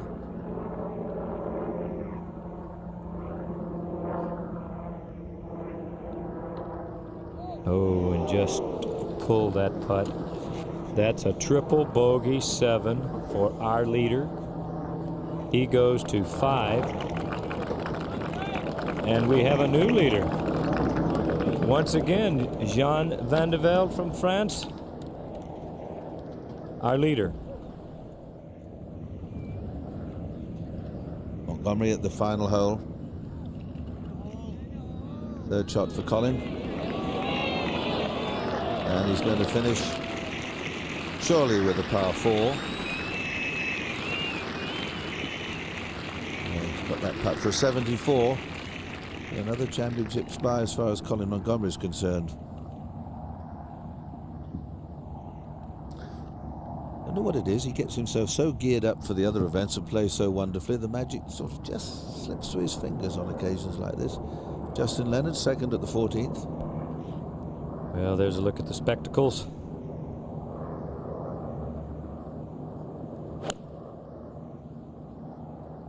He's had 2 birdies and a par here this week. Needs an eagle. Oh, not enough club. One more club.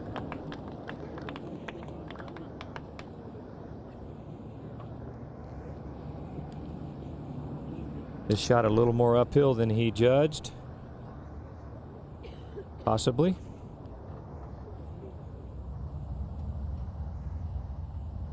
There's the 13th, and the weather's got a little heavier. The atmosphere's a little heavier. Perhaps the ball not going as far as is hoped. It's hardly a breath of wind, and it championship leader Van de Velde 4 over, and most of the competitors seem to be doing their level best to give our lovable Frenchman the title.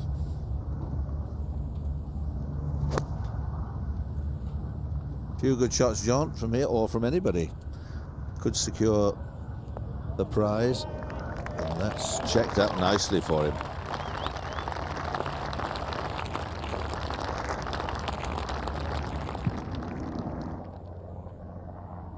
Cabrera for par at 16. Oh, lovely putt. He's at +7, just 3 back. Craig Parry at the 13th.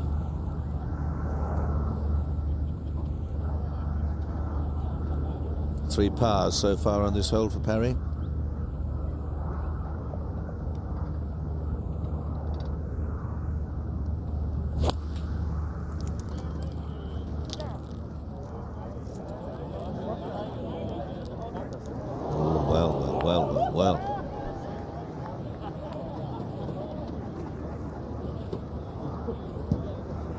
Justin Leonard very much comes into the picture now. And so too does Paul Lawrie in the clubhouse at 6 over par. Justin Leonard with some very troublesome holes remaining. Craig Parry in that bunker at 13. Jean Van de Velde back in the lead, but at 4 over par after dropping a shot at 12. How this contest ebbs and flows. Greg Norman at 8 over with Tiger Woods. Angel Cabrera alone at 7 over par.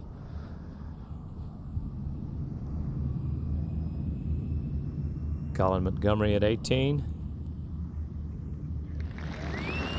4 for Montgomery and a 74. And he'll leave at +12. Not happy with another open gone. for the great Scotsman. Craig Norman at the 17th, 8 over. He's 2 fours would do him a bit of good. So he's iron off this tee. He's been in the water a couple of times, or in trouble a couple of times. Serious trouble on this hole, left and right.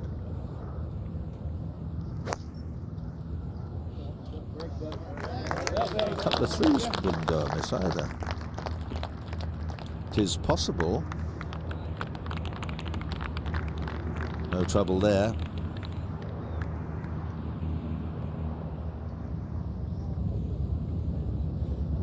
Cabrera.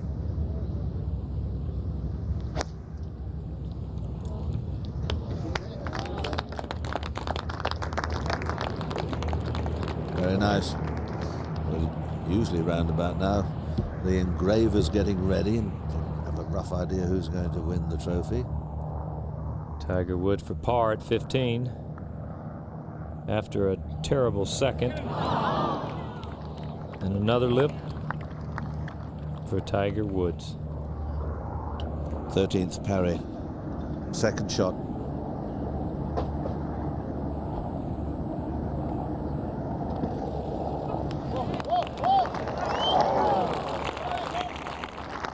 Well, he played it well, but couldn't get any stop on it. It looks as if he's going to be possibly dropping another shot. Extraordinary, isn't it, how this game can change. His tee shot back there at the last hole, the 12th, wasn't a bad one. Just, it looked for a moment as if he was going to be lucky to go between the two bunkers, but found a poorish lie, hoiked it left into a dreadful place, ended up taking 7. Justin Leonard's third shot at the par 5 14th. He just caught the shoulder of the bunker, but the ball's not lying too badly. The chip shot is downhill, so he just needs to land it on the front part of the green and let it roll down towards the pin. Should break a little to his right.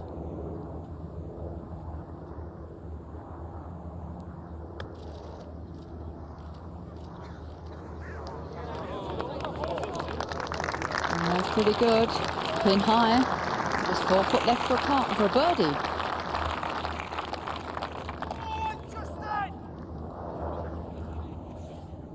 Now our leader for birdie back at 13.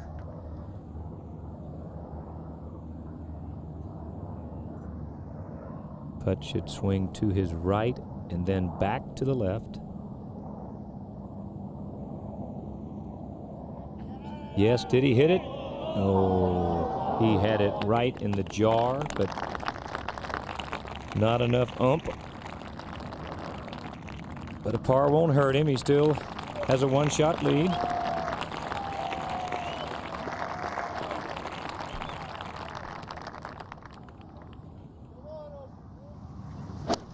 Cabrera here on 17, second shot. No wind at all now. It's Saby had 220 to the front, but if anything it's slightly downwind. I'd say he hit a 3-iron there. Did a good shot.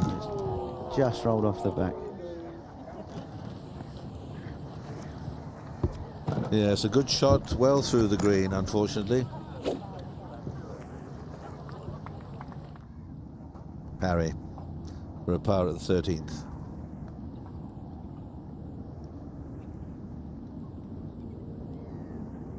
Oh, a good view from here.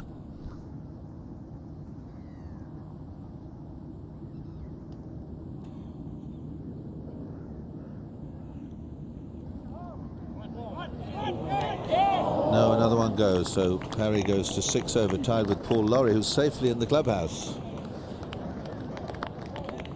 Well, now, the plot does thicken.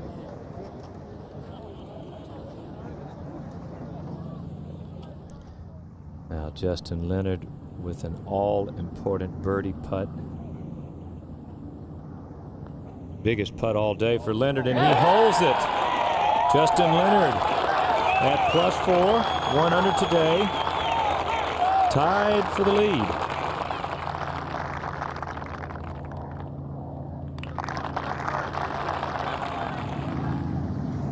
Second shot for Norman at the 17th.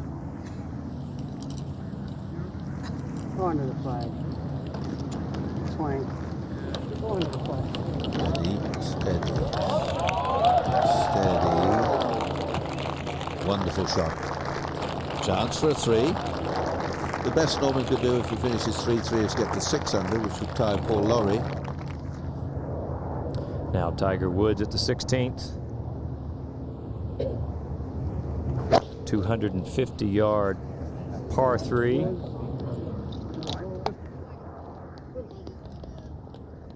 This could be good. And a nice shot for Woods. Every shot now of enormous importance to Van de Velde. There's 5 holes left. This, a very reachable par 5.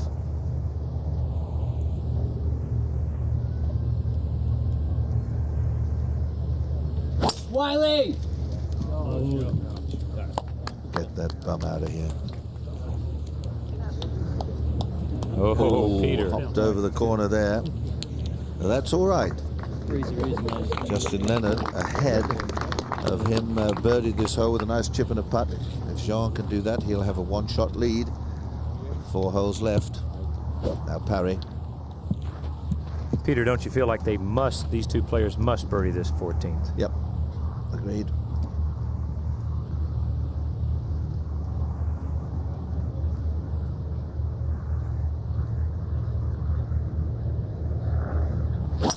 Parry's had 3 birdies at this hole, 3 previous rounds. Oh, and he's lobbed it straight in the bunker. Van de Velde just crept by the edge, and it's quite extraordinary. You think you've seen everything. Parry was going along quite beautifully. Suddenly, bang, a 7, and then things just go wrong. I'm not sure that he realizes he's found the bunker yet. Maybe a slow pedestrian game, but it can be mighty cruel on occasion. Here's the leader, joint leader, Justin Leonard.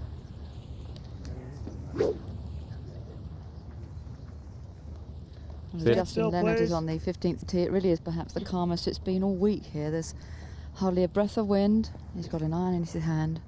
Bunker up the right-hand side at 240 and 278 yards to be avoided. The ball tends to kick down towards them.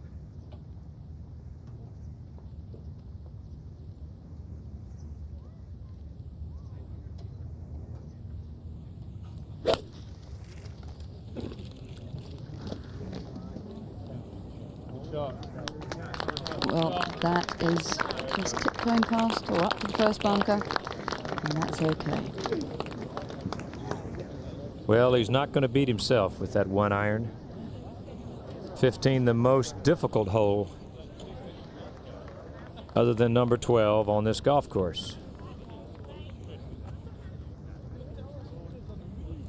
Well, that's how things can change. We've seen those flags standing out proudly all week, and suddenly, when we get down to the most crucial point, it's died. And the drama mounts as the wind drops. Because this is very tense moments. Woods is not going to win this championship. He's got a putt here at the 16th for a 2.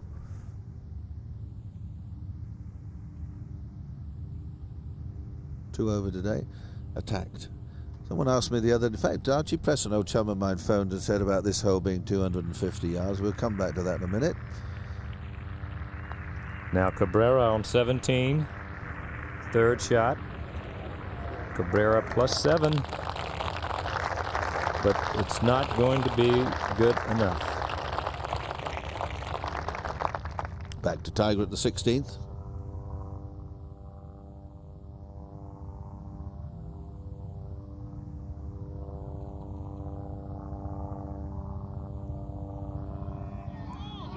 Oh, would you believe it? Not his week.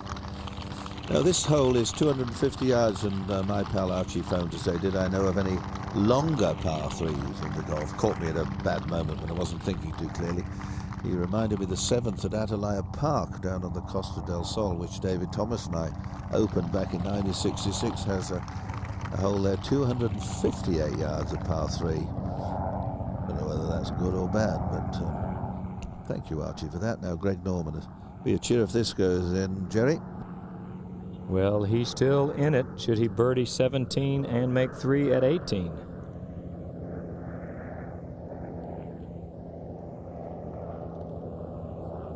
No.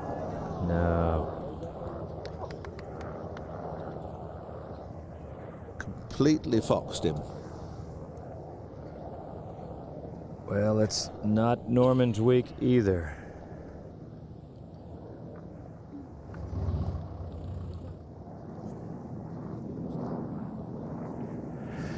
Craig Parry has blasted out of the bunker on the left-hand side of the fairway to here. 2:35 to go on this par 5.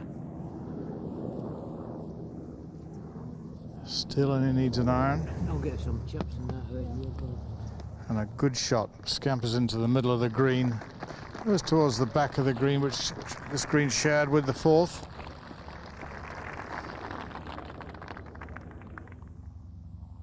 Craig Norman, the 17th, finishing off. And that's a par 4, 2 wonderful hits onto the green. And just the putt that fooled him. He's played pretty well this week, as Greg. Still think he's got it in him to challenge. Second shot, Justin Leonard, 15th.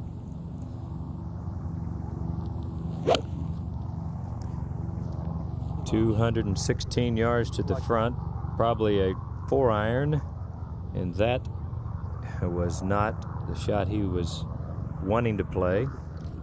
Going to be a very difficult pitch from there to try to save par.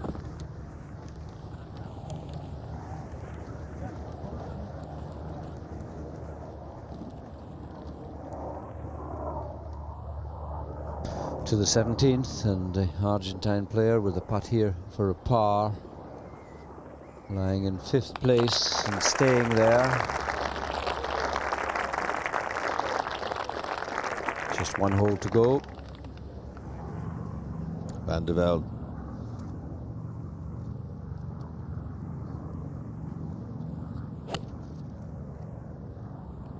Now, has he pushed it a wee bit? Is it coming in? Is it straight? It is straight. And it needs to slow down a little bit. And it is, and that's a beautiful shot. And he has a putt, albeit a long one, from Eagle 3. Now, Tiger.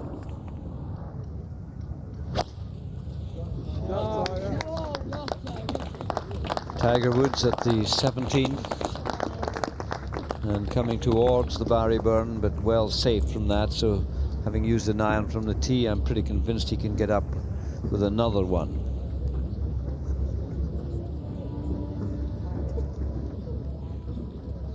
Greg Norman down the final hole. Is he out with the driver? Oh, is he? Is he? Greg Norman, last hole of the championship. He's not really gone his way today at all, but he's okay. Sort of almost down to his last 84 billion, so I think he'll be all right. But if anything, slightly into the breeze today.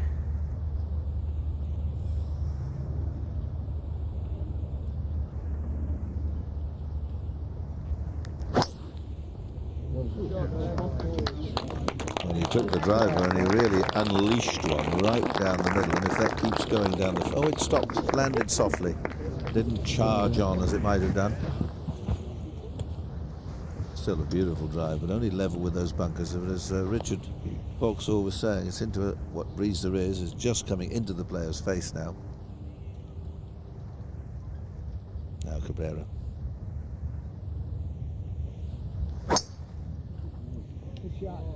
We wish them no worse than 4s.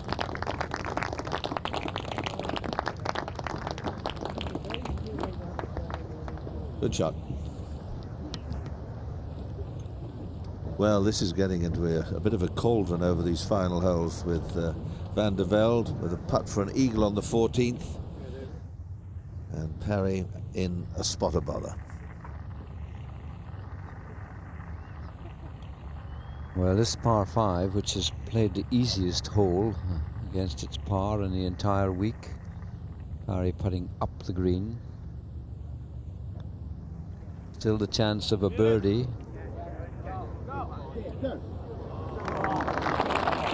Well, a par.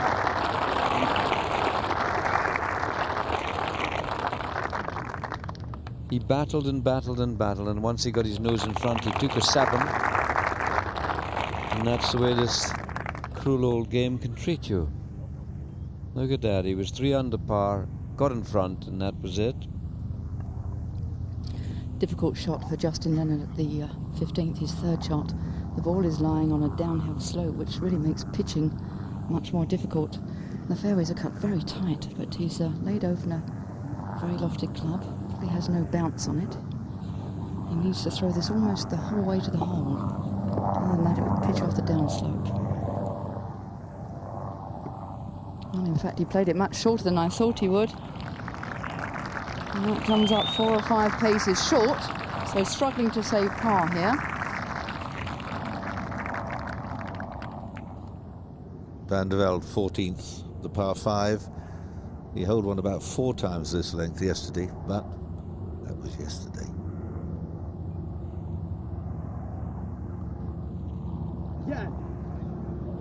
Hasn't hit it. Oh, he's left it woefully short. Oh, golly, God. Well, it may be getting a bit scrappy, but it's certainly getting exciting.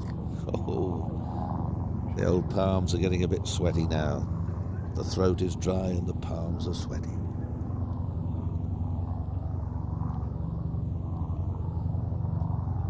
Leonard and Van de Velde at 4 over par. Lawrie in the clubhouse at 6 over. Craig Perry 6 over with 4 holes left to play. Cabrera could birdie the last hole and get to 6. There's all sorts of lovely little things developing here. I keep saying it, but this is, he hasn't had a more important putt in his life probably than this. Well, he may do in the next hour, of course, but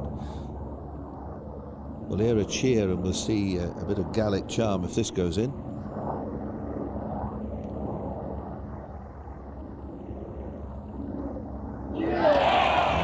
Got it.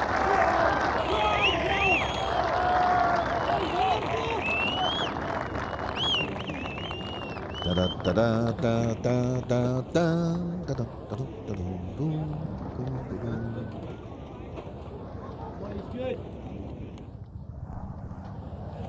Cabrera hit an excellent tee shot off the last hole here, down the left-hand side. As I said before, if anything, it's just very slightly into the wind, but Angel hits his irons a long way, a long, strong hitter, so 190 the pin. I would think he would hit a 6 iron here, Angel.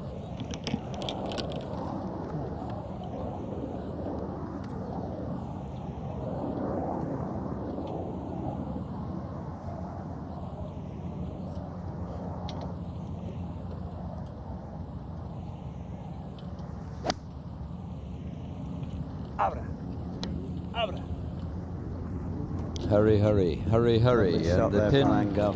Great way to finish and knock that one in. Make a few different difference money-wise.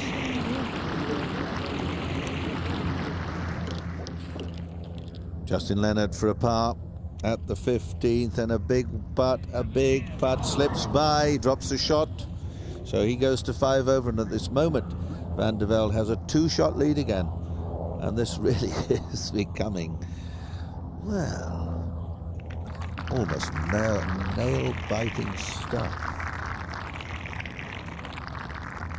Oh, he must know in his heart of hearts that might, well, it might not be as costly as he probably thinks it is at this moment. Van de Velde now.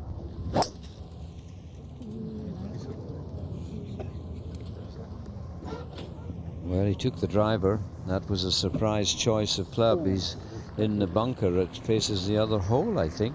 That's not a bunker that's for this hole. He's on the one we're looking at now. So,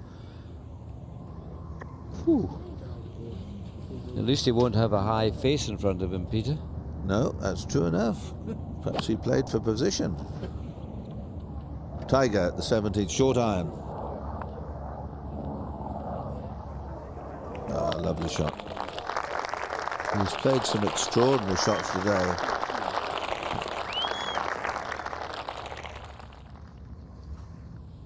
Now then, a driver. He hasn't looked at Van de Velde's. Craig Parry, he's hit it straight down the centre of the correct fairway, and it holds on. That's a very good drive from the Australian.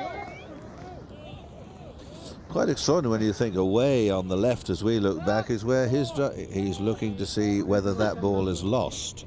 He's just waiting for some sort of confirmation. Does anyone see it? Do you know where it is? He's going through a bit of personal internal agony here. And in fact, he's driving another one. He probably thinks that nobody saw it. Or he may be having a little practice stroke. He's probably thinking, well, I'll have a practice one. I said, that may be lost. But we know it's in the bunker, and we know it's in the middle of the bunker, and he might well be able to knock it on the green very comfortably from there, Alex. Yeah, and we know he's on the bunker on the 4th hole. So he's right across there. There it is. I said there wouldn't be much face in front of him because the faces are all for going the other direction here. Well, there's a bit of a rise in front. It may just interfere. As we come around, look, he's got to play from that bunker over the camera. Now he can't get a lift out of a hazard. And he goes over and over and over to the green there. Not this one, this side, the top one. So he may well be able to get it to the front of the green and chip in a putt. Or even get it onto the green. The hole is 472 yards. I mean, it's no pushover. It's appropriately named Lucky Slap, but I don't think it's too lucky for the French golfer because just look at the goss he's got to sweep over there. Incredible. As we pan right across the coast, the Barry Burn, on our way up to the bridge at the 18th.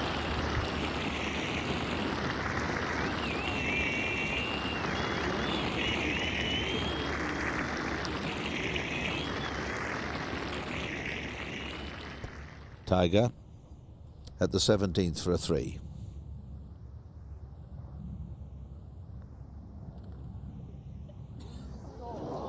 No. He just can't work it out.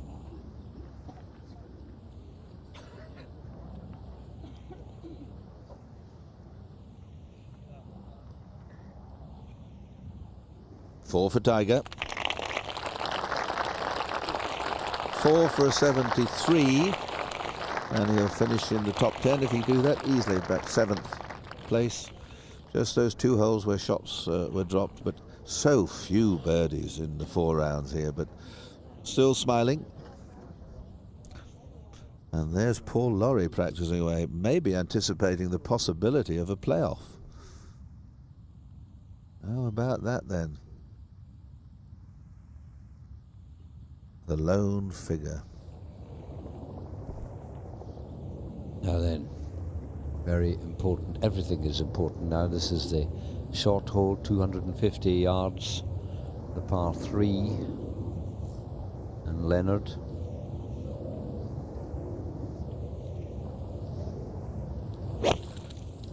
Oh dear. Don't tell me the pressure has got to Justin. Up and over the ridge, there's a nice nasty bunker just waiting there. That was a complete mishit. Just shows you how experienced you are, a former winner, but pressure gets to them all. Jean Van de Velde is on the wrong fairway, as we've discovered, and he may ask for line of sight. There's a television tower about 120 yards ahead of him on the right-hand side of this fairway at 15. If he does, he can only get relief from within the hazard, and if he needs to get further relief outside the hazard, that would be a penalty shot. Anything inside the hazard would be a free drop, but anything outside would be a penalty shot. So it's quite a decision. My guess is that he will play it because it's got a good lie. It's on a slight upslope. He's still got a fair distance to go. He's got about 190 yards to go still, but it's a tough one for the Frenchman. Well, I don't think he'd be dropping it because it would half plug if he did. He'd be a bit silly, I think, if he did. He wants to cart it up left of those bushes and hope for a pitch and a putt. He's 2 shots ahead at this moment. Leonard's in trouble. He doesn't know that, but now is the time to play sort of chess and do the best you can.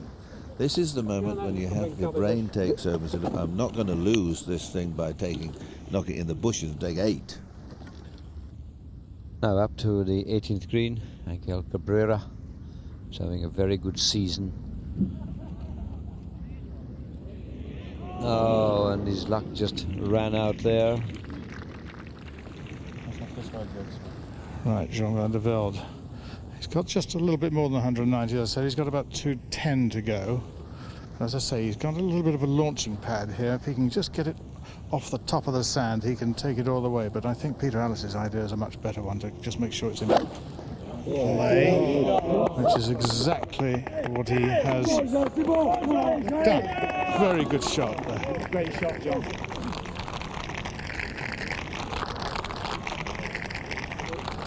Very good spot to be.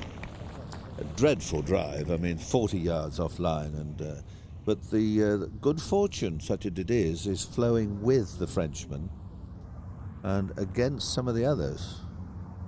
But Craig Parry can pop this on and hold the putt. There's so many things can happen.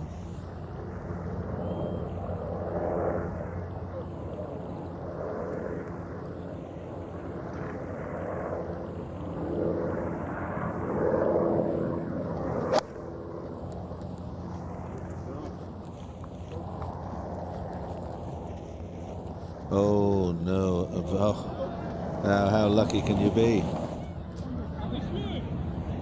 Spectators sometimes stand like a rabbit caught in a car headlight, sort of mesmerised by the ball coming at them.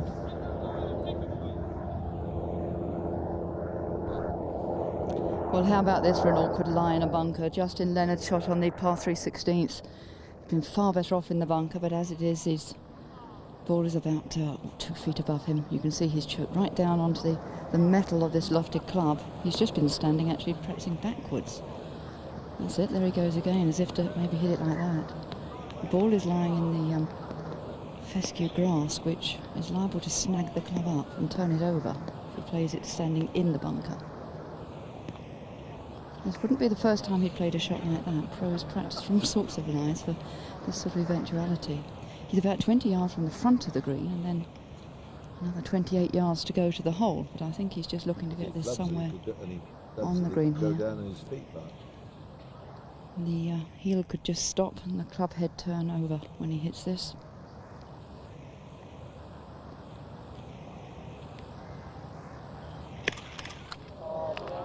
Well, he's done. That's a remarkable shot. What a build-up I gave him, and what a shot he played. Brilliant. Build them up and knock them down, Bev. Build me up, Buttercup. Greg Norman.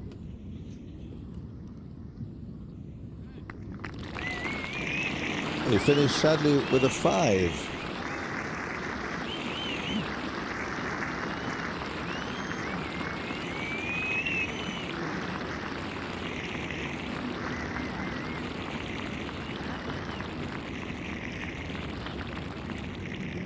Well, he's happy, and Greg Norman not so. Cabrera 70, just a one drop shot. Greg Norman finishes at 9 over. Yes, that puts Cabrera at 7 over in 5th place, but the man in the lead by 2 is this young man from France, and he made a miraculous shot and has a chance. I wondered what club he would take, but he's taken the most lofted one. Normally under this pressure you would imagine he might try it like Justin Leonard often does off the green with a putter, but with this one he'll hood the face. He's not going to throw it up high, he's going to drive it forward to the approaches of the green, to the very fringe of the green, and then let it run out. He seemed to tug it a bit.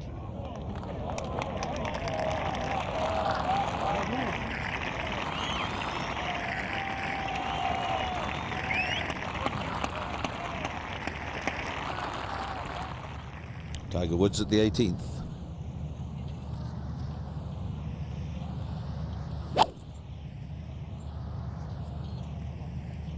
Kick right.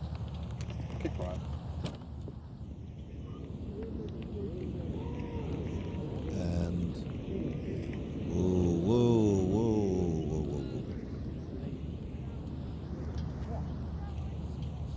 Now Andrew Coulthard. 5 over today, so 4 for 76 for Andrew.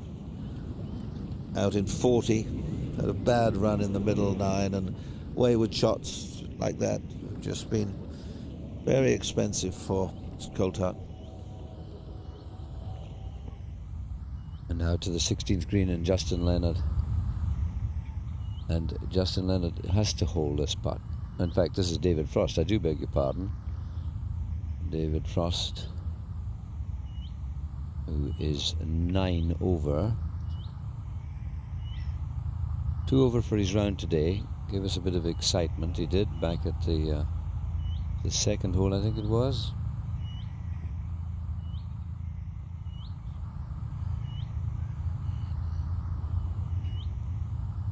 Well, that's just kept up on the high side. It might have helped Justin Leonard, who moved rapidly across the picture there to have a look at the slope. Craig Parry.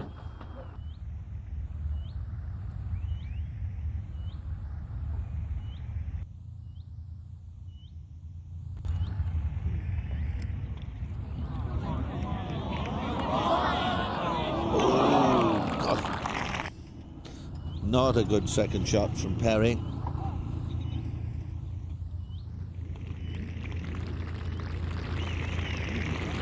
Tiger Woods getting a wonderful reception as he strides down towards the final green.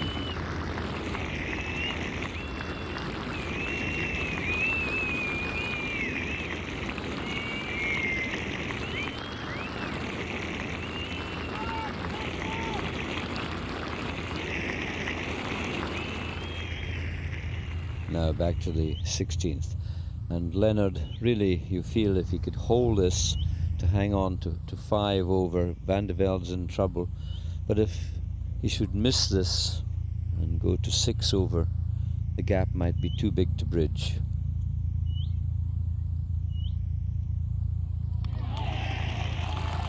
Under pressure, this man is just wonderful with the putter. 2 birdies, 2 bogeys, level par for this round. Van de Velde putts at the 15th. Hello, hello, hello.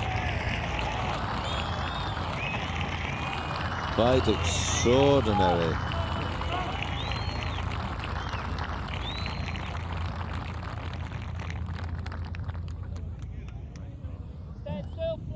Now, from the back of the 18th, Tiger Woods. He'd love this to be his last shot of the championship. Little chip in and please everyone. Even that is a misread and a misjudgment. Not easy from that sort of grass. Parry for a par at the 15th.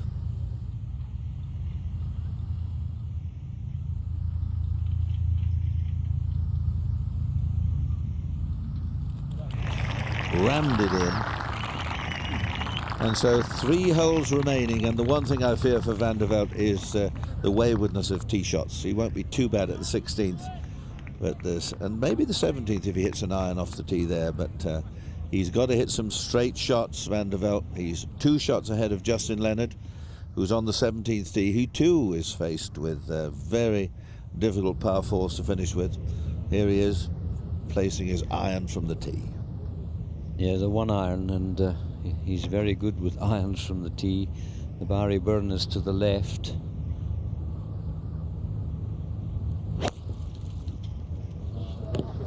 That untidy looking follow through, but it is a regular feature of his swing, and that is a beautiful iron shot. He's just smashed that miles up there, so he can reach with another iron.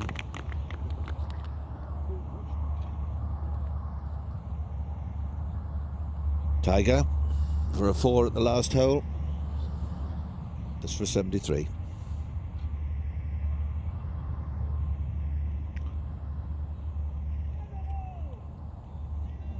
No, that's the way it's been. A 74 for Tiger. So Greg Norman finishes at 9 over and Tiger at 10. Well, another one slipped away. He tried his best. I thought he had a very good game plan. It just didn't happen. You see, not enough birdies, just the occasional shot dropped. And so no claret jug for Tiger.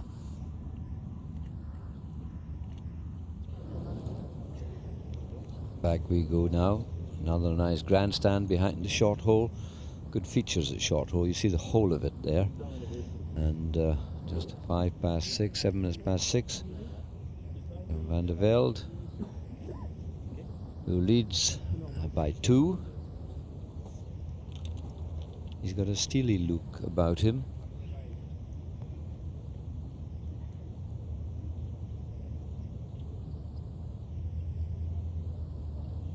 Quite a long iron, this one. It looks like a 3 iron.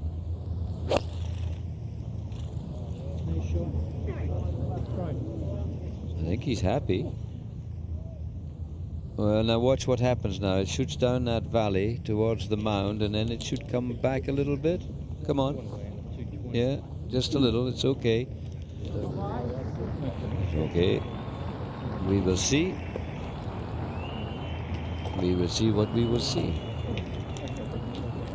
He can't see anything from up there. The huge mound on the left.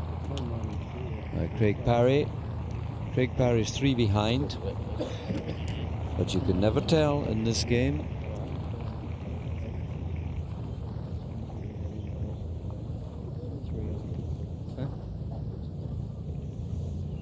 Peter was talking about Archie Preston having contacted about the party. Archie, of course, was a former president at Dunham Forest, where they'll all be watching in the clubhouse. I know that club so well.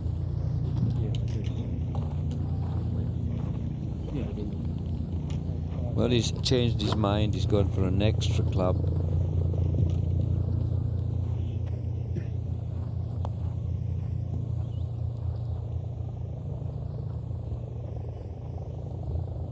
After 12 holes, he led the championship.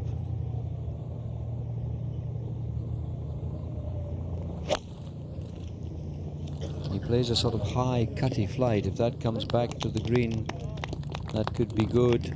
Could be very good. Isn't that a lovely iron shot?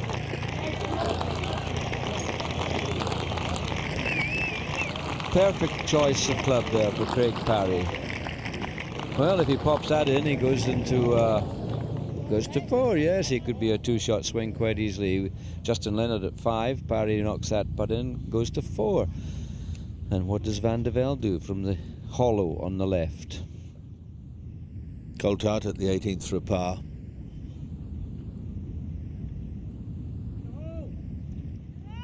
No, home in 37. 40 out, 37 home for Andrew. Total 297 for the 4 rounds. And look at the drop strokes towards the end of the first 9.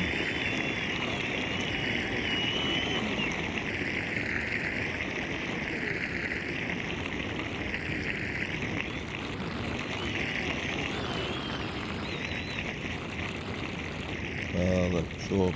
Despite all the chatter, they'll be back next year for the championship at St Andrews. David Frost, South African. Second shot to the 17th. But he pulled it. He said it was too much to the left, but it's not all that bad. Drifting in quietly towards the flag. David Frost is 3 over par today and 10 over for the championship. Old Andy Prodger getting a few more grey hairs. I think he developed a few today. Now Justin Leonard. That was a lovely tee shot he hit with his 1 iron. He couldn't be better positioned. Pin just to the left of that big bunker there, the one in the middle. This is a long iron. It's as much as a 4.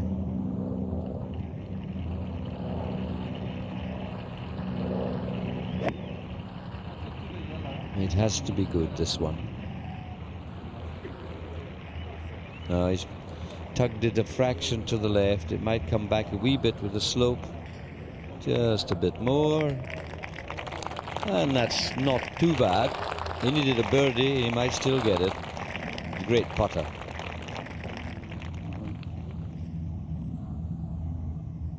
And from high above, we swing round to the 16th green. There it is, coming into view down there.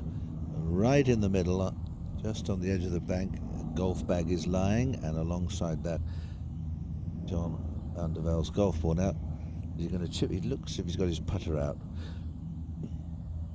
Going to give it a whack with the putter.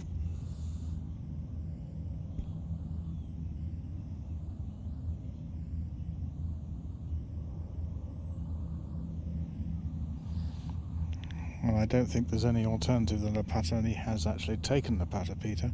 It's quite a steep slope in front of him. It's about it's about 4.5 feet high, in fact. Quite steep, so he has to get it up and then it goes down the other side. So it's kind of a difficult one to judge, but this is definitely, in his position, the percentage shot. From the left to the right, and the shots we've seen basically from this side have all come up short. Now, sometimes you get afraid of hitting it so hard to get up the slope that you think it's going to career past, but this man has good touch.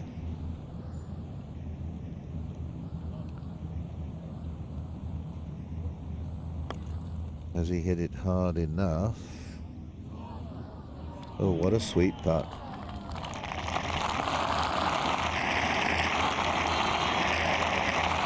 I don't know whether that's a smile or a grimace. Well, that's very nicely done. But still a little work to do. Parry with a putt for a 2.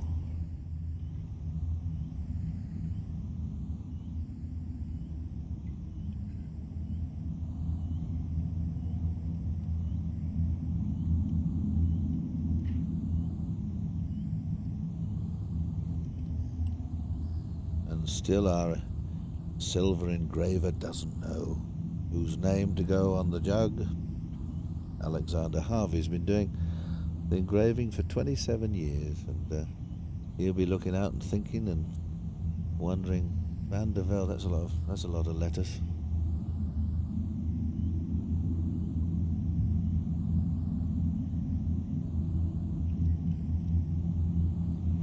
Oh, it didn't. Oh, only a 3, and so he stays at 6 over. Look at that ugly 7 followed by a 4 at the short hole.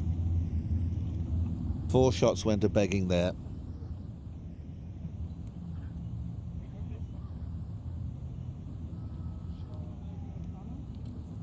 Do you think he's got any thoughts at all other than just knock this in? What do you think here? Yes, I think he thinks that. He's had an amazing week. He came here having not qualified. He went to Montefieth and shot 267s before he got in to start the championship. And I think he's a pretty cool customer right now.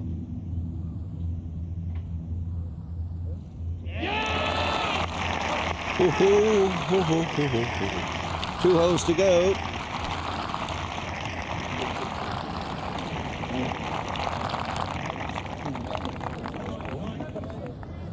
Up ahead looks stretching away the 17th, the most important shot from the tee. Now up to the green, Justin Leonard. This for a 3. He hasn't hit it hard enough. Second place.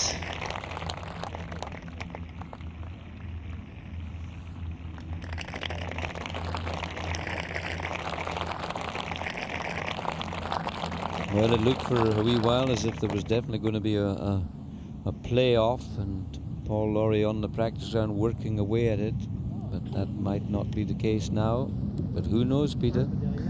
Yeah, this is he really has been driving so erratically, Jean, that the one thing you must do here is just watch the ball as long as you can. Try and keep your balance. Try and picture your own swing, and don't go near that. Push it up 200, 210 yards, 215 yards over towards those boys on the right, but on the short stuff. Imperative, I think, that he gets this away nicely. And then he's got to do the same thing at the 18th. 2-shot lead. That's what he's aiming at, up on the right-hand side there. Thread his way down the fairway from the back tee up by the grandstand.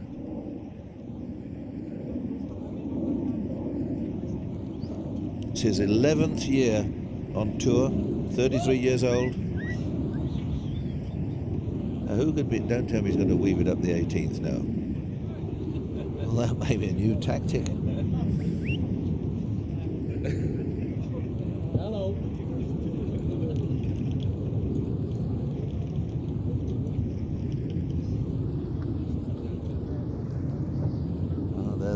No, it's all right, you get out of it. We got a job to do as well. Aoki-san.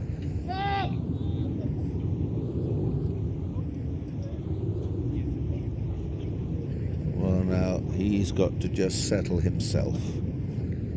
This could change his entire life. The 946 yards remain. That's all.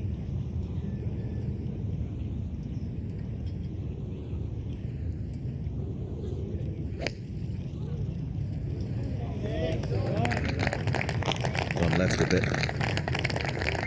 No, it's all right. That's good.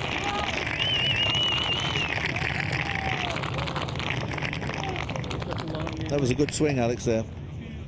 Yes, you start to sense when the fella's getting calmer, and the further this is going on, the calmer he is becoming. That was a beautiful swing. He maintained what I call his spine angle. You know, he kept that lovely tilt to the swing, didn't panic out of it. Craig is going here for another long iron. Out the right. Stakes over the stakes is only 180. Usually when a fellow gets anxious, he sort of straightens up very quickly.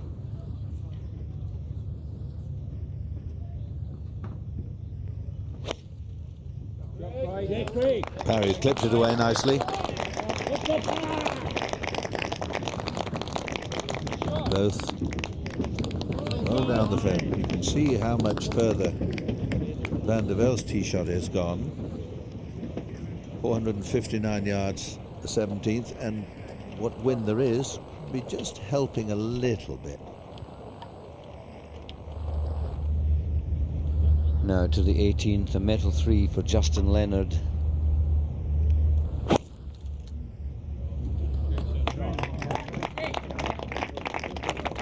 David Frost, who had a chance for a birdie at the 17th, missed that. He got a par, Frost did, as did Leonard, and that one is not the tee shot he wanted.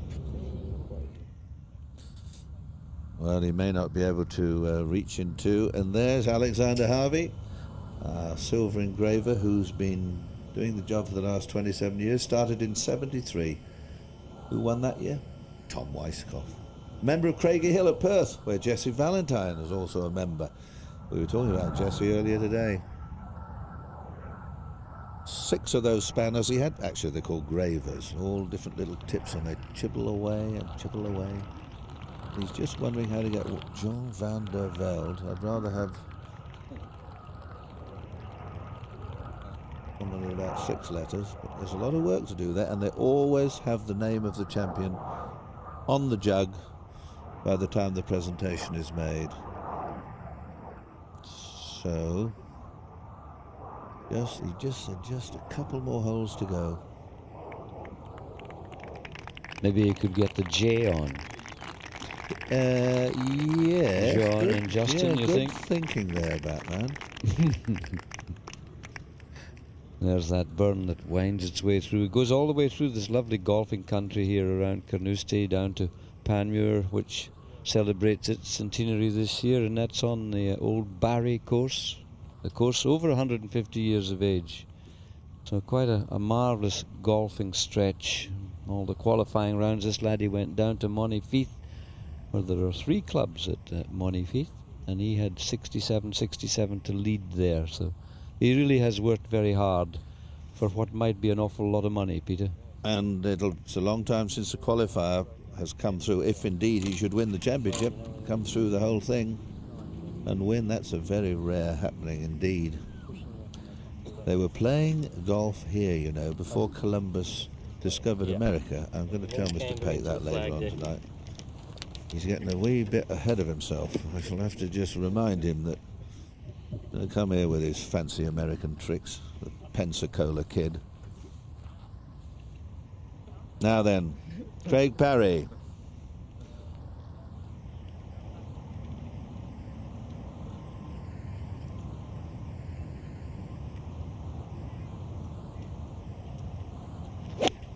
...235 yards. Carry that. Oh, and he's just got over the top of the bunker. Club short. Now, Jean Van de Velde has tended to pull his irons on occasions like this. He doesn't want to pull it too much. All those bunkers are in front of him. If he goes over them, I think he'll go right through the green. You'd like to pitch right there in the gap, just on the edge of the green maybe, and let it come up the right half of the green, as Justin Leonard did. But those are the traps that are waiting.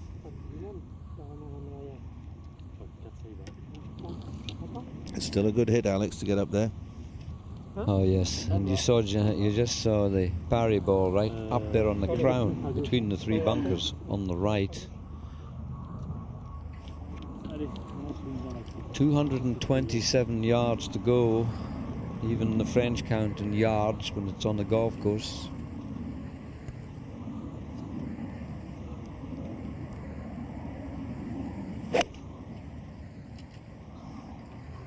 That was not a bad swing. Oh, and that was a little bit of good fortune. It just missed the bunker by a gnat's whatsit, and it's absolutely, oh, well, stay. Well, he might have been in a lot worse places than that. That was a well-struck iron. Well. I think the excitement really is that we have an underdog, a virtual unknown player coming through with all the ballyhoo of the great stars that have come. They've all tried, and at this moment he's a couple of shots ahead of them all with a hole and a bit to go, and there's something wonderful about it. Now Leonard is taking a chance. He's heard the roars. This is a brave effort here. He must carry the burn. 200 yards to carry the burn, or one to jump it, and he's in it. Well, he threw caution to the wind. If he was going to win the championship, he felt certain he had to make a 3. And now he might scramble out of it with a 5. See, it's probably easy to say. I think that's just bad thinking on his part. It wasn't lying well. He with his wonderful short game, he could still have got a pitch and a putt. He knows the dangers that are bound. Van de Velde is of a slightly delicate disposition when it comes to the real cauldron of excitement. He's getting away with it. Nobody's pressurizing him at the moment, and I think Justin will rue that choice of club. Now David Frost, the line just about on the clock there. He's made a very good target for the end of this golf course. David Frost, who is a 3 over for the round. Beautiful swinger.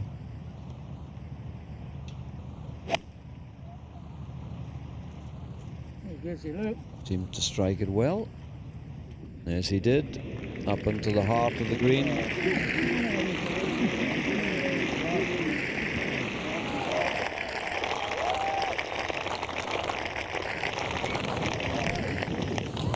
One of the great dangers of Van de Velde now is not to be carried away by the adulation of the multitude before the job is done.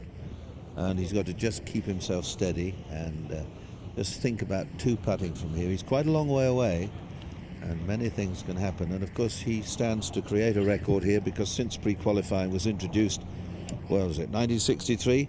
No one has come through the qualifying ranks to win the championship. Before that, everyone came and played, so there were qualifying rounds, and people went on, no doubt, to win the championship. But this would be a first if Van de Velde wins the championship. And you'll see the tightness, although the tightness of the grass, the club selection from Perry, he's on a downslope, he's got his most lofted club. This is sand iron, that pitching wedge looks like a sand iron. He's going to bump it down the hill, nip it. It's a shot these players now play so well.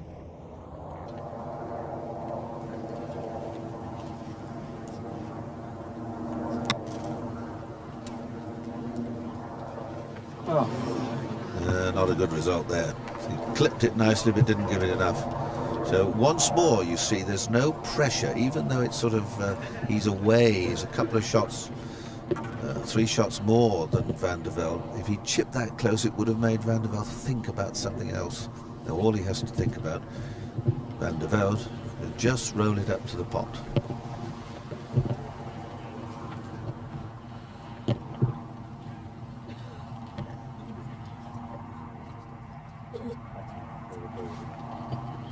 he won't know that Justin Leonard is in the water, in the burn at the final hole. So he has the luxury of having an extra shot in hand that he won't know of at this moment, and 2 putts here would do him a power of good. Then I'm just going to be fascinated how he's going to play the 18th.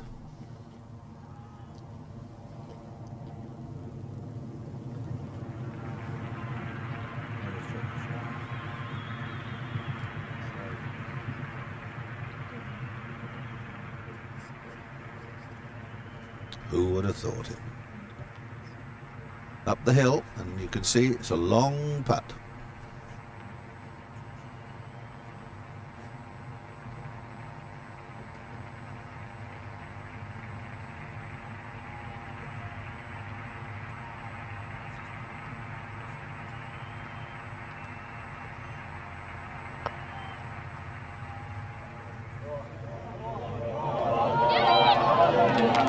How about that? That is quite splendid.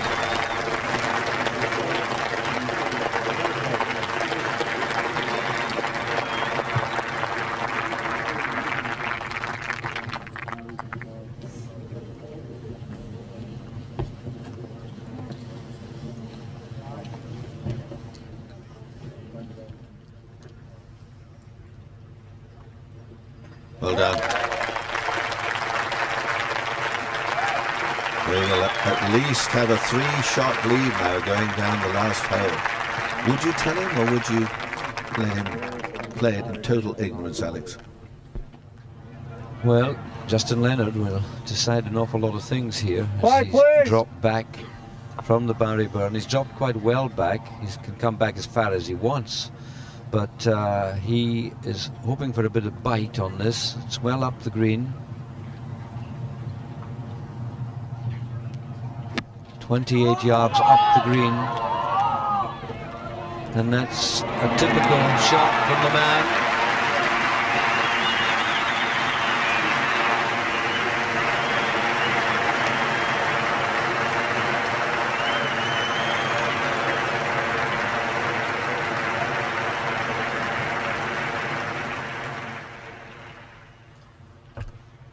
Now then, Craig Parry for a 4. Now, the oohs that carry from here to the 18th green and the cheers that carry from there back, the players won't really know what's happening. But this is for a 5.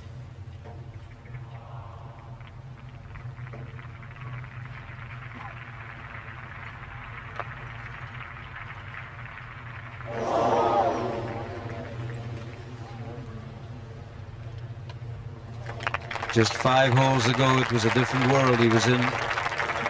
After 11 holes, he led the championship, and then the 7 hit him. David Frost.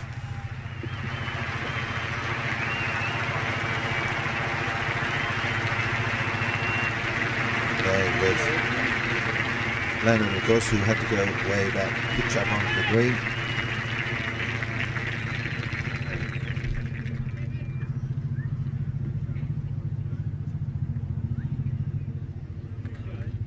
Now, what to do?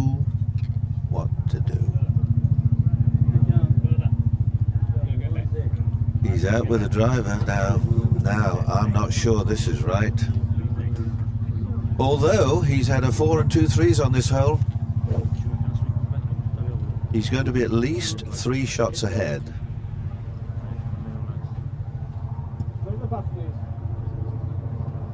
A 6 will do.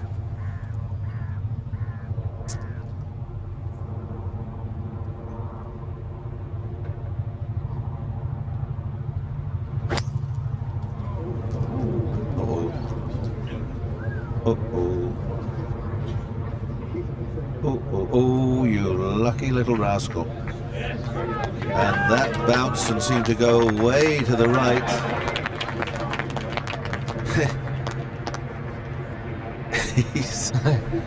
He's pushed that away and missed the water. He's almost, well, he's right in front of the 17th tee. You Yes, you get your money from the French. Money's worth. Now Parry.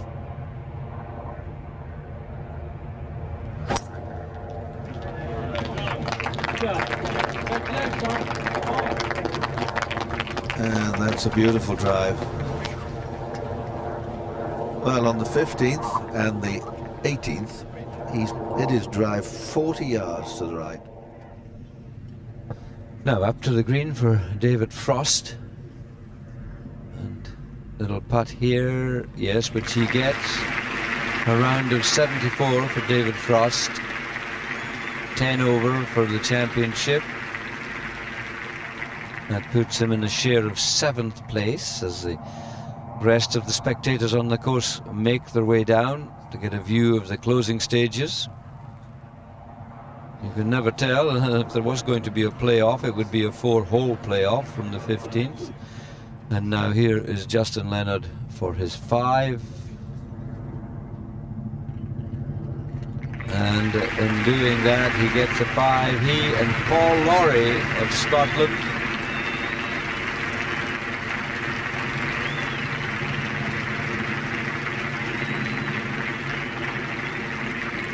A sad look, Peter. You can understand it. He took a gamble on the second shot of the 18th. Yes, and well, I believe it was the wrong policy at the time because he's got such a beautiful game from about 80 or 100 yards. But there's certainly work to do for Jean because, I mean, that was a wild tee shot. But the golfing gods are with him. I don't know whether he's related distantly to Arnaud Massy, who won this championship back in the early part of the century, but some golfing god is with the young man at this moment, and it'll be interesting again to see what he does now. Does he knock it down the fairway with an 8-iron? Got to miss the burn. He's 3 shots ahead, so he can afford to take a 6 and still win a double bogey and still finish at 5 over. Look at he's sitting up like a coconut. Well, a furry coconut. Peter, I don't think they allowed the grass to grow out there. They never imagined anyone would be here, so they kept it mowing. But if I was his manager, I would advise him to play safe and left. He's 3 shots ahead. To go at the clubhouse clock from here, with everything that's out of bounds on the left at this angle, if he shoots across the green and hits the bank, he can go out of bounds through the fence. If he falls short, he's in the burn. He really should play short. Oh, I couldn't agree with him more. I mean, he's the championship is won, but it was won for Doug Sanders when he played his second shot onto the green at the 18th way back in 1970 at St Andrews, and it just didn't happen. I would, if I were him, pitch it up, try and get it up somewhere near that crosswalk, but don't try and hit it too far because you can easily bounce on and go into the water. Not easy, to make these sort of decisions, particularly when you're totally unused to being in this position. One of the greatest prize in golf is waiting to be plucked. And all I've got to do is get it up the fairway. Trouble on the right, out of bounds on the left, water in front. And there's no point in him flashing it at the green, but I think he might be. He is. Peter, maybe one of the numbers he's thinking of is 176 yards to carry the Barry Burn. So that is the number 1 decision he has to make. Got a cracking lie there. Could easily be a bit of a flyer from there. But wants to watch that slight right to left, which he's inclined to do. Well, anything going left in hard will go out of bounds. I think he's firing right at the clock, maybe aiming at the bunkers. First tee.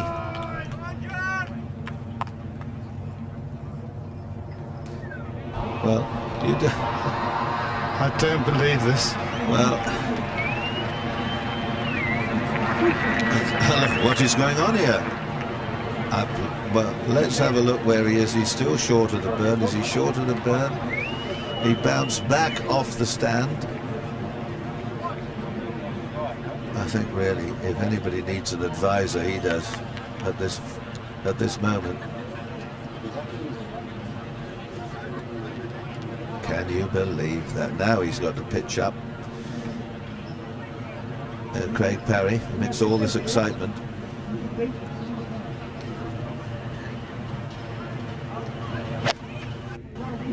All we need now is for Parry to hold this. I think that's where Van de Velde might have been aiming up the right-hand side, but he didn't have enough club anyway. He didn't take a big enough club. That's Parry's ball.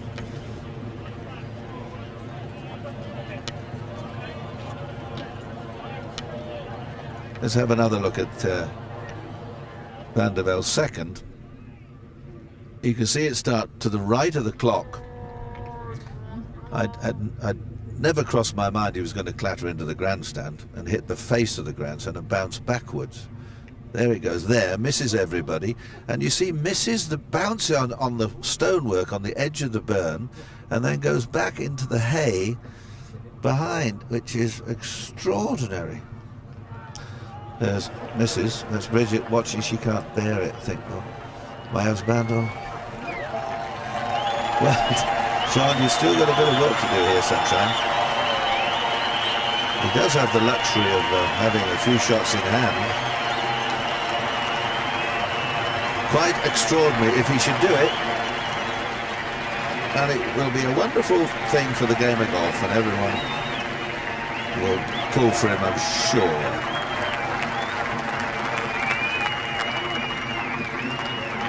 Just letting him ease forward as traditional at Open Championship time. They have a rope across the fairway, just letting them come up to the edge of the burn.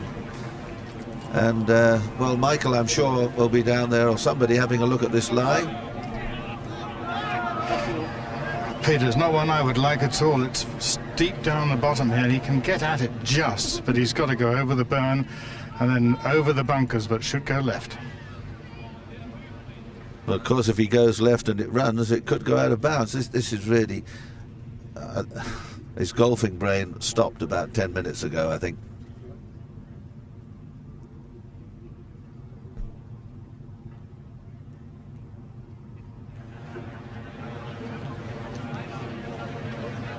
Paul Lawrie, 6-0, he knows that...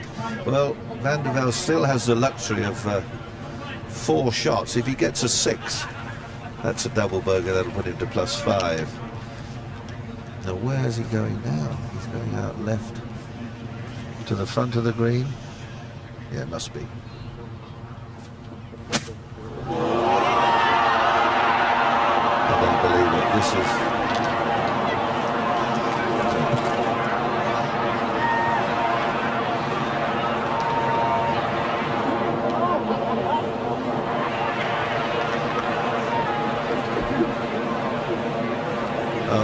This is really, this is so sad and so unnecessary. This could end up with a playoff between Lawrie and Leonard, and he not even involved in it.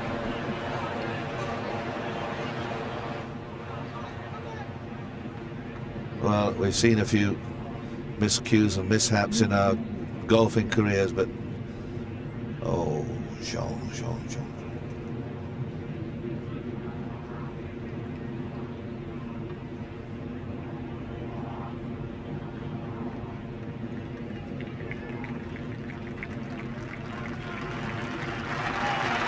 Well, I have no idea where he's going off to now, because he's just going to have a walk around and have a look at this shot, what he's got left. But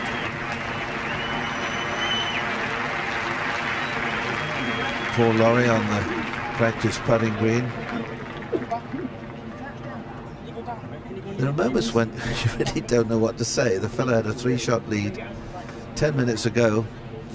He gets away with murder off the tee, and then he's surely not going to go and climb down in there and try to whack it out of there. No, that would be totally ridiculous. No, what are you doing? What on earth are you doing?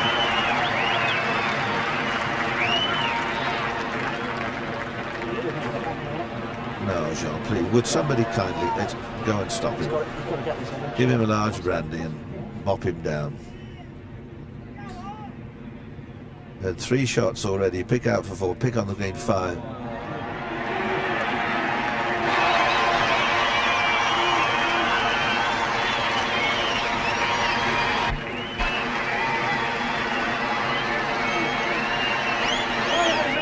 I don't know whether she's laughing or she's become hysterical, because I'm not sure what I'm going to do either.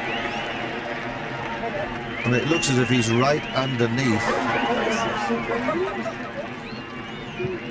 Oh, these are unbelievable scenes. They really are. The thing is that the reason he's doing it is because he can see that half the ball is actually above the surface of the water, and he thinks he might be able to move it out of there. Now, I don't know. Many of us have tried these kind of shots, but he's going to sink deeper and deeper. It's all silty down here, and I don't think he's going to last very long. No, this really is beyond a joke now. He's gone gaga, because this is quite... I've never seen anything like it before, and to attempt to hit the ball out of there is pure madness. Because he could hit the wall, go back in, the ball could hit him, he could end up not finishing in the top 20. Well, he's thinking about it, but this is horrendous stuff, Alex. This is a total mistake. This could be one of the saddest moments in sport. He should pick up, go back, drop, get it on the green, get a 6, get in the playoff. If he attempts to hit this, they don't come up. They don't. We've all tried it. We've all got soaked to the skin trying it. But, you know, he only needs a 6 to win. Now, he's in the water for 2 shots, penalty shot drop 3, 4 on the green, 2 putts, and he would win.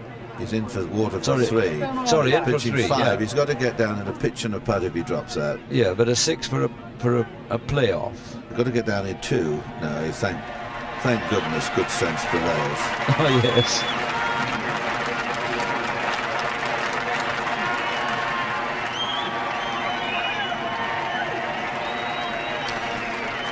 Oh, yeah. Wow. Would you ever... Craig Parry must wonder. I know.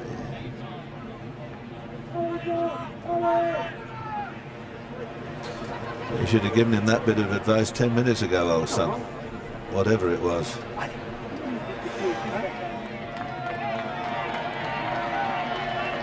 I don't think I've ever seen any such a bad judgment, Alex, at any time in any game of golf I've ever watched. No, I thought if he attempted that, I kind of miscounted. I thought he was in for 2, he's in for 3. He needs now to drop, get down in a pitch and a putt.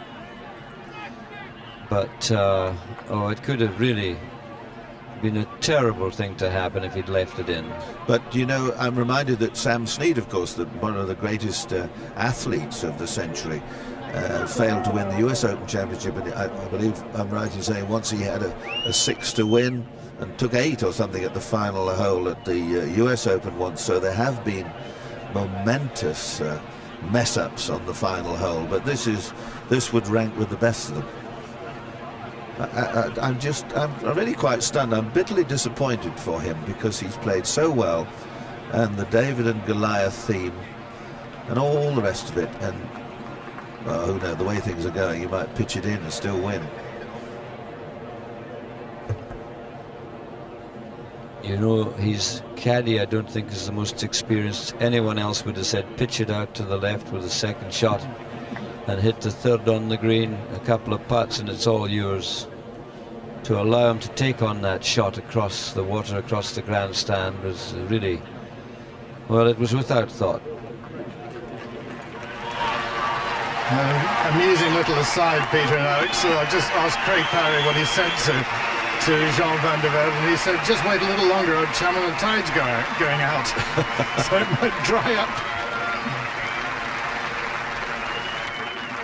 Well, the tide's suddenly at this moment gone out as far as Van de Velde's concerned. He's going to drop it in thick rough. He's got to come across the corner of the bunker. Everybody here kneeling down when he plays. And he's got to get down in a pitch and a putt from a very difficult angle.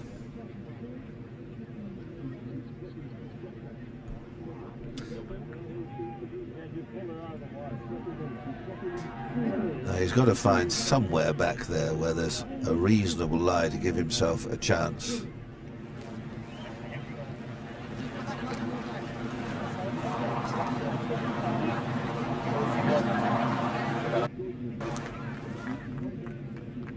Pierre Beckman of the very experienced rules referees, and because you can't offer too much advice, and look, that doesn't look a very attractive place, that he could maybe come back a little bit further and find a better lie.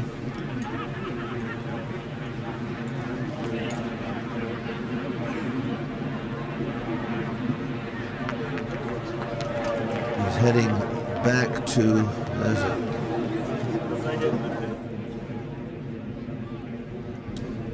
I can't believe this. Cannot believe this.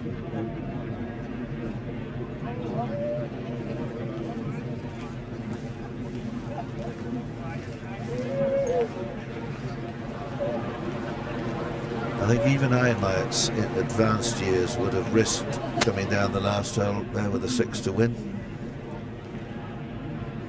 Just can drop it right on the edge where the other referee is. Certainly taking long enough.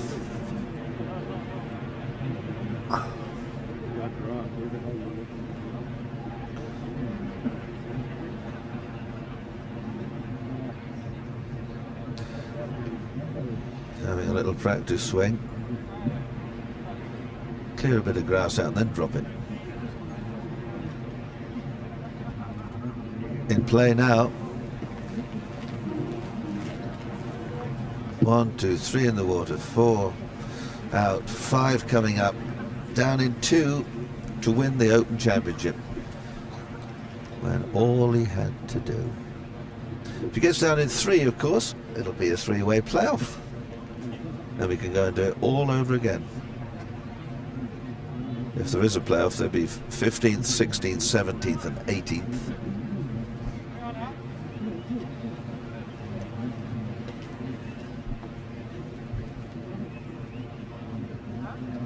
Just behind the hotel there, you can see the practice putting green. Paul Lawrie working on his putting, but what an awful shot this lad has to place now, Peter. Over the, he's got to get a clean hit at it, and he's got to stop it once it gets over the bunker.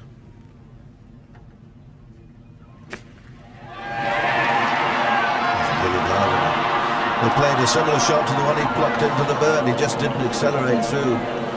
Now, down in 2 from the bunker to force a playoff, or force his way into the playoff.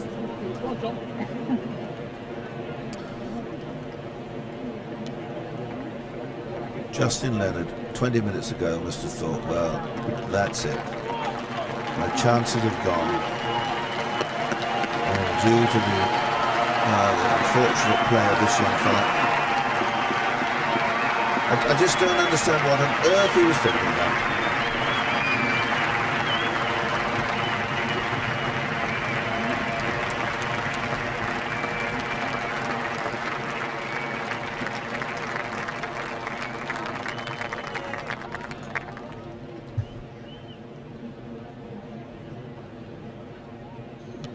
So Parry in the bunker for 2.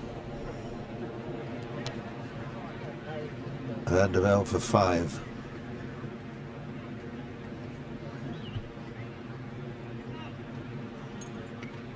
Parry playing first. Might be just close to where Van de Velde will be standing if he were to play his.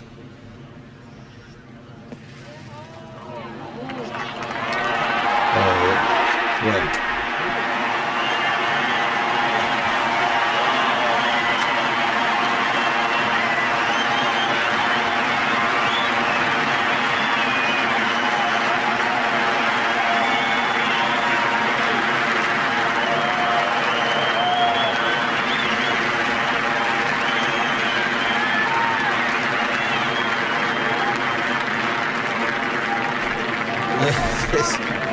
This is better than an 8-born farce. It's run for your wife. Bowing. I mean, it's all going on here. It's most extraordinary. Go thou and do likewise. Now, if this goes in, I'm gonna pack it in. I'm gonna retire if he holds this. Alex, I mean, it's unbelievable. Peter, there are moments of great hilarity, but I have a funny feeling it's going to turn to to moments of great sadness. They're all making their way to get a vantage green at the 15th, the first playoff hole. This could become very sad indeed.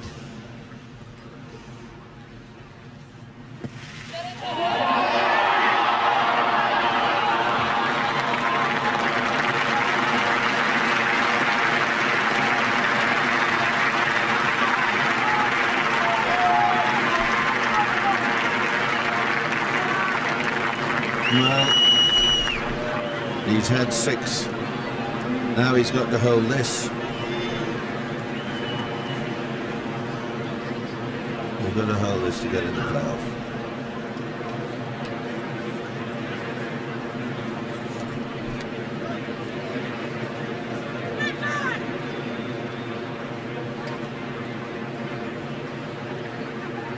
Well, the championship's certainly come alive in the last 45 minutes.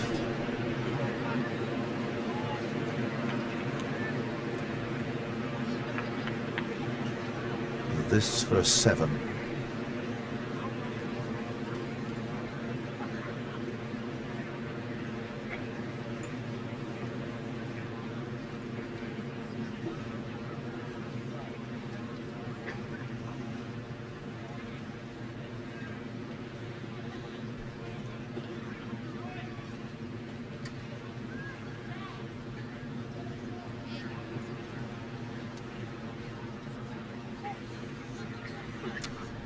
Please give him one good putt. Please.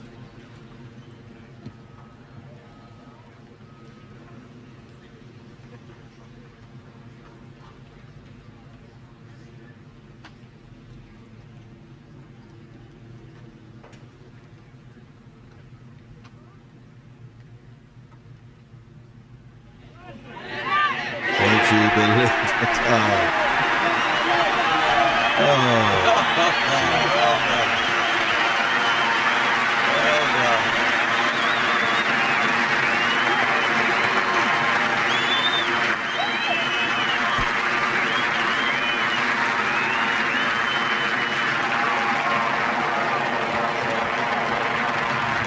A 3-way playoff it will be.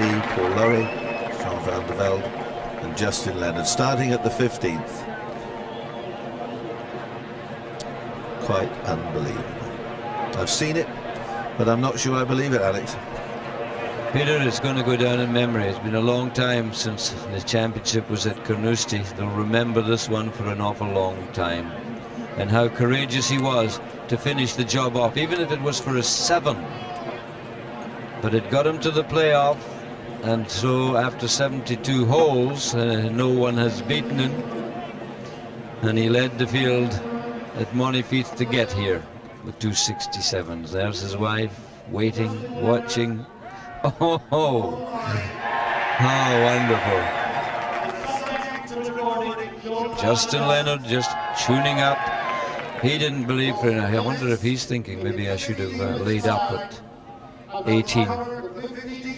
16, 17, and 18 holes. In the event of a further tie after the 18th hole, sudden death will be played over the 18th hole. We will give a commentary to all those who remain seated in the stands around the 18th green. And it will also be covered in the Texan village on the main street. We would ask those of you in the 18th stands to enable us with the argument to stay here and wish us well. Thank you.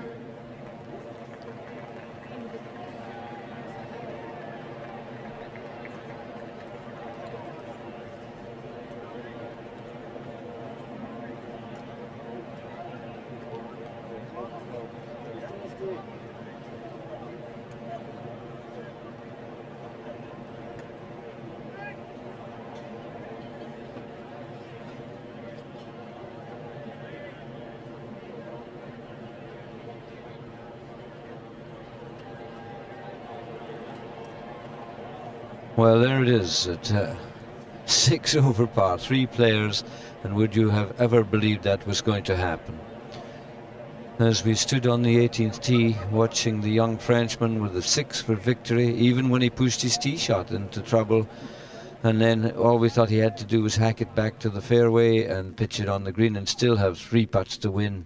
But he chose made a few strange decisions, ended up with a 7. But at least he still has the opportunity now in the playoff. And if he'd missed that putt, it would have broken his heart and so many others with it.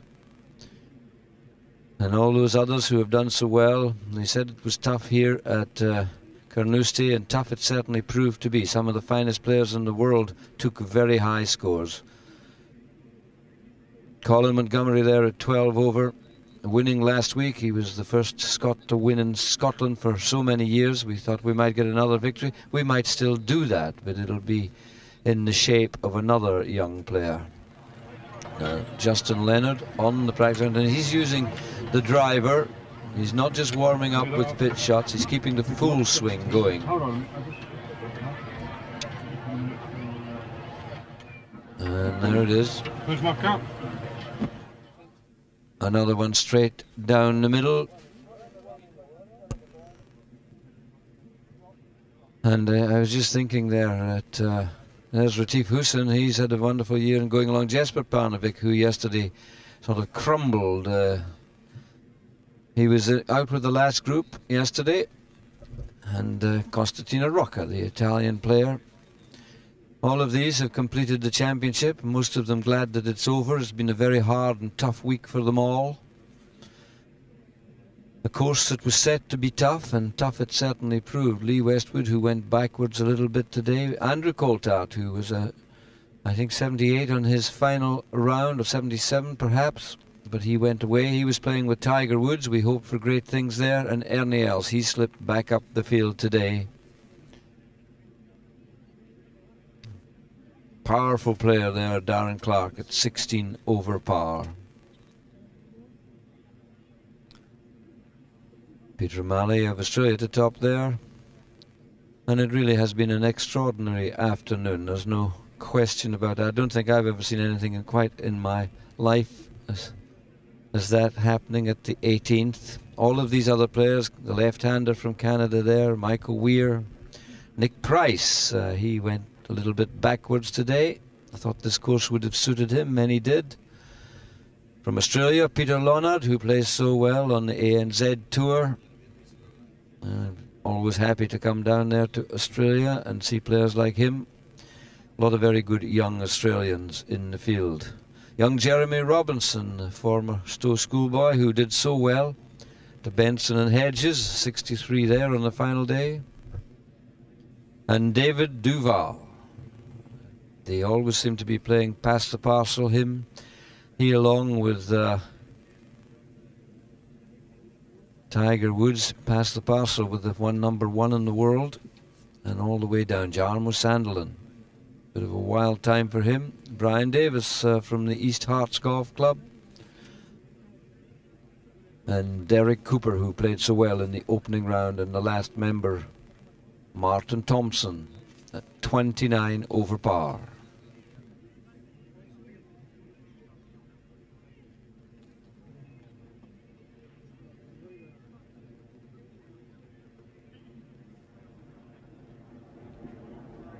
Well, there are 4 holes to be played in medal play. That is the total score of the 4 holes. It might decide a winner.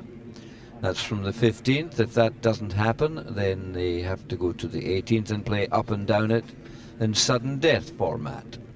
But I think it's always better this way. It's a decision to make sure it finishes on this day. The United States Open Championship, they come back for another day. I think this is a much better way of solving the problem. We set out, there's the 16th green. The event will start at the 15th. And that hole, Lucky Slap it's called, that was where we first saw. We saw the young Frenchman go very wayward at the 15th. Now, Justin Leonard is not rushing to get to the tee. He's got a brand new cart and the balls have been delivered there in a cardboard box. I think the practice ground had been cleared of the official balls, and another box shipped out to him. Very long practice ground, only allows about 20 players from left to right at one time. So it's been pretty busy this week. You can see it's been knocked about. And right along there, the beach. And it's been a very still day, an unusually still day. A huge camera, huge screen there, down there, showing you the face of Jean Van de Velde, all the spectators down there to the right of the clubhouse hotel. And he's still on the practice ground, Justin Leonard. So he has an opportunity to win this event yet. He thought he'd given it up at the 18th. He went bravely for the green. From the rough, he went at the green. He might be thinking now, if only I'd laid up, made a pitch and a putt, made a 4, we wouldn't be going into all of this. But no one could have foreseen what happened. I think he's maybe been told, time to go. There's Paul Lawrie.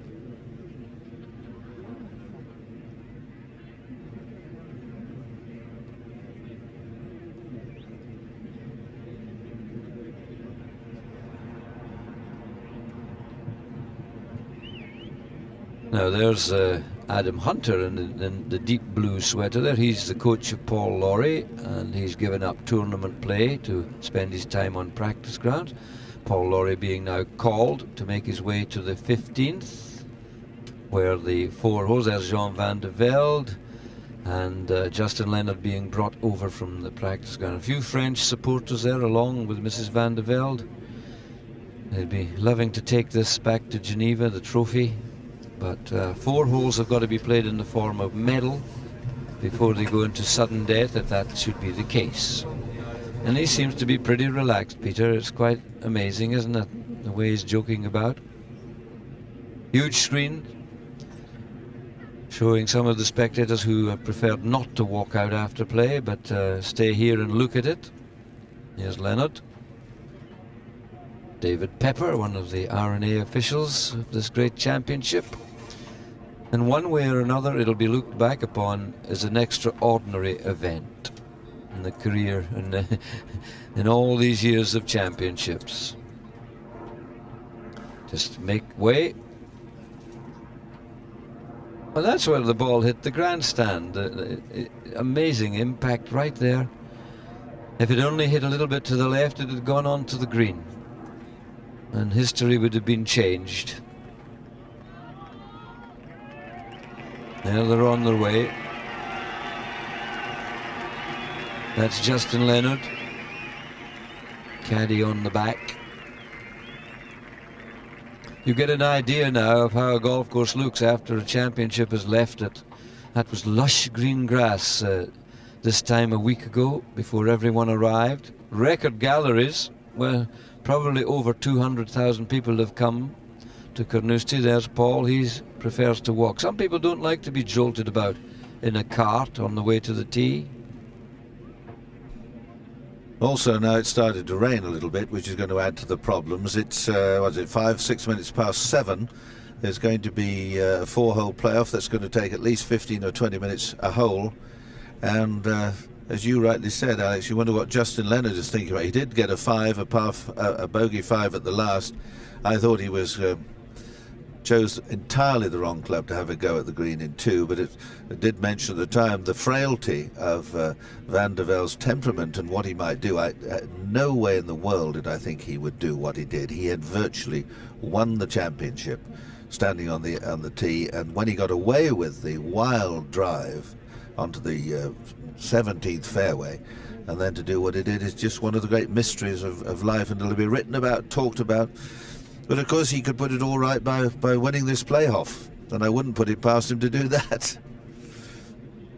Well, Paul Lawrie has finally got into a buggy. You've got some 4-seaters there, which will take the players down to the 15th tee. Justin Leonard has changed vehicles. He had a special one that brought him from the practice ground to the pickup point. You'd have to say, Jerry, the favourite must be Justin Leonard now, with his experience against the other 2. I would think so, although he has not been in a playoff on the PGA Tour. In fact, ironically, as I said earlier, Peter, his last 3 wins were all coming from 5 shots behind. So what an omen it is today. But you have to feel sorry for the Frenchman, Jean Van de Velde. There's no question he made the wrong play. His caddy, I really have to put the blame there, because being in the same situation when I was a rookie on tour, came to the last hole of the U.S. Open, I had the wrong club out. My caddy, being a veteran, told me, nope, put it down, it's the wrong one, and the rest was history. If I'd hit the club that I chose, I would have lost the U.S. Open, and now it's really at that point in time the player's under so much pressure that you really have to rely on your caddy. So I would say the odds are in favor of Justin Leonard at this time, but who knows? Who knows indeed. The only reason really he is far more experienced than the other two. I'm not saying the others haven't played a lot of golf, but for Paul Lawrie and Jean Van de Velde, winning this championship could change their lives entirely. For Justin Leonard, he's already sampled the success of winning a championship. This 15th hole, 472 yards, danger everywhere. It's been the second most difficult hole here today. You see rough either side, very thick rough. Avoid those bunkers and see how it nips in the fairway there. And then up by the green, there's all sorts of bunkers lurking about. A 4 here is a very good score indeed. And then you've got the 16th, very hard short hole, 250 yards, and as we've already seen, anything can happen at the 17th and 18th. Really is quite extraordinary. They'll probably draw lots for who has the honour, but numbers 1, 2 and 3 usually put on a bit of paper, and they'll pick a piece of paper and they'll go in that order. They're way back by the little pagoda up over the top there. And they're taking their time, and why not? You might say the favourite in some ways is Van de Velde, because he's just finished playing, his muscles still loose, but they've been out warming up. And there he is, Justin Leonard.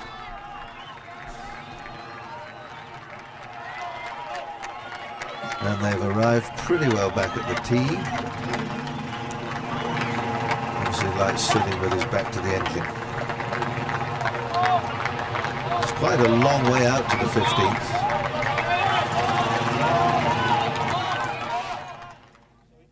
And you see they're making their way right away out to the middle distance there on the right hand side.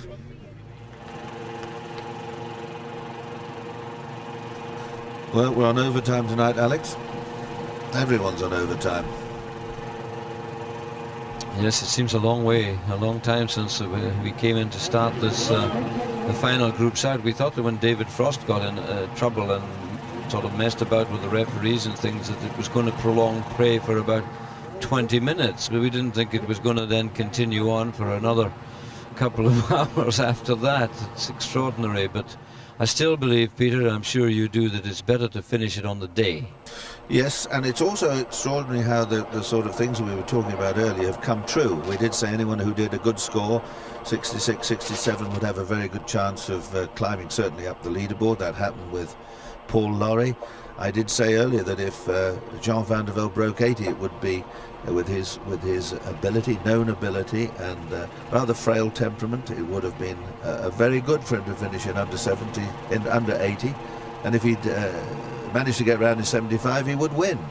And all those things are more or less coming true. It's been a day of hard going for everyone.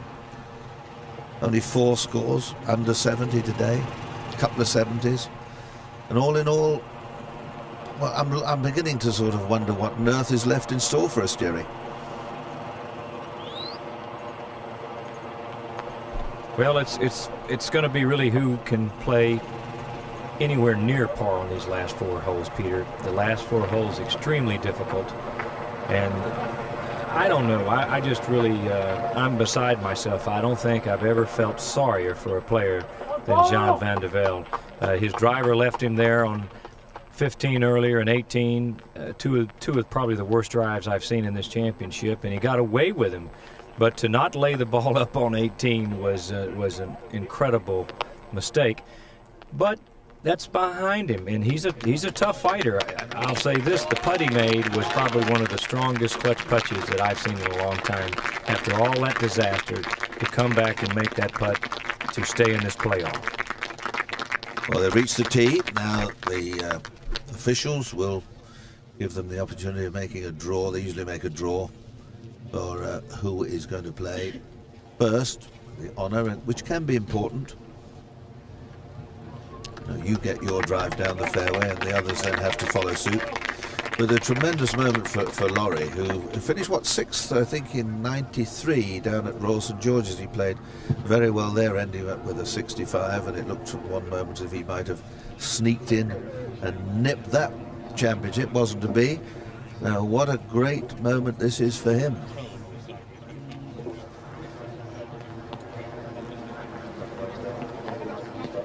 Interesting, Peter, just studying a comparison of how they finished the 4 holes they're about to play. Paul Lawrie did them in 14, 4, 3, 3, 4, Leonard in 17, and Van de Velde in 18. So Lawrie by far over the closing 4 holes, the best player of the 3. And there's how the 15th is played, and not a single birdie in it. And I'm sure Mr. Van de Velde will have memories of slicing it away to the bunker on the 4th hole from this tee. There you are. That's what happened in the past. It's only the present that matters.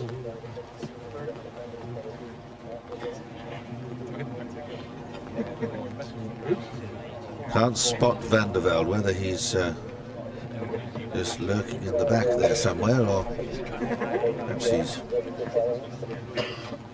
gone for a little aperitif or a little something. Oh, there he is. There he is. Keep him waiting. He's doing the old Walter Hagen tactics. I don't know if he thought whether or not he won with that putt on the last hole, Peter.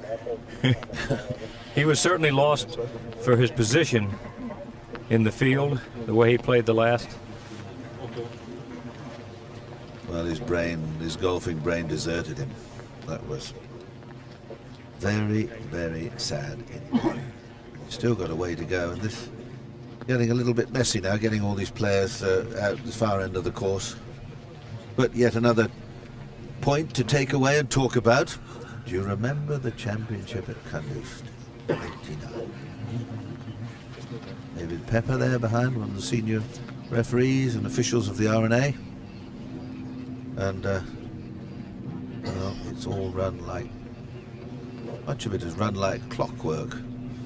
Playoff in 75 here between Tom Watson and Jack Newton. That was 18 holes then.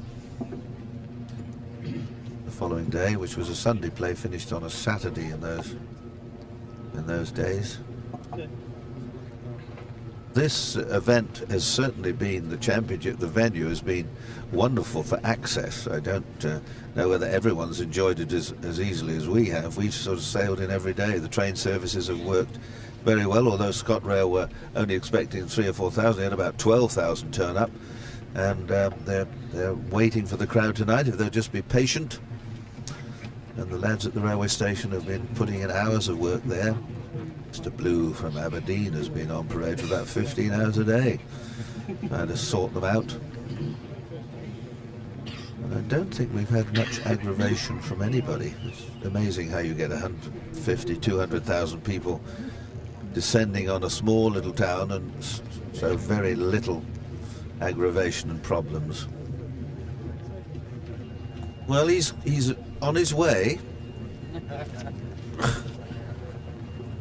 Let's see. Hello, we've run out of gas. We've run out of gas. No, you must go. Yeah, you can't. You have to do it. Yeah. Well, you mean I have to play the 18th again? I've already played it twice. Today. I don't care for the 18th much, but there we are. I hope he wins. I declare, I hope he wins. I would sleep better tonight if he wins. We wake up screaming, imagine me in the same position as him. I'm just going over in my mind the last few holes that he played. The 15th, as Jerry was saying, rove it in the bunker, got a 4. The next hole, the 16th, he missed the green and putted up, and 2 putts and got a 3. The 17th, he found the green in 2. Everything sailing along beautifully. Got away with it at the 18th, a wild drive, and then all sense left his body. But he's got another chance.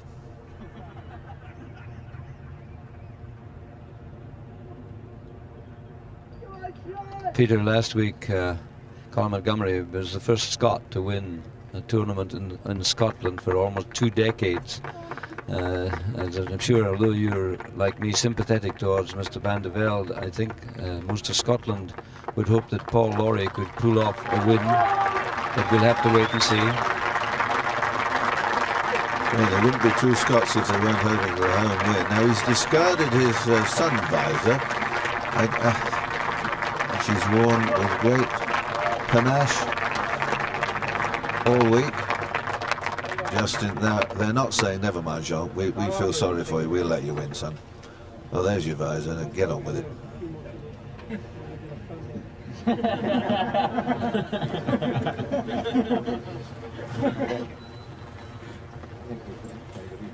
Good evening. I think, Peter, he might have said, how did you like that 8 on the last hole? Good. Do I have to play it again?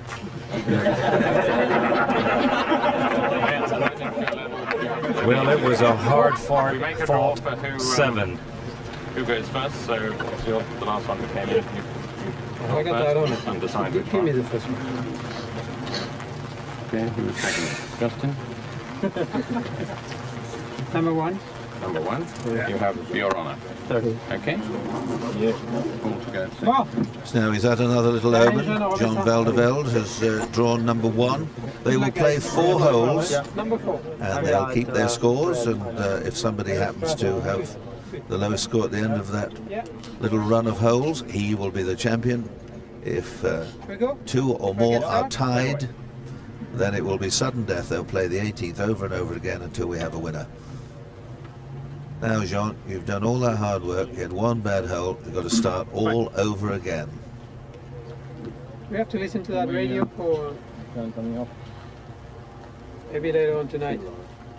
Be better.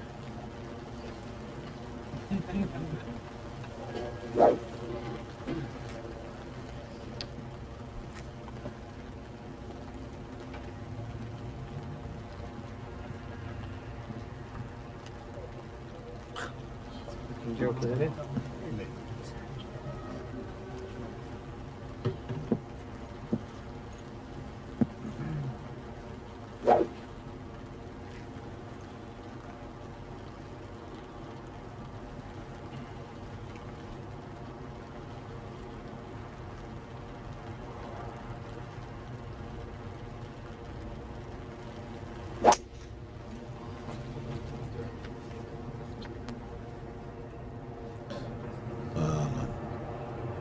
I don't think anyone saw that. It was right behind Michael Houston, I think, in the gorse bushes. A big hook, some 40 yards left of the fairway. May never see that again. Stand back a bit, please. Back a bit, please.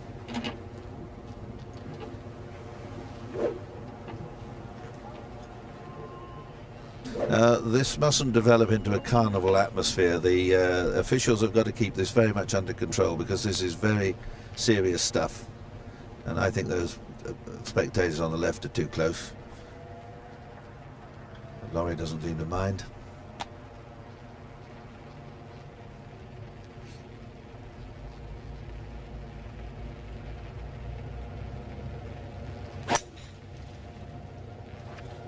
It's gone left too. Pulled it way left, and that dived in, and there's somebody spotted it. So advantage Leonard.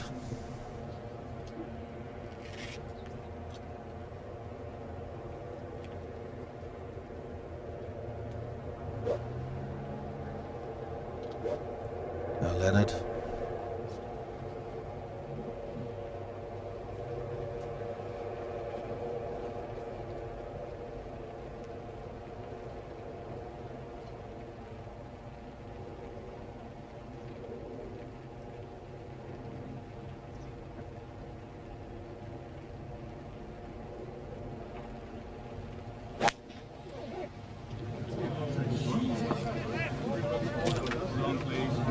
Well, nobody wants this title. That's underneath the buggy. There are 3 worst drives I've seen for many a year. Quite extraordinary. Van de Velde reloads.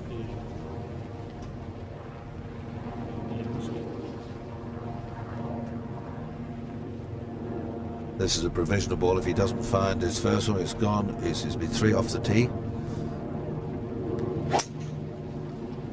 That looks to be going the same way. Perhaps not.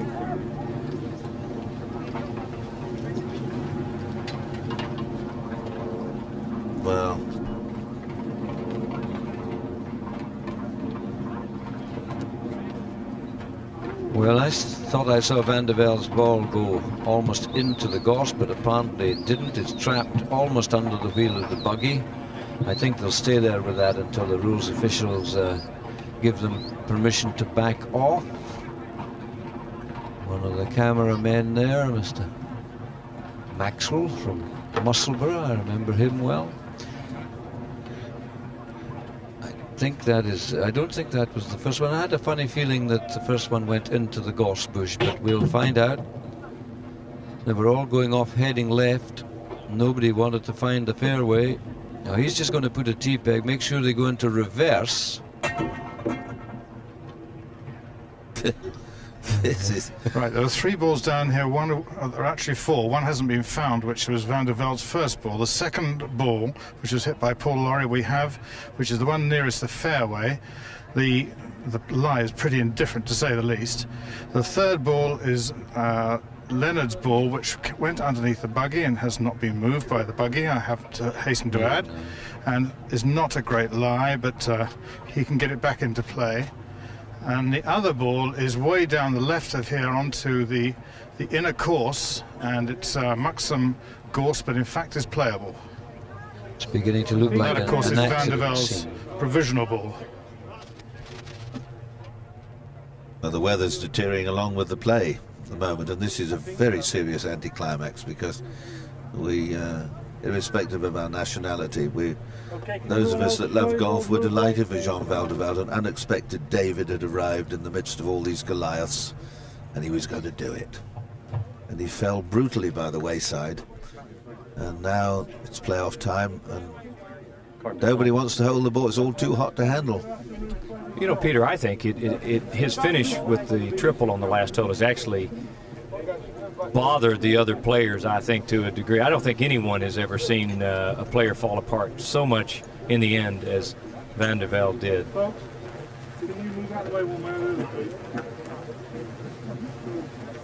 Well, they'll do well to get 5s here. Van de Velde's first ball disappeared right into the heart of the gorse bushes. I don't think we'll ever see that again. Anybody with the prediction?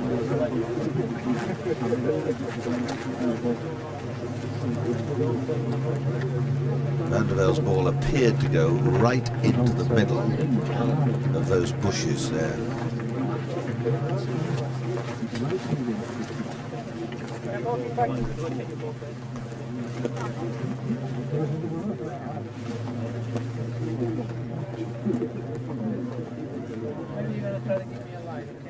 Do you leave it there for the moment? Or put the tee peg in? So we have the... Okay. Leading a line, David. Well, he's in there. He'll probably find another 10 or 12 in there. Take the first ball back along. Right, what a performance. In the middle of the gorse bush, we found Jean Van de Velde's first ball. And David Rickman, the Secretary of the Rules at the RNA, is here, and he's taking him back at a line as far back as he likes, in line with where the flag is, where the ball lay. Quite a difficult thing to judge, bearing in mind the height of the gorse and the dunes and everything around. So that's the situation down here, and meanwhile everybody else is waiting to play their shots because he will be the first to play. Well, he might just wear them down in the end.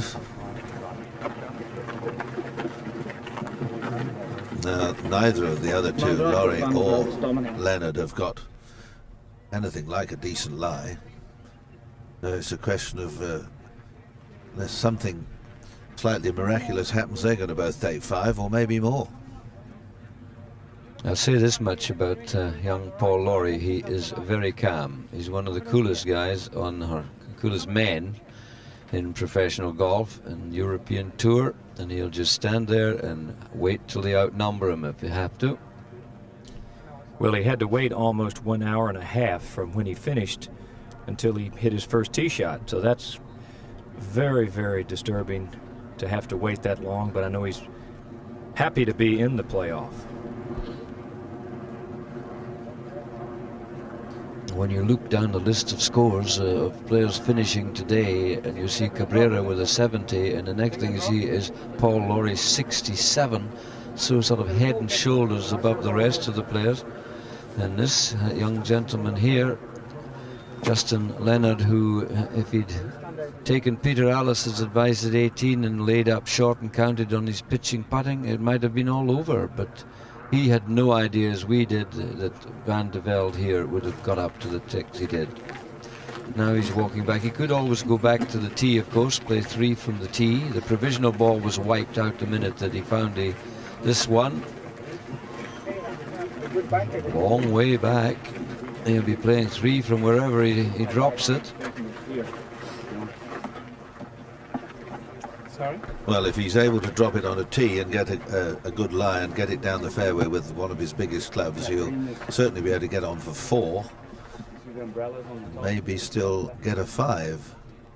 But his provisional 3 off the tee, he'd lost the first one. The other one was in a horrible place. I don't think he could have got on the green for 4.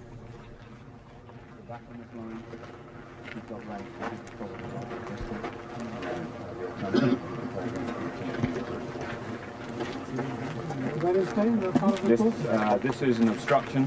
You could drop it on there, and if you wanted to play from there, you could do so, or you could take. If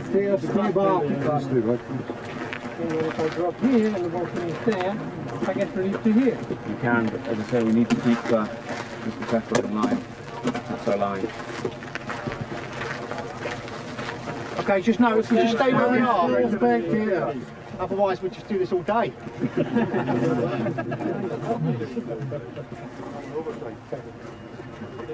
This is getting almost farcical now, Alex, isn't it? Yes, you don't know what the lad is, the young Frenchman, has got into such a tiz. I think he's lost his head altogether, but he now wants to know where he's going. Quite obviously, he's been taken back in a direct line from the object to the green, but once you get back there, you can't see over the 10-foot high gorse. Justin Leonard's just going to stand and wait about, see what it all works out. If he drops on the path, as you've heard, he doesn't have to play from the path. He can get relief, which means he can go onto the left-hand side, depending, of course, on how the ball lands on the path. But he's still got to keep that point, the point where he went in there between him and the flag. That's absolutely. What, you know.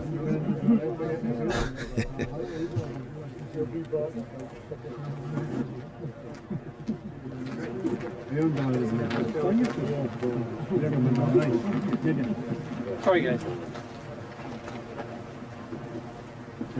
This is getting really quite silly, isn't it, Peter? What's happening is at the moment Jean Van de Velde doesn't agree with David Rickman's idea of the line to the pin. So I think David Pepper is up front and trying to help David Rickman, and but Jean Van de Velde is saying that the actual pin is 35 yards right of where he was saying. But anyway, he's now back on this tee, which is part of the inner course, and I'm sorry I don't know the name of this course. It's another one of the Carnoustie courses, and he can get relief off this because it is an obstruction, so he will get a relief onto the tee. There we go. 1 club length only, as it's without penalty. If it was with a penalty, it would be 2 club lengths. Just 1 club length, so he's back and playing in a good position, playing 3. And it's getting dark.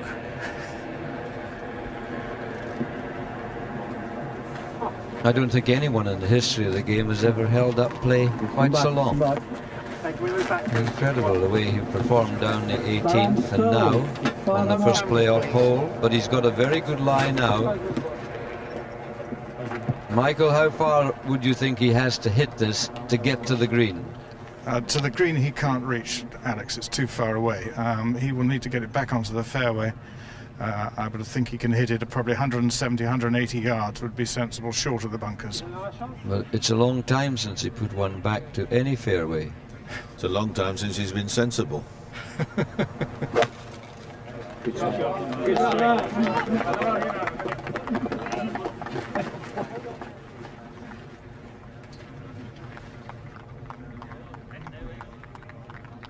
Well, I wonder what the other two are thinking. Well, they must be thinking, I can walk away from here as the champion golfer of 1999 if I just sort of keep my patience and play a few good shots. And it's in Paul Lawrie's grasp and Justin Leonard's. Lawrie now from a horrid place.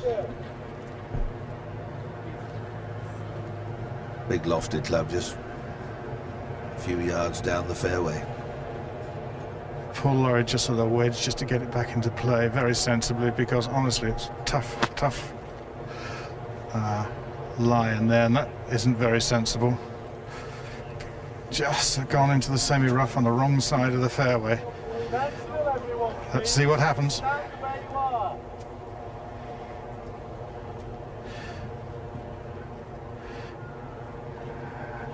And Justin Leonard equally poor lie, just chopping it out as well.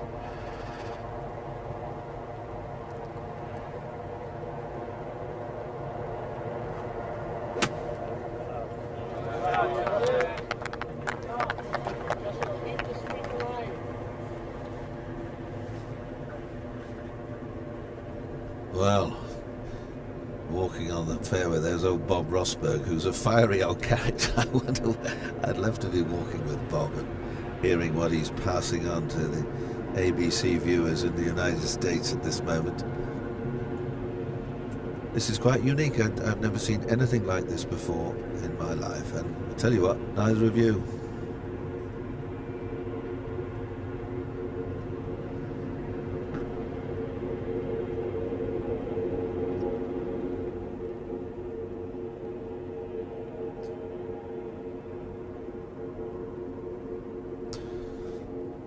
Van de Velde is busy pacing about, as is his wont.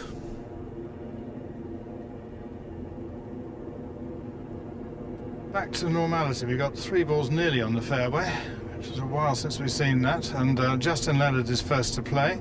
His third shot. He's got 193 yards to the flag, and it's a tough shot. And he's going to be taking a fairly long iron, probably a 4-iron. Justin had about the same Just distance. wonder what's going through his mind at the moment after all this delay, Alex.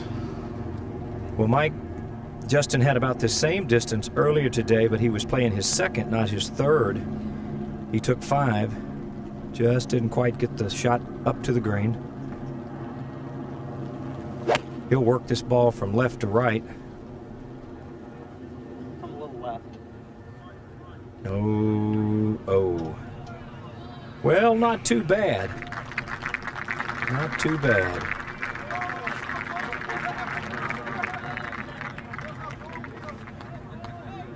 That's some of the thinnest rough I've seen on the entire golf course right there.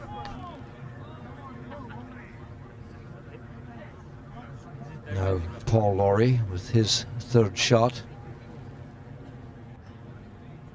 Well, from the light rough on the right, 150 yards to the front for Paul Lawrie. He needs to drop this though, maybe 10 yards short of the green. Let it run on. But it's now raining. He might choose to throw it the whole way. Difficult pin position to get at, and this looks a little right. Oh no, it's just sitting down, and well, it's safe I suppose, but what a long putt he's got left. That pin today is 23 yards on. That's the length of his first putt.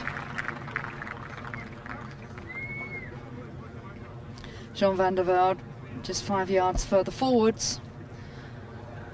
Of course, playing 4. He's got a slightly better view of the shot in. And I think just looking at where Paul Lawrie's ball sat down there quickly, I think Van de Velde could actually throw this the whole way and nice bit of cut on it, he'll probably sit down. It's really quite dreary out here at the moment. Apart from the golf, that is. That's very lively.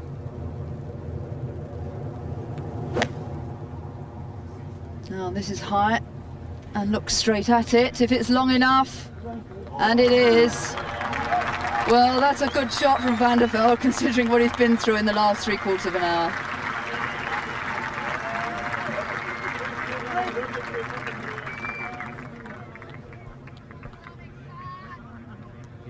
Crowds up at the 18th waiting eagerly. Well, perhaps some of them are longing to go home to their tea, but we've paid good money to see this and we'll see the end of it. So it's a little bit tacky at the moment. You see Van de Velde could still hold that putt for a 5. The others might take 3 from the edge and it'd all be even Steven again.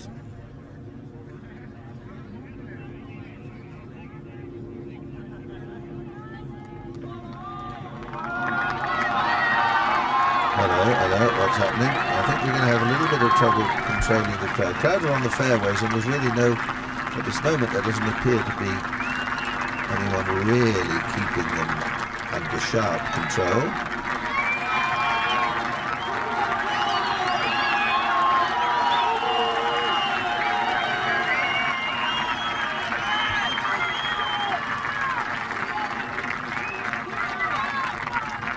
A lot of these holes have been stewarded by all sorts of organisations during this week. Many take their holidays to come up. RAF Golfing Society, I know they were done around about the 16th. Paul Holiday, a couple of days off. His dad Mike, I remember him from Garforth Golf Club. And there we are on the leaderboard by the 18th. The boys from Charterhouse and Cranley have been manning these, and Shrewsbury and Giggleswick. Friendly rival between the lads, and what tales they'll have to tell their housemaster of the day they watched Van de Velde make a meal of the 18. Paul Lawrie now, his 4th shot.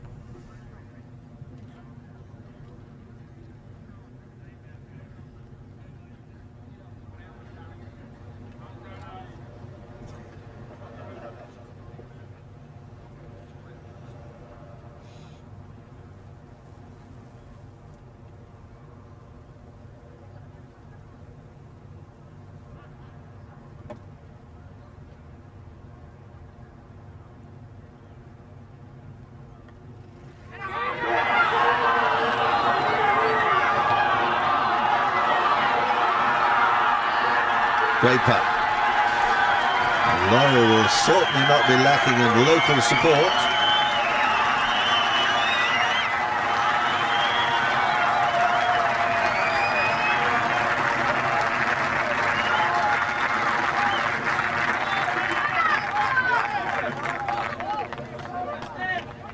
And that should be a safe 5.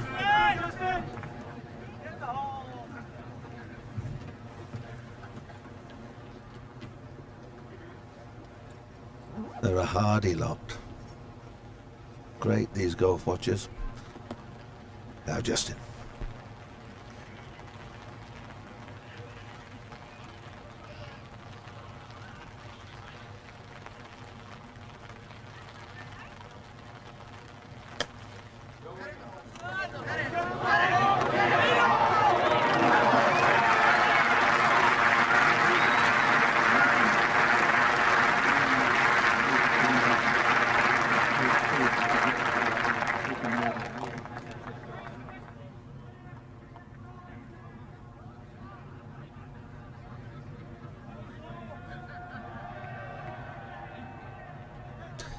Long view of the 15th green. Van de Velde next to play.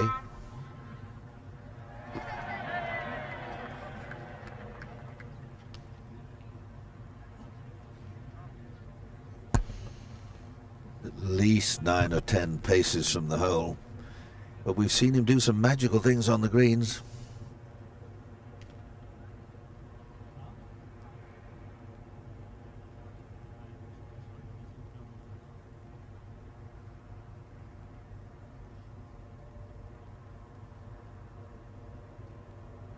This for a 5.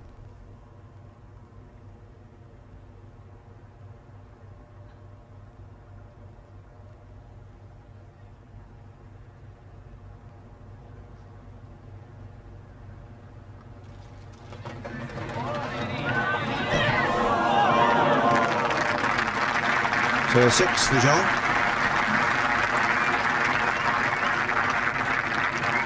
Now he's going to mark and wait, or is he going to mark and putt? Wait. He's going to putt out, I think.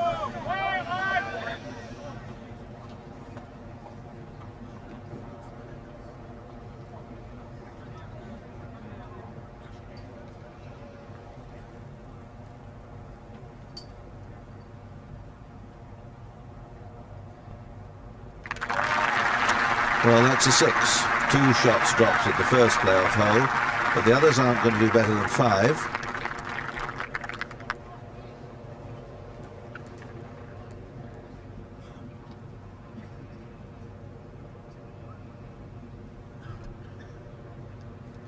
And that's 13 shots that the Frenchman's taken for the last 2 holes he's played, which is quite a climb down. Money would be a very big climb down if you think about £350,000 the first prize and third 155,000.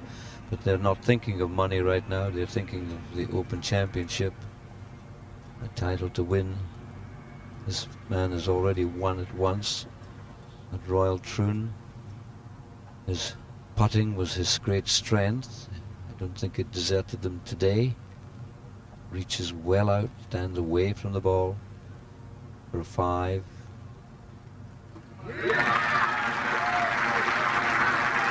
He's a fighter, there's no question about it. Well, there's no question that was a very, very tough putt.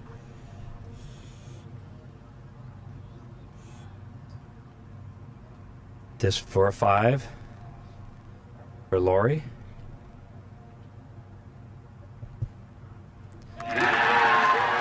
So, 2 5s and a 6 as we move to the 16th hole, and this golf course has whipped these players this week. It's certainly earned the name Carnoustie or Carnoustie or whatever, Peter, they want to call it this week. It has been just brutal. Well, it's been a severe test, that is, I'm sure, and it's not over yet.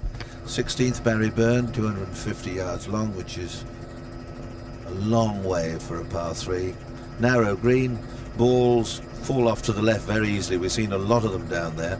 I haven't seen anybody through the back of this green in a straight line, but this is a very hard short hole because it takes it demands a long iron, a good iron, and the great thing is you've got to hit it straight.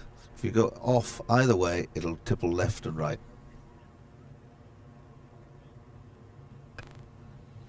When we arrived here, took a walk out there, Peter, for the practice rounds. The wind was head on, and they were complaining that they couldn't get up with the driver, some of the players.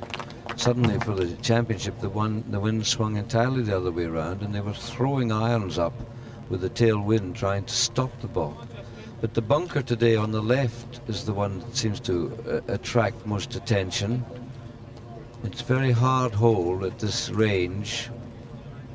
The wind has virtually dropped away. It's rain now is the problem. You can see the covers have gone up on the bags as well as the umbrellas up.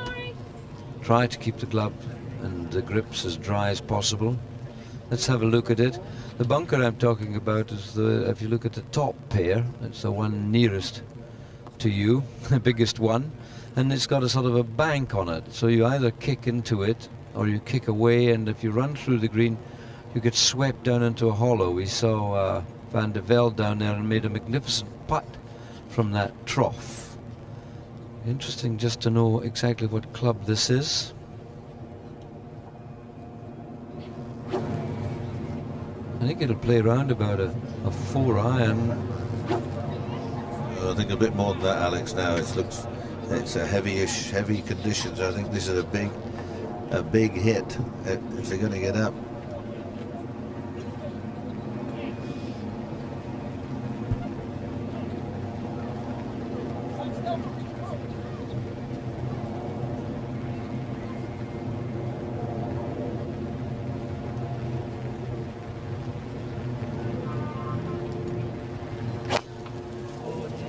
3-iron.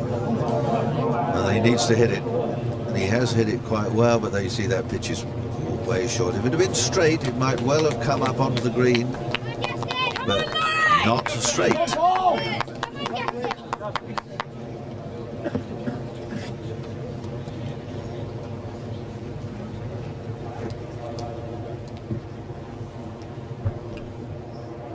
The bunkers looking darker as they become wetter. That doesn't necessarily harm them.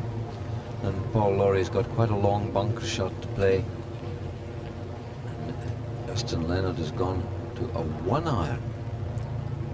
Well, he doesn't carry a 2. He has a 1 and a 3 this week. But a very straight long iron hitter.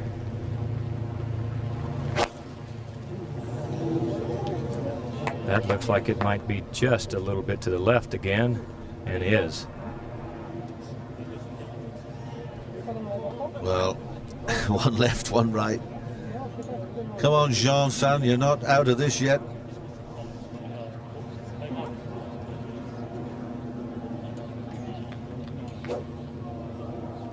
Two iron for Jean.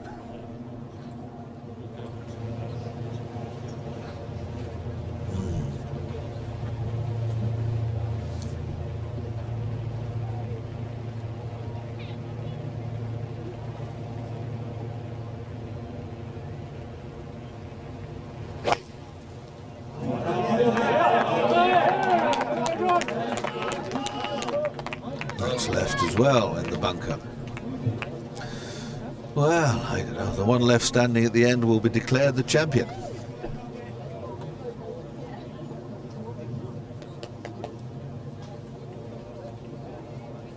The big bunker on the left, it claimed Jean Van de Velde. Mike Houston going back there to have a look at the lie, but you can see that it pitched full toss into the sand across there.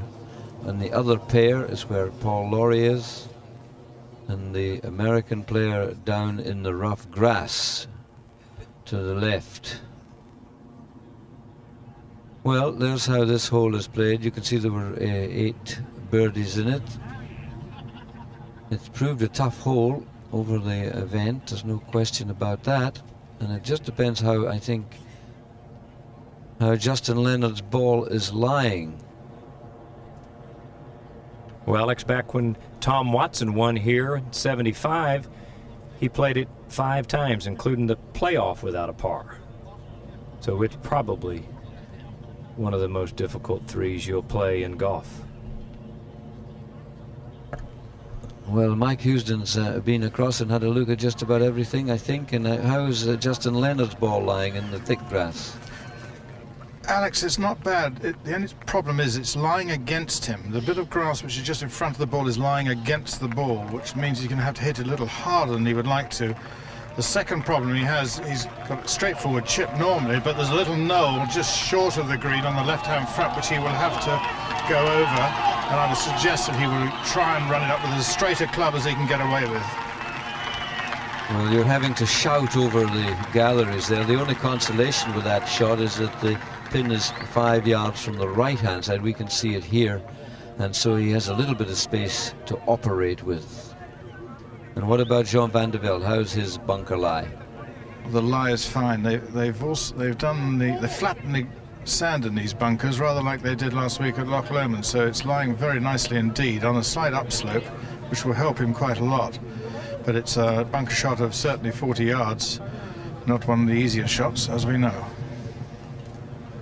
And is he first to play before Lawrie? He's going to be first to play, and he's on the walk again.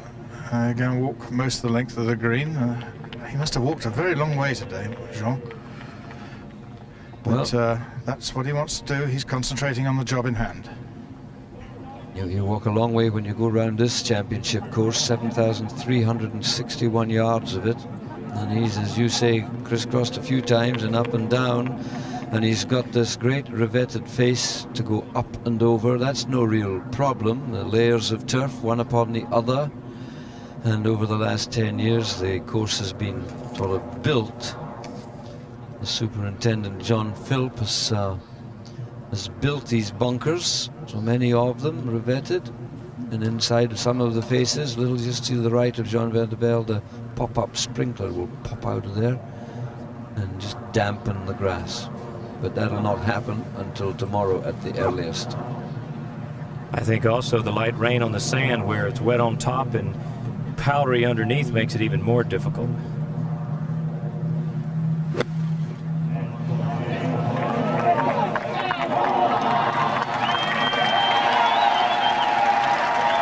Boy, that was a very, very courageous bunker shot there.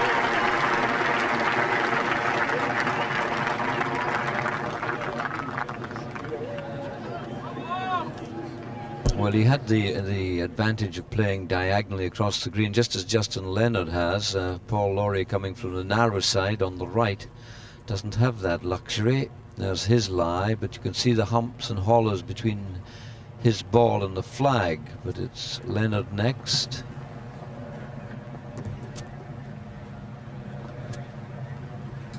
Well, by the looks of things, Leonard has got out a very lofty club. I thought he might have a go at just bumbling it along, but it's a lofty club. He's going to try and throw it most of the way.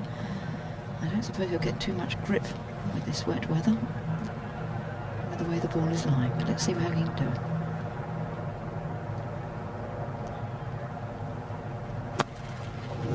Oh, I think he's gone right under it. Yep. Maybe that was the only shot to play. But it doesn't prove to be the right one. Lawrie had a quite good lie in the right-hand bunker. It's lying a little bit on the upslope, but lying very well. You could sense the excitement in the gallery, because if Lawrie can get up and down here in two, he could easily be leading by one shot. Parred it each time.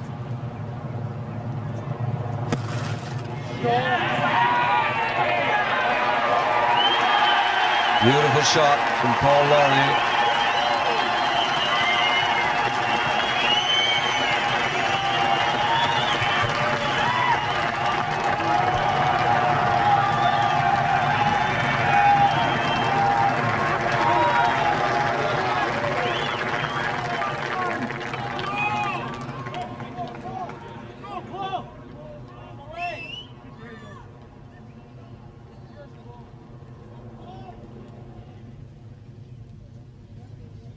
Justin Leonard, who looks as though he's going to chip it rather than putt it.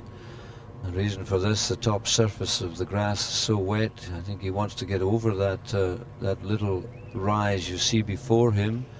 He doesn't want to mess about with that. If he can get it up over the top first, I think that's the plan.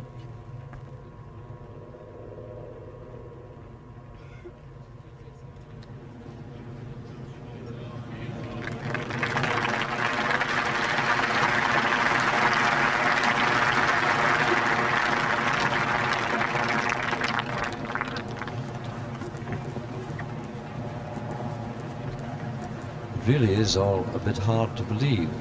It's like one of those nightmares.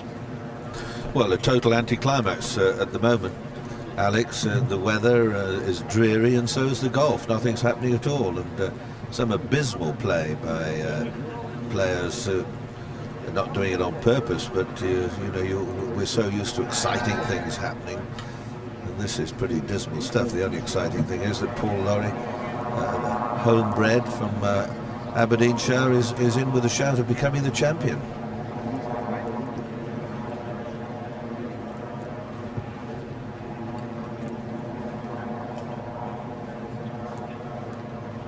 I suppose I am on the horns of a dilemma. You would feel so sorry to see this man do it. You would want Paul Lawrie as a Scot to do it, and my bet is on the American.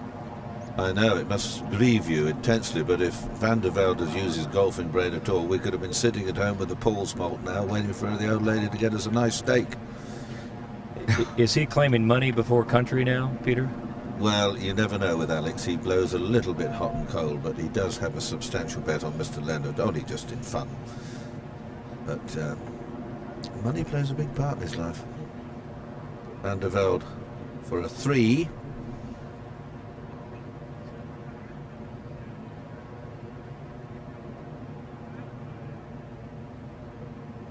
Come on, come on, come on, come on, come on.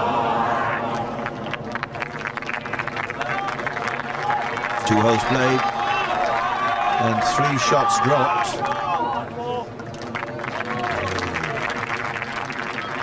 Whatever happens, well, if he wins, of course, it'll all be forgotten. But what nightmares he's going to have about that final hole.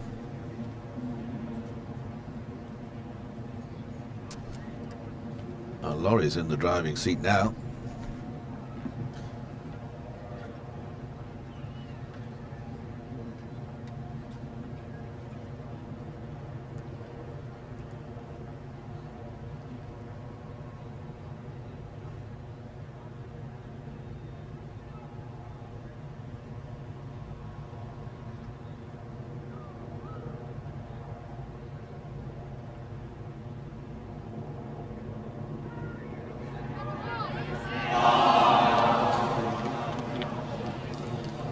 The agony continues.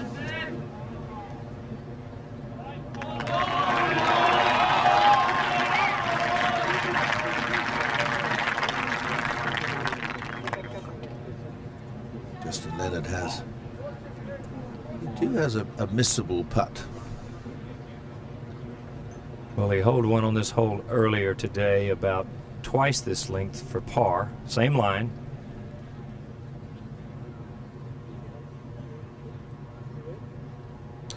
It's more than a missable putt, isn't it? I thought Paul was about this length and Justin was about half. It just shows you the cameras foreshorten things.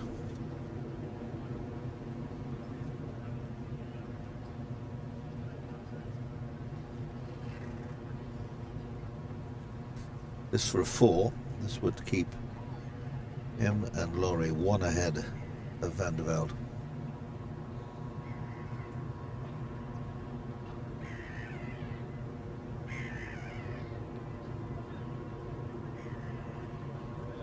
Well done. Smoothly done.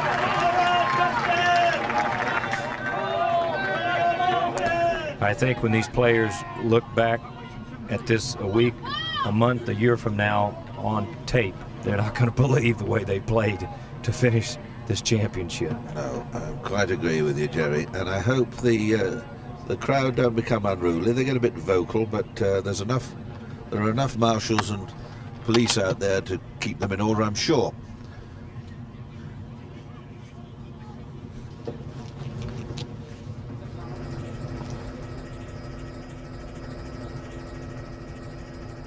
Well, the 17th hole, 459, par 4 today. Not much of a breeze. You want to drive your tee shot just short of the berry burn with a long second. 2 bunkers front right you must miss.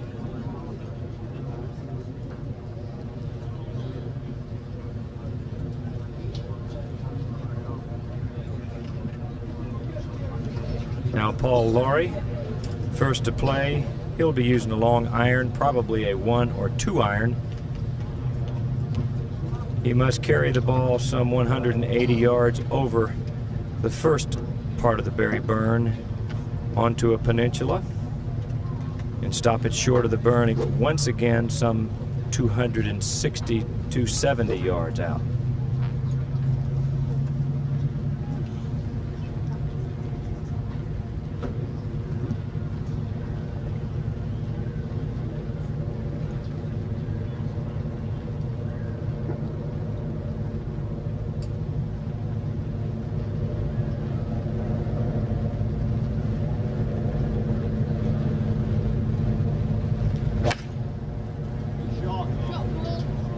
That was a 2 iron. Down the right-hand side. Yes. Nice tee shot from Paul Lawrie.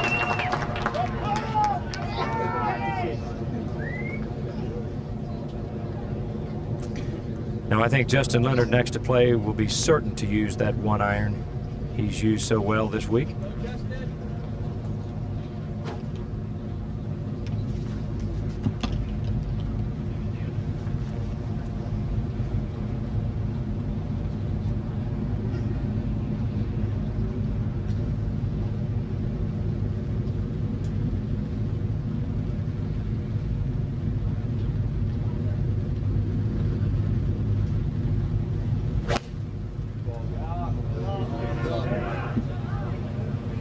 he doesn't like that one. Oh, now. Oh, now. Okay. He's going to have a very difficult stance from there. Ball will be below his feet.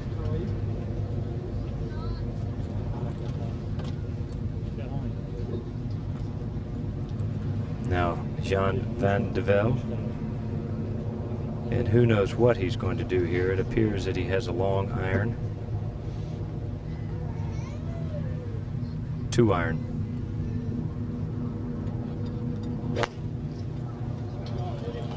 That's a good looking swing there.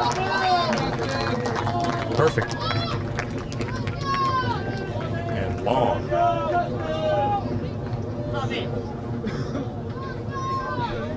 Well, we've been talking all the time about how well things have been running here, the access and toing and froing, but it's now 8:05, and I'm sure the last train services from here, they'll be stopping at Carnoustie, will be going pretty shortly, so you might see a giant exodus of people moving over to the station, which is only literally a few hundred yards away. And the last train to Glasgow, I think, leaves at about 8:30.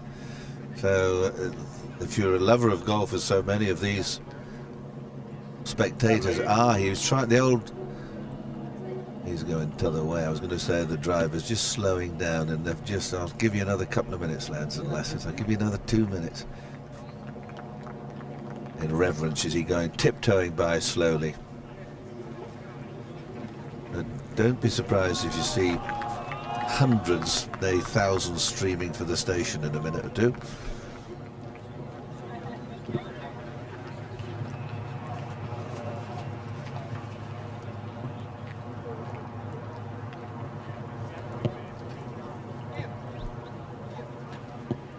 Get a very good view of the Barry Burn, the stream running up the left-hand side and the right. It sort of zigzags its way all the way across these final holes. That's Justin Leonard's ball. Still a long way from the flag. 459, 460 yards. It's a good hit to get up there. Everyone very relaxed.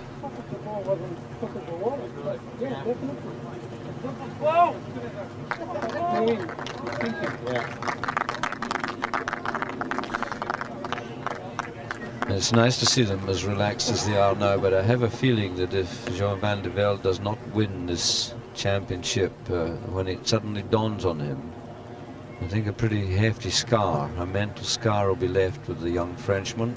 I don't think he'll get over what has happened very quickly.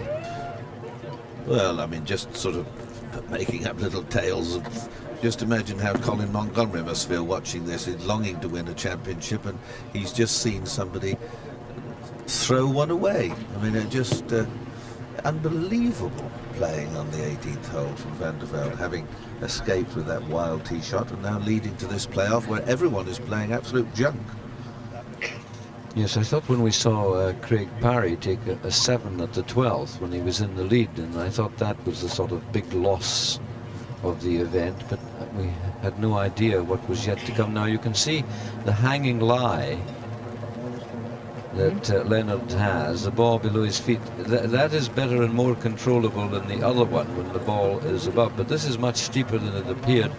But coming in from the left side is a little better because you don't have to cross those 3 bunkers on the right. Yes.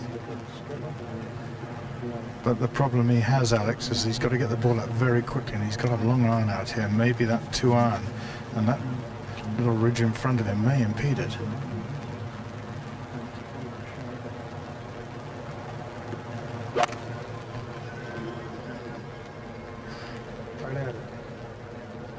Well, he's played it very well, chased it through to the front. That's a cracking shot. Yes, that was a wonderful shot when balance was essential. He had to keep his legs sort of flexed and stay that way. He's beginning to get caught up a bit punchy. He's quite relaxed about it now, happy that his shot is over. And that's a little bit how it is. You get your shot in first and then wait to see what the others get up to. But he's on in 2, and that's pretty good here. That's the best shot so far played in this playoff by any of them. Paul Lawrie facing a shot of 200 yards to the front edge of the green and the pin 25 yards on. A little bit of wind there is helping.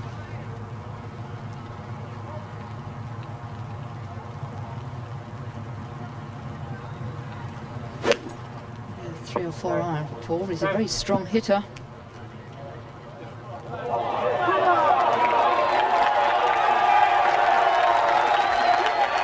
That's a wonderful strike and a good kick forward. That's 15 feet or so from the hole. That's a beautiful shot from Paul Lawrie. Now Van de Velde.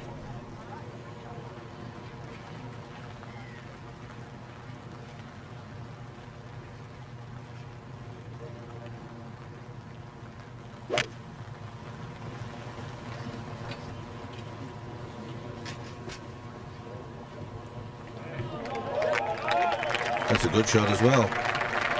Excellent shot.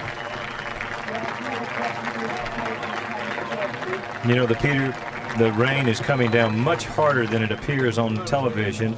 I just walked outside our booth and it's getting darker, and of course the lens on these cameras are able to provide you these beautiful pictures in a much lighter tint than it is actually outside. Well, you can see it there sort of really slating down. But thank goodness there's no real wind.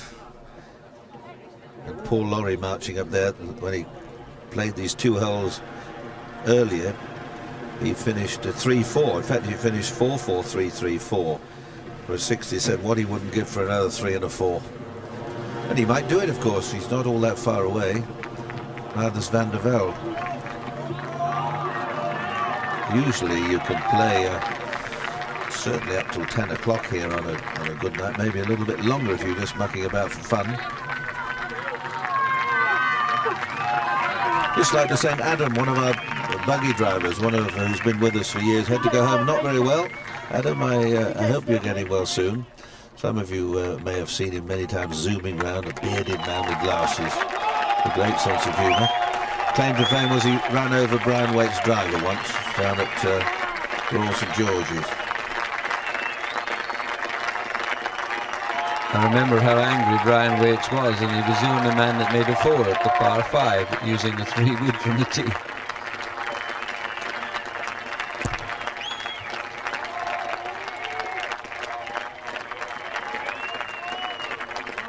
Now Justin Leonard has a very much more difficult putt than these two from this side.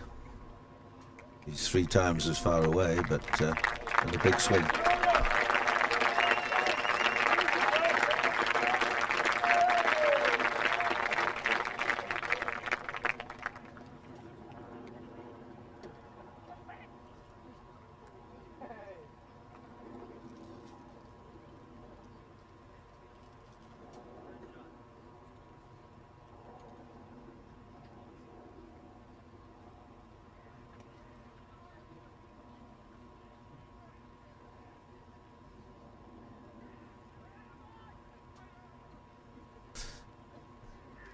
An announcement for those watching on the big screen down by the clubhouse. The last train for Glasgow is going to leave from Carnoustie at 8:35, and the last train to Edinburgh at 9:05, 9:05. So any of you watching down by the hospitality pavilions there, you've got a few minutes before the last train, not to San Fernando.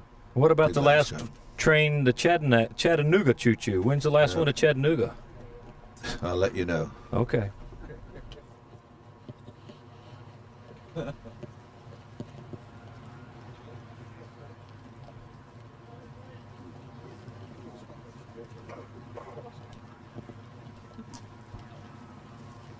Justin Leonard putting down this 17th green. It breaks a little from his left to right.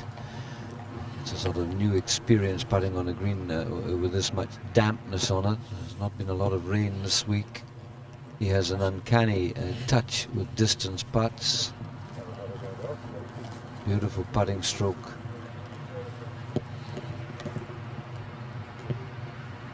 Well, let's see if he doesn't prove me wrong.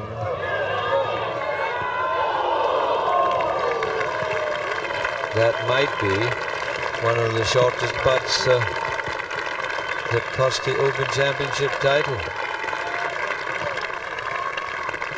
Just 1 inch to tap it in for a par 4, but a beautiful sense of speed. Great iron player, great putter.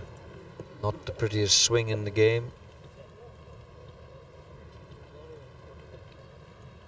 Paul Lawrie made a 3, and when he came round first, his was the best iron shot of the 3 and the closest.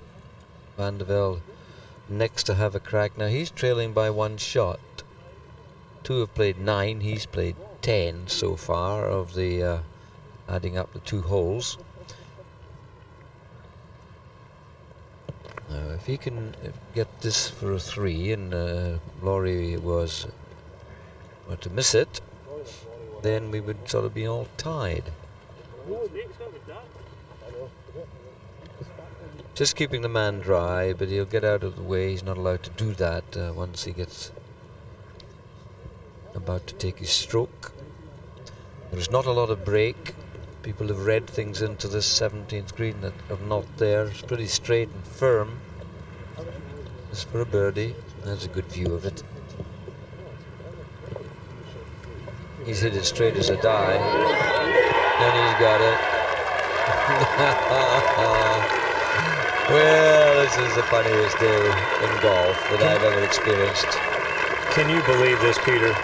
Well, every extraordinary. 1 minute it's a nightmare, and the next it's magic. It's quite extraordinary. The rain's lashing down. Van de Velde, 1 minute he's in the bushes, then he's getting birdies on the most difficult hole on the course, and then he's going to face his favourite hole, the 18th, in a minute. Well, if he birdies 18 and wins, I'm buying dinner. You can buy dinner for the rest of the month if he does that.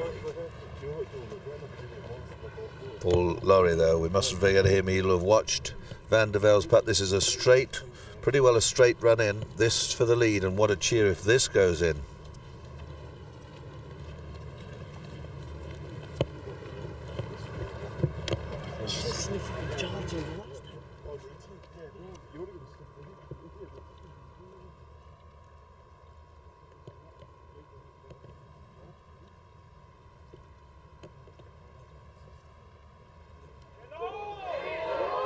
Done it.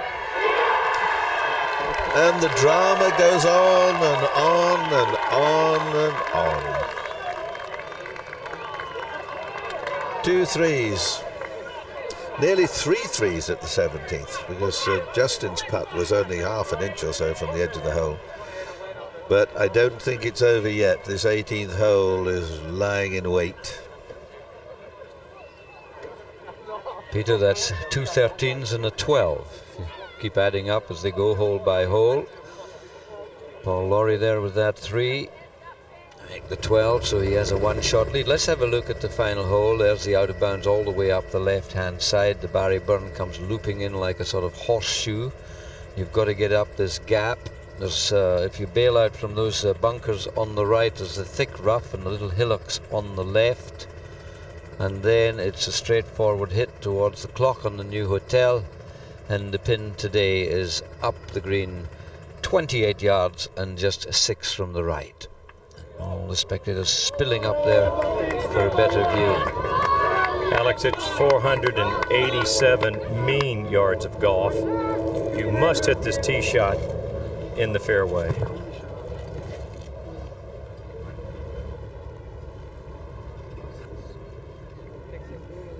Well, is it? Is it? Is it? Oui. Yes. Oui. Here we go. Aye, laddie. Aye. Just getting the shafts grips dry as possible, Peter. Very important, though, here for Lawrie. He's got the honour. He's got the big driver out, and if he makes a mess of it, it will give tremendous encouragement to the other two. If, on the other hand, he hits a fizzer right down the middle, that puts pressure on the other two. So every shot now is vastly, particularly for Lawrie, is on the verge perhaps of becoming the champion.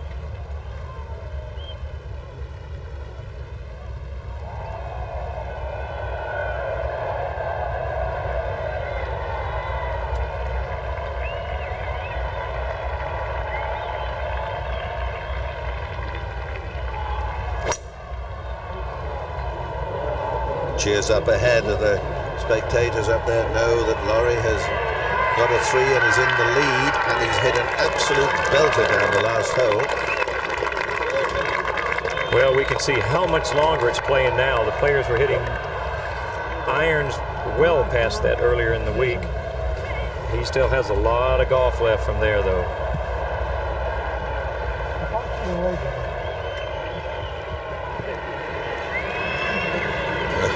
The Mexican wave. Steady, Troop, steady. Now then, John.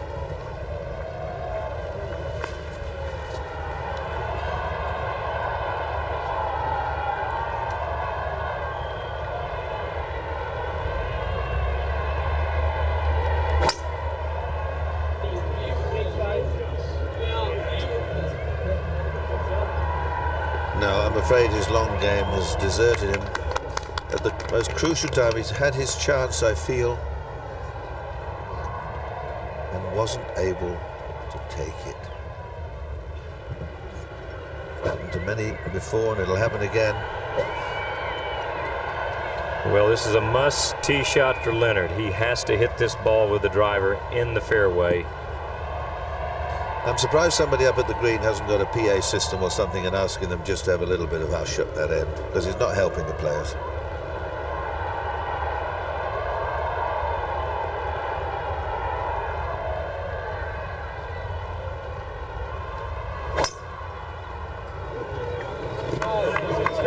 Down the right, maybe coming in a whisker, and it is. Good drive.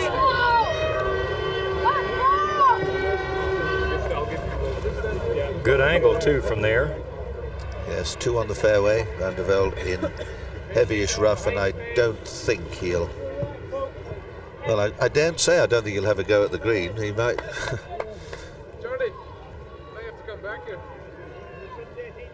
Of course, if 2 players or more are tied at the end of this hole, they'll return to the 18th tee and play the 18th over and over again until we have a champion.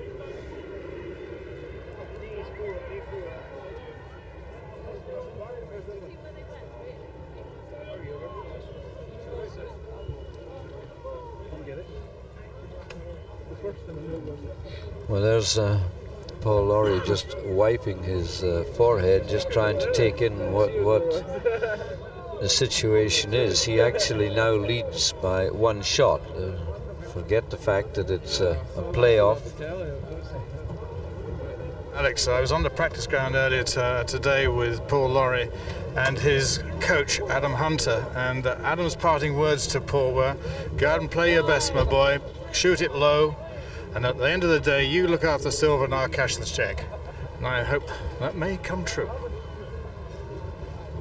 Yes, well, as a Scot, obviously, I would love to see this young fellow win it. To have a Scottish champion at Carnoustie would be just terrific. He's aware of it. He's just, I don't think he's got something disturbing his eye. I hope not, but he's just trying to keep himself as calm as possible.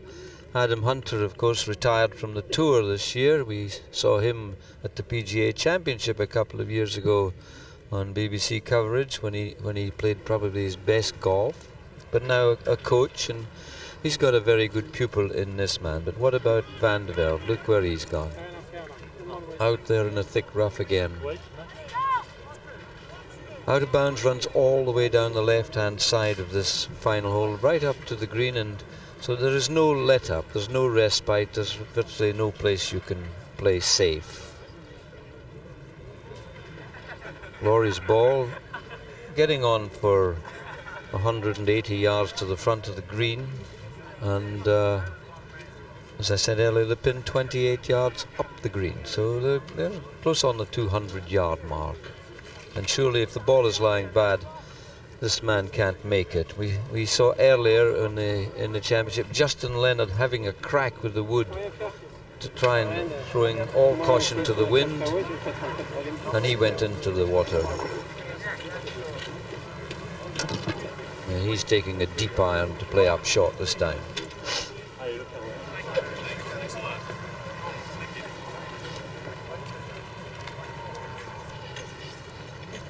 Just aim at the clock there and knock it up about 120 yards, 130 yards.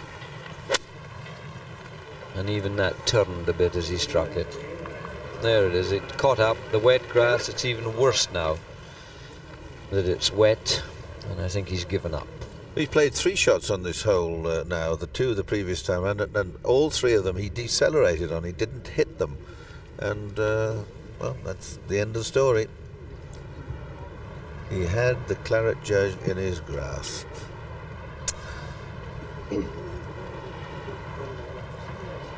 A big shot now for these two. Lawrie 1 shot ahead.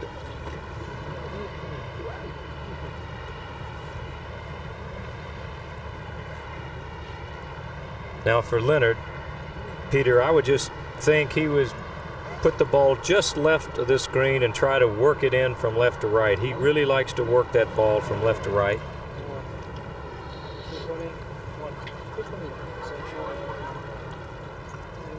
.197 to the front. Well, I think he'd be quite happy to get this in the middle of the green, within 25 feet of the hole. If he gets it nearer, good luck.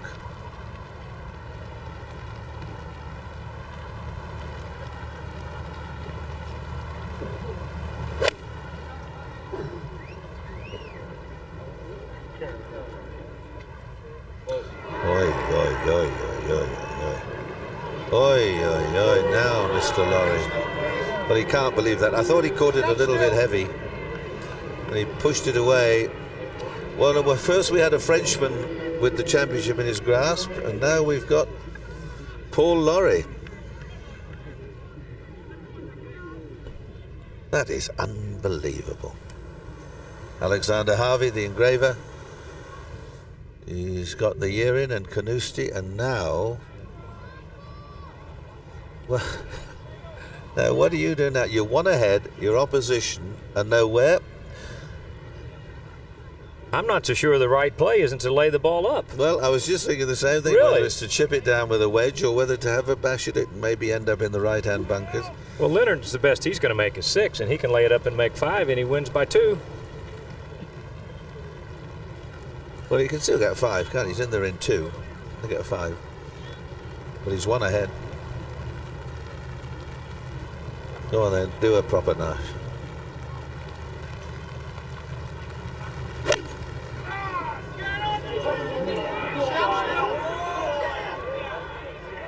That'll do.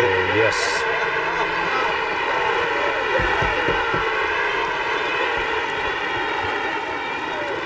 Shot of the day. Wonderful. Very reminiscent of Tony Jacklin when he hit that wonderful shot into the heart of the green at Royal Lytham St Anne's all those years ago. And now, the first Scotsman for umpteen years is going to be the champion. And well played, Paul Lawrie.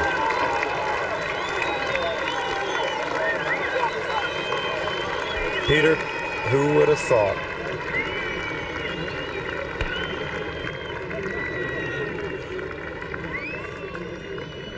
Well, Lawrie will be the first winner of this championship, first Scotsman since Tommy Armour, Scottish-born player, to win this championship. Tommy Armour won on this course way back in 1931. And that's a wonderful shot he's played there. And who would have thought, the beginning of the week, Paul Lawrie would be having his name on the old claret jug, and I'm sure we're going to bump into someone over the next few days and say, you know, I fancied Paul Lawrie. He was 500 to 1 and I put 1,000 quid on him. Did you really? Well done, Paul Lawrie. What tales you'll have to tell when you head north. Well played indeed. Played wonderfully well, Alex. Yes, I have to say it's just cost me a small fortune, and I'm absolutely delighted. I am absolutely delighted. I've known the young man since he turned professional, and how he waited to get invites to events when he didn't have enough in his car. Now there you are. And then tomorrow, when it all dawns on Jean Van de Velde what has happened, he can't play because the spectators are all bundling in. He's still got to continue. He's got to play his third. They've got to clear the spectators back, so it's not all over. In his heart, he knows it is. Let's have a look at Paul Lawrie from above. He was not going to lay up short, count on the others taking fives. He went straight at it up the narrow side. One of the bravest and best shots of the week. He certainly played these last holes better than anybody else in the fourth round and in the playoff. He's probably going to finish 3-3, and that really is tremendous. And of course the excitement in the crowd is only to be expected. But Van de Velde, oh lordy, lordy, he got it one, and now he's going to probably finish third.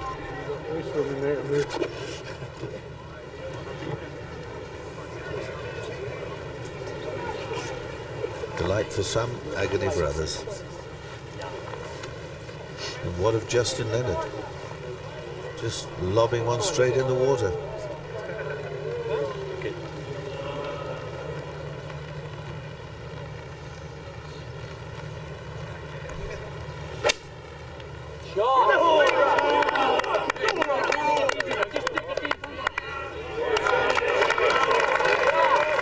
Well, that had a little more zip on it, but a little too late. If only he had laid up on 18 earlier today. He would have been the Open champion, and now you're looking at the Open champion. Paul Lawrie.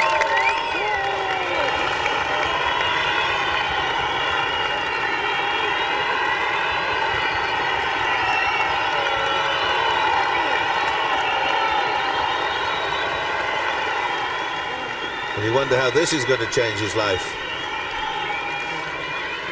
A very fine win indeed.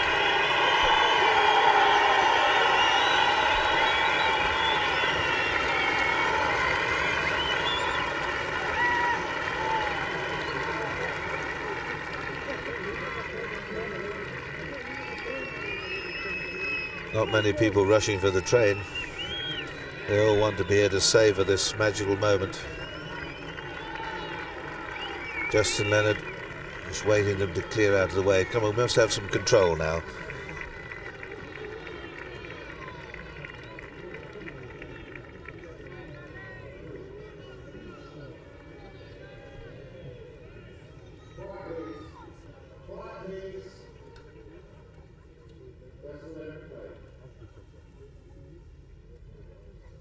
A fourth shot now for Justin Leonard. It's twice he's been in here today in the burn.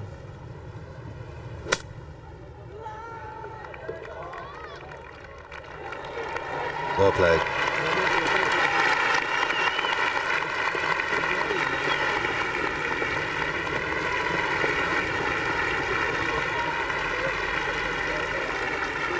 Well, the spectators may be a little bedraggled. Weather may have deteriorated, but this has been a great day for Scottish golf, for European golf. Indeed, Paul Lawrie, who's 67, he scored in the fourth round, came from the middle of the pack.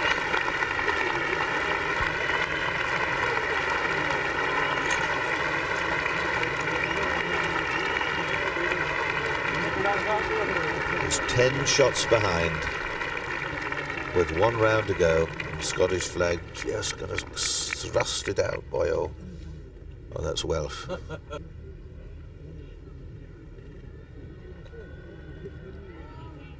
Well, I just hope he pops it in for 3 on the last. That would be a grand finish. But it don't really matter, lad. You've done it. Don't think it's sunk in yet. I'm sure it hasn't sunk in that he is the Open champion. His caddy, it sunk in with him. I think there's a little bonus coming. And that'll put him to 3rd or 4th in the Ryder Cup points as well.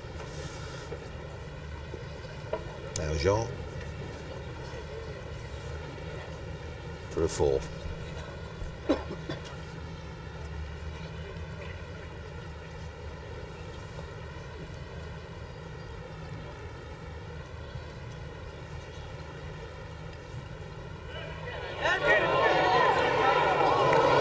Par 5 for Van de Velde.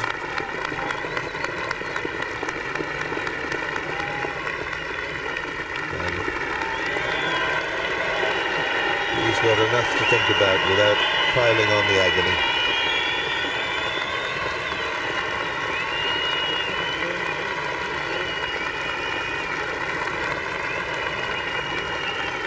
Alexander Harvey, he knows who it is now, and it'll all be beautifully done and engraved by the time the presentation is made. But first, there's a little bit of tidying up to do.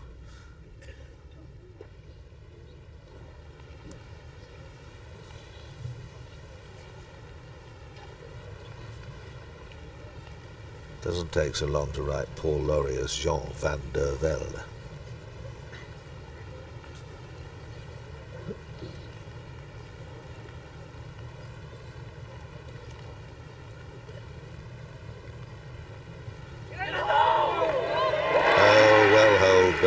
Twice in the Barry Burn, the 18th, the 72nd hole, and then in the playoff. Champions 2 years ago. I thought he was going to do it. I thought he'd have more experience than the other two, but it was Paul Lawrie who hit those wonderful straight shots at the 17th and the 18th. And this to finish 3-3 in the playoff here at Carnoustie would be something to tell the grandchildren.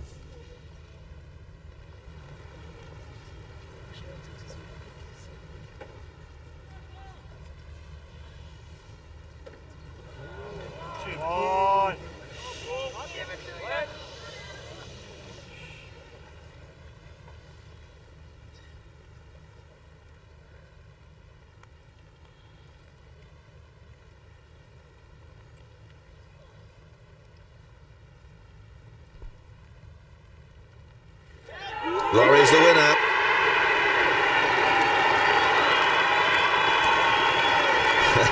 It may have been very rubbishy early on, but to finish 3-3 to claim the prize is quite magical. But our sympathies to Van de Velde, who had it in the palm of his hand, and before he could close the fingers round the handles of the jug, it was snatched away.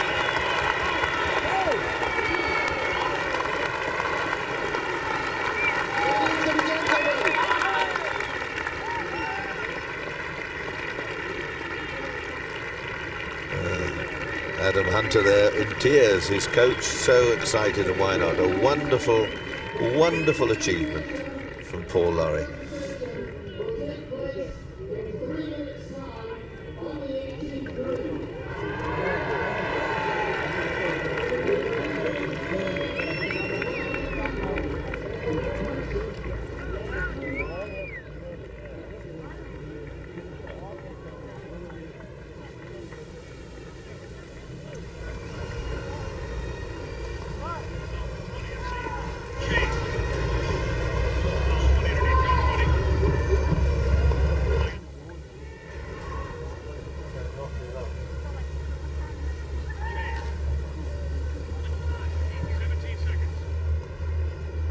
A technical hitch. We'll be with you in a minute. We must hear from the champion. One.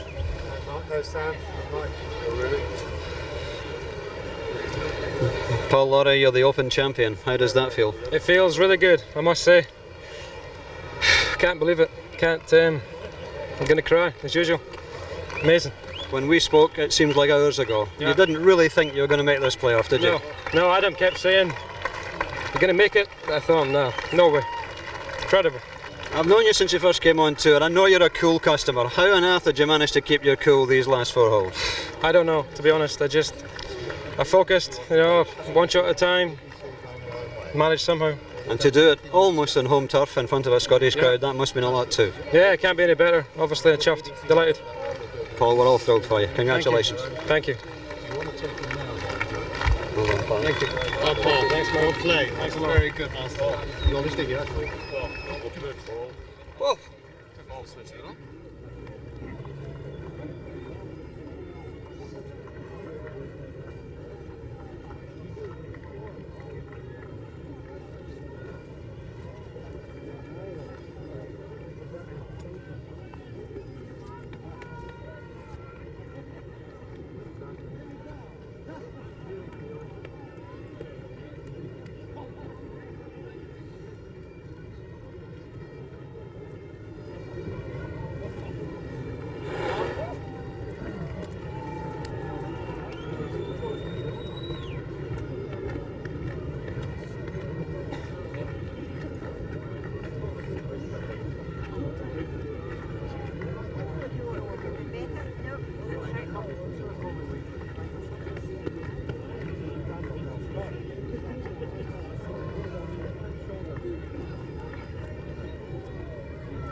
Well, the final scene is the presentation table being laid out, the officials moving forward on this extraordinary day at the end of an amazing championship.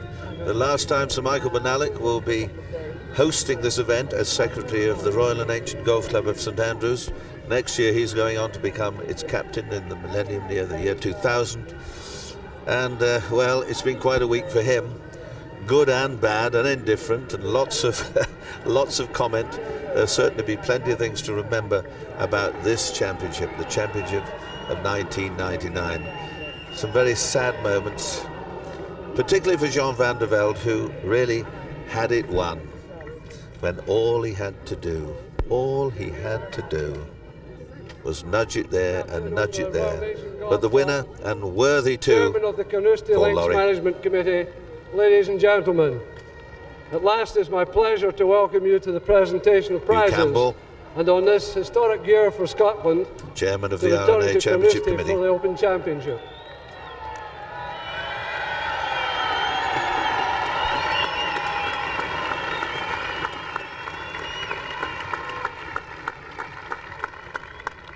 There are many elements involved in the staging of the Open Championship. One of the most important is the golf course.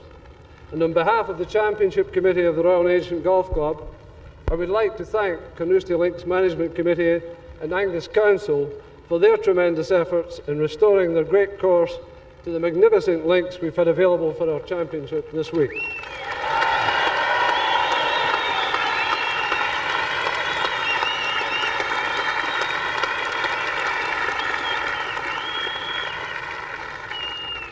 Carnoustie has the reputation of being one of the toughest courses in the world. This week has certainly confirmed that reputation. However, the course was presented in wonderful condition, and we are grateful to John Phillip and his team for their outstanding achievement.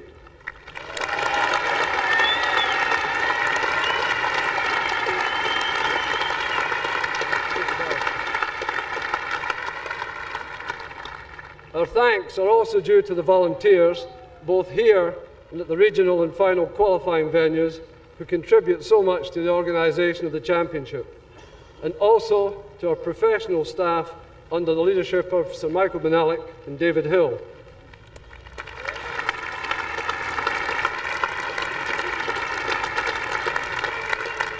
David Hill on the left. Sir Michael Benalek has been an integral part of the success of this championship as a player, as an official, and as secretary. This is his last Open Championship in charge, and I'm sure that you would want to join with me in wishing him a long and happy retirement. Michael Benalek.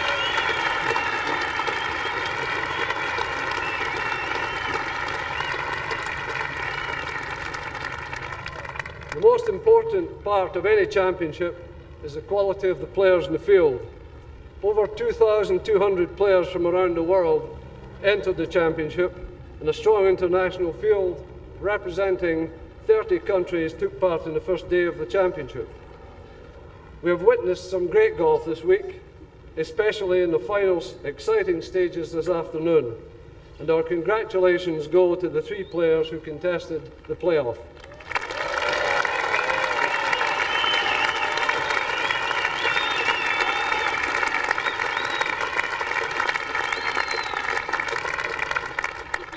And especially, obviously, to Paul Lawrie.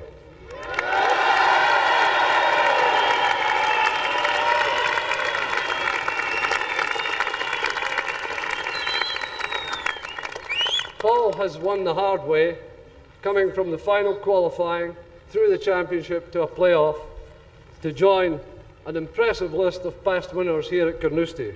He becomes the first Scot for 68 years to win since Tommy Armour won in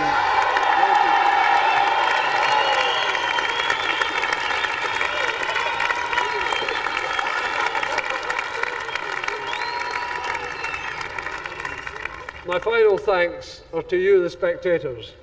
You make this championship very special, and I know the players are very grateful, as are we at the RNA, for your tremendous support. And thank you for staying here tonight for this playoff.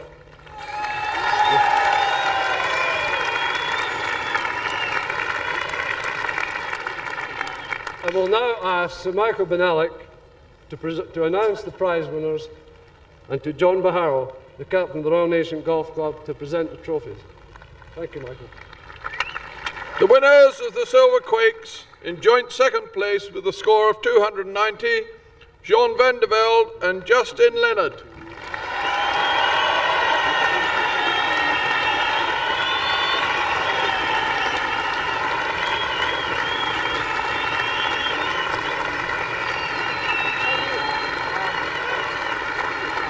I'm not sure Jean Van de Velde totally understands that he threw the championship away, and I'm not totally convinced that John Lawrie believes he's won it.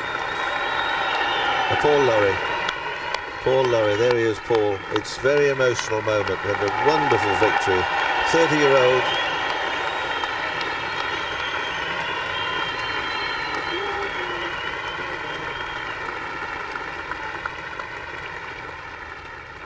The winner of the gold medal and the champion golfer for the year with a score of 290, Paul Lawrie.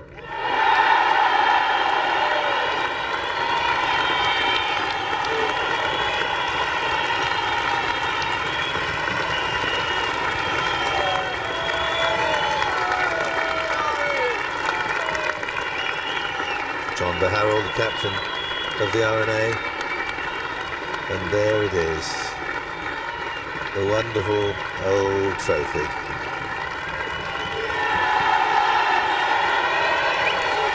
You never know, do you? Only won once before on the PGA Tour, European Tour, and to come out and win the Open Championship is really quite amazing. I'm sure you would like to hear the new champion say a few words. If I can get them out, that is. I'd just like to thank the Championship Committee this week, everyone at the RNA, the Links Committee, the Carnoustie Golf Club, Mr. Philp, the head greenkeeper, of course, was in fantastic condition.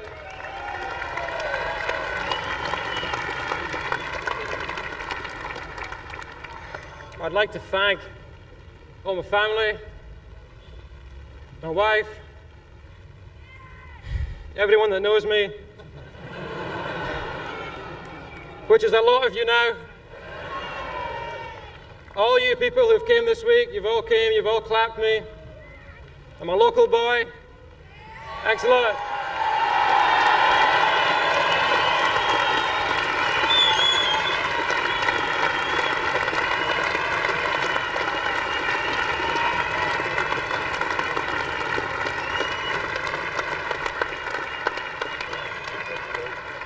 That, ladies and gentlemen, concludes the presentation ceremony, and we look forward to seeing you next July in St Andrews.